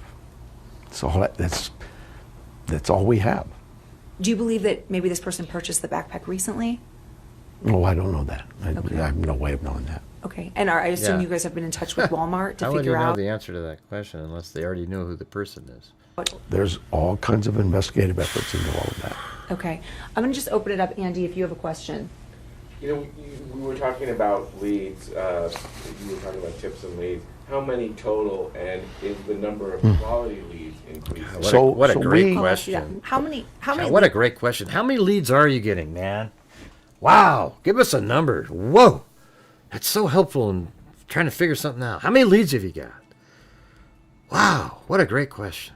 Boy, I've waited all day to ask that question. Matter of fact, I wrote it down. In case I had a chance to ask it, I'm going to ask, hey, how many leads have you got? Wow. Very insightful. Leads have you gotten since the video was released? So I'm going to go back, I think 2 days ago we were up to 18,000 here, and the FBI was up to about, I think they said 14,000. Since the video has been released, have you seen an increase in substantial? We saw when that video was I released, know, they're so dumb. within a matter of hours, we went up about 4,500 more leads. Do you believe someone out here in the Tucson area knows who that person is? I do believe that. I do. Hey, got some people to chuckle. We have All told the right. community. Somebody All out right, there is, Matt. Hey, I all think right. Savannah said it. Somebody out there knows this person. Somebody out there has information on this. Well, as of We 5 need minutes that. ago, we have Do you believe that there were more than one 3,722 people? leads. Do you think it was multiple people there that night? I Hey, do you go, think- we have what we have in front of us. Okay. One last question. Okay. I have something from Michelle. Yep, go for it. How did you rule out, if you can ask it, how did you rule out the man in the video who was trying to unlock a door, Okay. overnight video? How did? Oh, that's what. I don't don't, think we know. yeah, I don't know that. I just know that it was, they've looked at it, and for whatever reason, they felt like, okay, this isn't the same, but I don't know that. Okay, can that not count? Because I feel like it seems like it was at the same time. I think we know. What? I guess it's just, what is your message to the community that is saying 13 days on now and there's no suspect, no person of interest, no vehicle of interest? We have over 400 cops out there looking, working 24/7, every day, every night. Please call with every bit of information you can.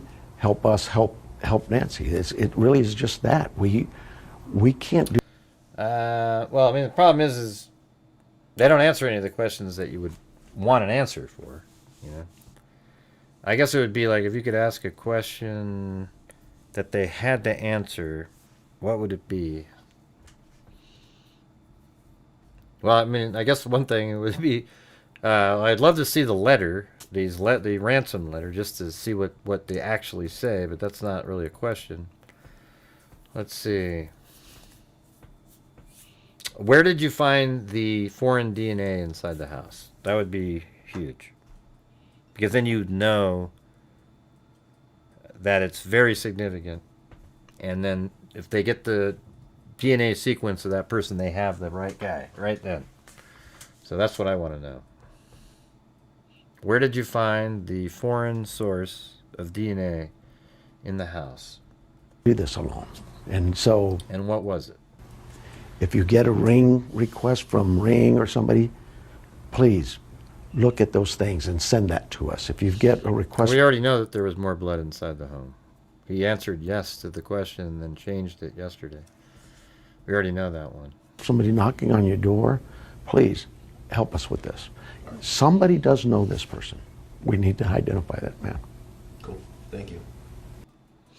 Good evening, I guess. We're here. Well, there you go, everybody. That was the full, all the different, not every single one of them, but a lot of the different press conferences, all the main ones, and then a couple interviews the last couple days. We saw the surveillance footage for a second. And then tomorrow, what we're going to do is go over all the factual elements, and we'll put it all together in a spreadsheet, okay? Everything, every single thing that's an actual fact, even stuff about Nancy, her family, all those different things. We'll just put it all together in one place, and then we'll have sort of a timeline area too, because I know Lisa Valenzuela loves those things. Her favorite document on the planet is the Idaho 4 timeline. If you could switch it out as for the Constitution, she would do it. That's not cool, Grant. The Constitution's really important, you bastard. No wonder your channel's failing, you bastard. My God, that's why people don't watch. You just said your Excel spreadsheet's more famous than the Constitution. No, I didn't say that at all. I said she liked it. Never mind. See, I'm arguing with a non-existent person. But that's how they sound. The same shit. Just like that. Right, anyways, you guys. Thank you. And my channel's doing well. That's the thing is, if I cover the really big cases, I do well. When I step aside and I cover a cold case for a night, my channel does absolutely horrendously, just as it would on any of those channels too. I've seen them try. They do worse than I do on those ones. Okay, but when I'm covering cases and we're doing shows, and I think people are interested in how we put things together here. Unfortunately, when I'm doing well, those are the nights that there's a troll community that hates me. So they send all their people over and they just try to dismantle and disrupt the show. So we really need the mods during those days to really, the second you see something like that, remove it. Sort of like there's a few comments that I had to delete in here because they were just sitting there. So we need to get those out of there a little bit quicker. But they do that every single time. Isn't that crazy? Every single time. Doesn't matter what show it is. Doesn't matter.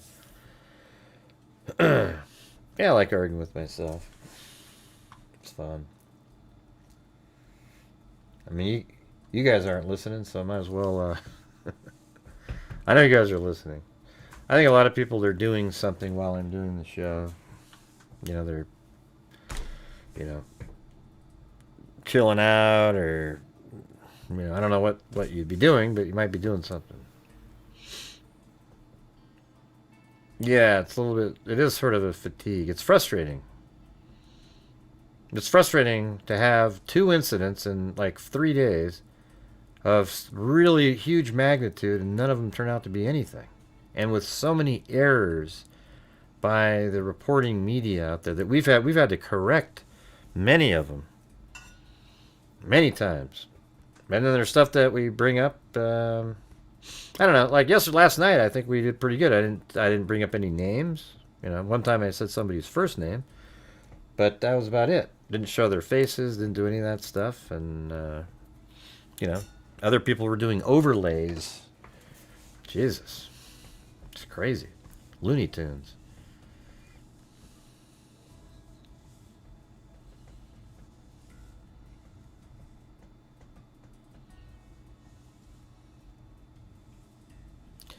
I always feel like my response come way late to what you say. Oh. Huh. Well, how far are you? You must be way behind. Because some people are 10 seconds behind and some are way longer. 2 minutes or so. I mean, my show's no different than anybody else like that. It's the same software, chat, everything. Alright, thanks to Cheryl Bullock.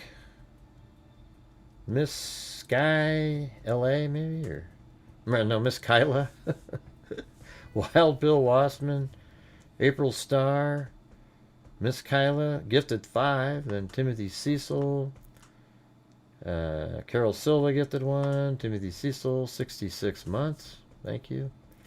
Tamsters, then DDWM 20 months, thank you. Then Wild Bill Wassman gifted 1. AJ Felt gifted 5. Then we have Curtis West gifted 1. Coco Love gifted 1. And then Jeannie RN gifted one. Tamsters gifted one. Jessica Schubach gifted one. Terry Crabtree gifted one. And then Cindy Boswell. Then we had Wild Bill Wassman. I think that was a challenge he set up there. He did 5. And then Walter Sobachak. And then Boo Sheet. Member for 6 months. And then KMTX. K-Me. Super chat, and then a gifted membership. Then we had Wild Bill Wassman gifted 1, then another one.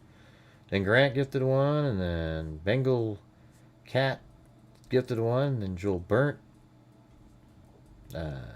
Shinobi Business gifted 1, and then Tamsters, that was her challenge, gifted 5. Then Kimmer.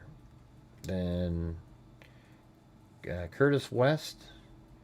Then Curtis West gifted a membership. Then Stephen Connerly gifted a membership. Then Kathy Freidenmaker. Then Kel Soon.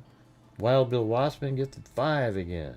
Another challenge, I think. And then Trey Joseph. Tracy Van Brott.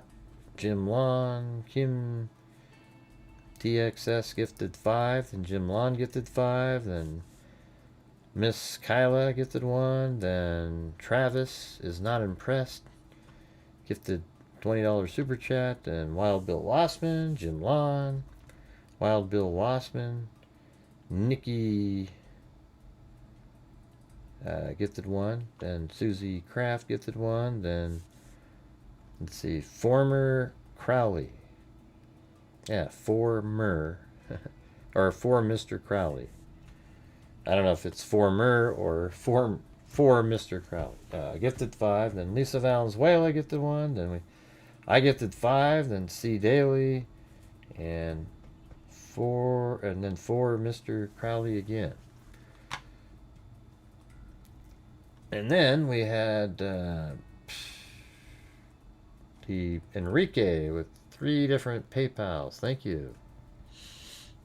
Very cool. Appreciate it.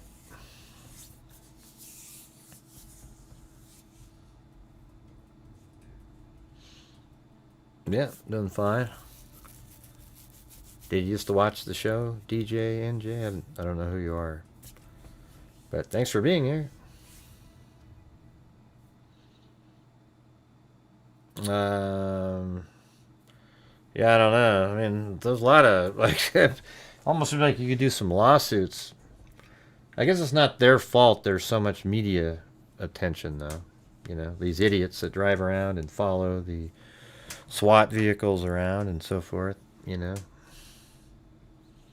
Those people wouldn't even be on camera if they weren't doing that. Oh, okay. You said, hey, great. How are you? Good to see you live. Oh, you just watched my show later?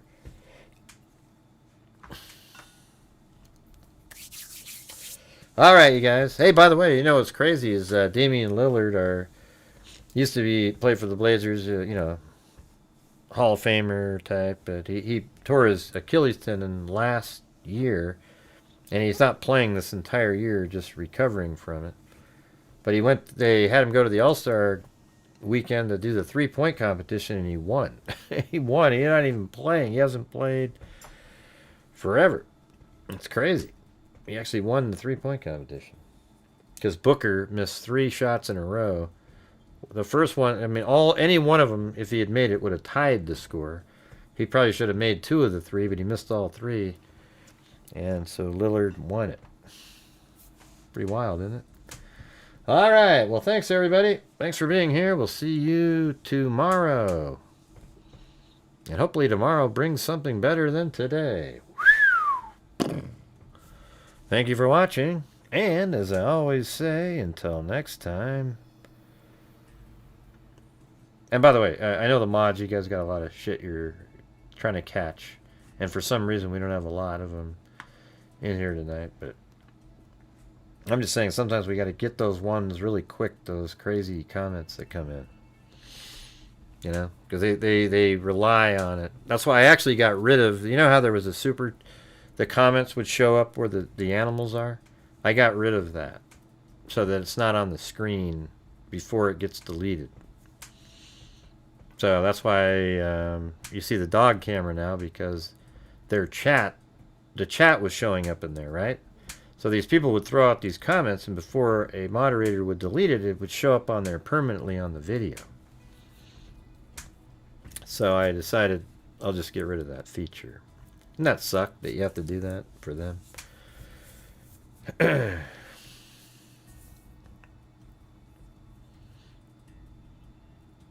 Anyways, thanks mods for all the idiots that you have to get out of there. Appreciate it. And we'll see you guys. I don't have a way to communicate. We don't have a mass mailing or something, so I have to mention it here. We just got to get rid of them quick. Yeah, there are a lot of people. There's a whole community of people that are just absolute whack jobs. It's wild. Anyways, that sounds like it'll be interesting. If we do, we'll just try to put together all of the facts. Now that we've seen all this, I think a fact, really close to being a fact, is that the camera that filmed is outside. That filmed at 2:12, okay? Because he said, well, it could have been an animal. All right, well, you know. You don't think a raccoon ran in the open door into the house, right? Yeah. Nobody's going to say that. That's right. All right, guys. See you guys later. As I always say, until next time, be safe out there. Thanks, everybody who supported the channel. Sorry I have to ask so much, but got to keep the momentum going. We've already given out 1,000 this month. I hope we can do like 3,000 or 4,000 or so by the end of the month. That'd be pretty cool. All right, thanks. See ya. Bye. Yeah, I've been doing this true crime thing for quite a while now. And during this whole time, I have not seen one person that is a crime dissector, plug rejector. I'm a certified human lie detector. Gonna get ya on a stretcher if you try and play me like an old projector. Crime sector is my nectar. Professor Greg is gonna give another lecture. Crime collector, freak connector, and I'm always gonna be a pup protector. Fool deflector, interceptor, and I'm meaner than a spectre with a vector on his pector. With all respect, just remember I've a temper fucking check ya. I have no agenda, I'm no pretender, and I'll serve it to you straight without the blender. And in the end, I'm gonna send ya on a mission to reveal the true offender. Yeah, so I'll just get right back to work. All right, everybody, talk to you later. Thank you for watching Gray Hughes Investigates on YouTube, where we use logic, reason, common sense, and the facts in cases. That's, of course, when the media puts out factual information. Thank you all very much for watching, and until next time, be safe out there.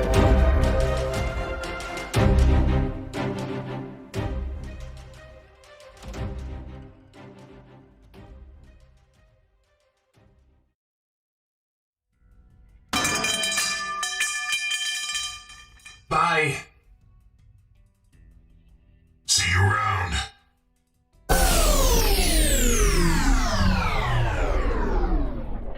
Correct.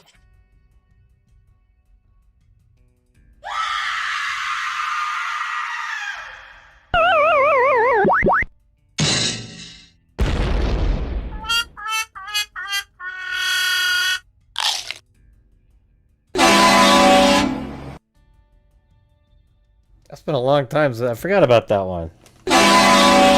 The old truck horn. All right, see you guys.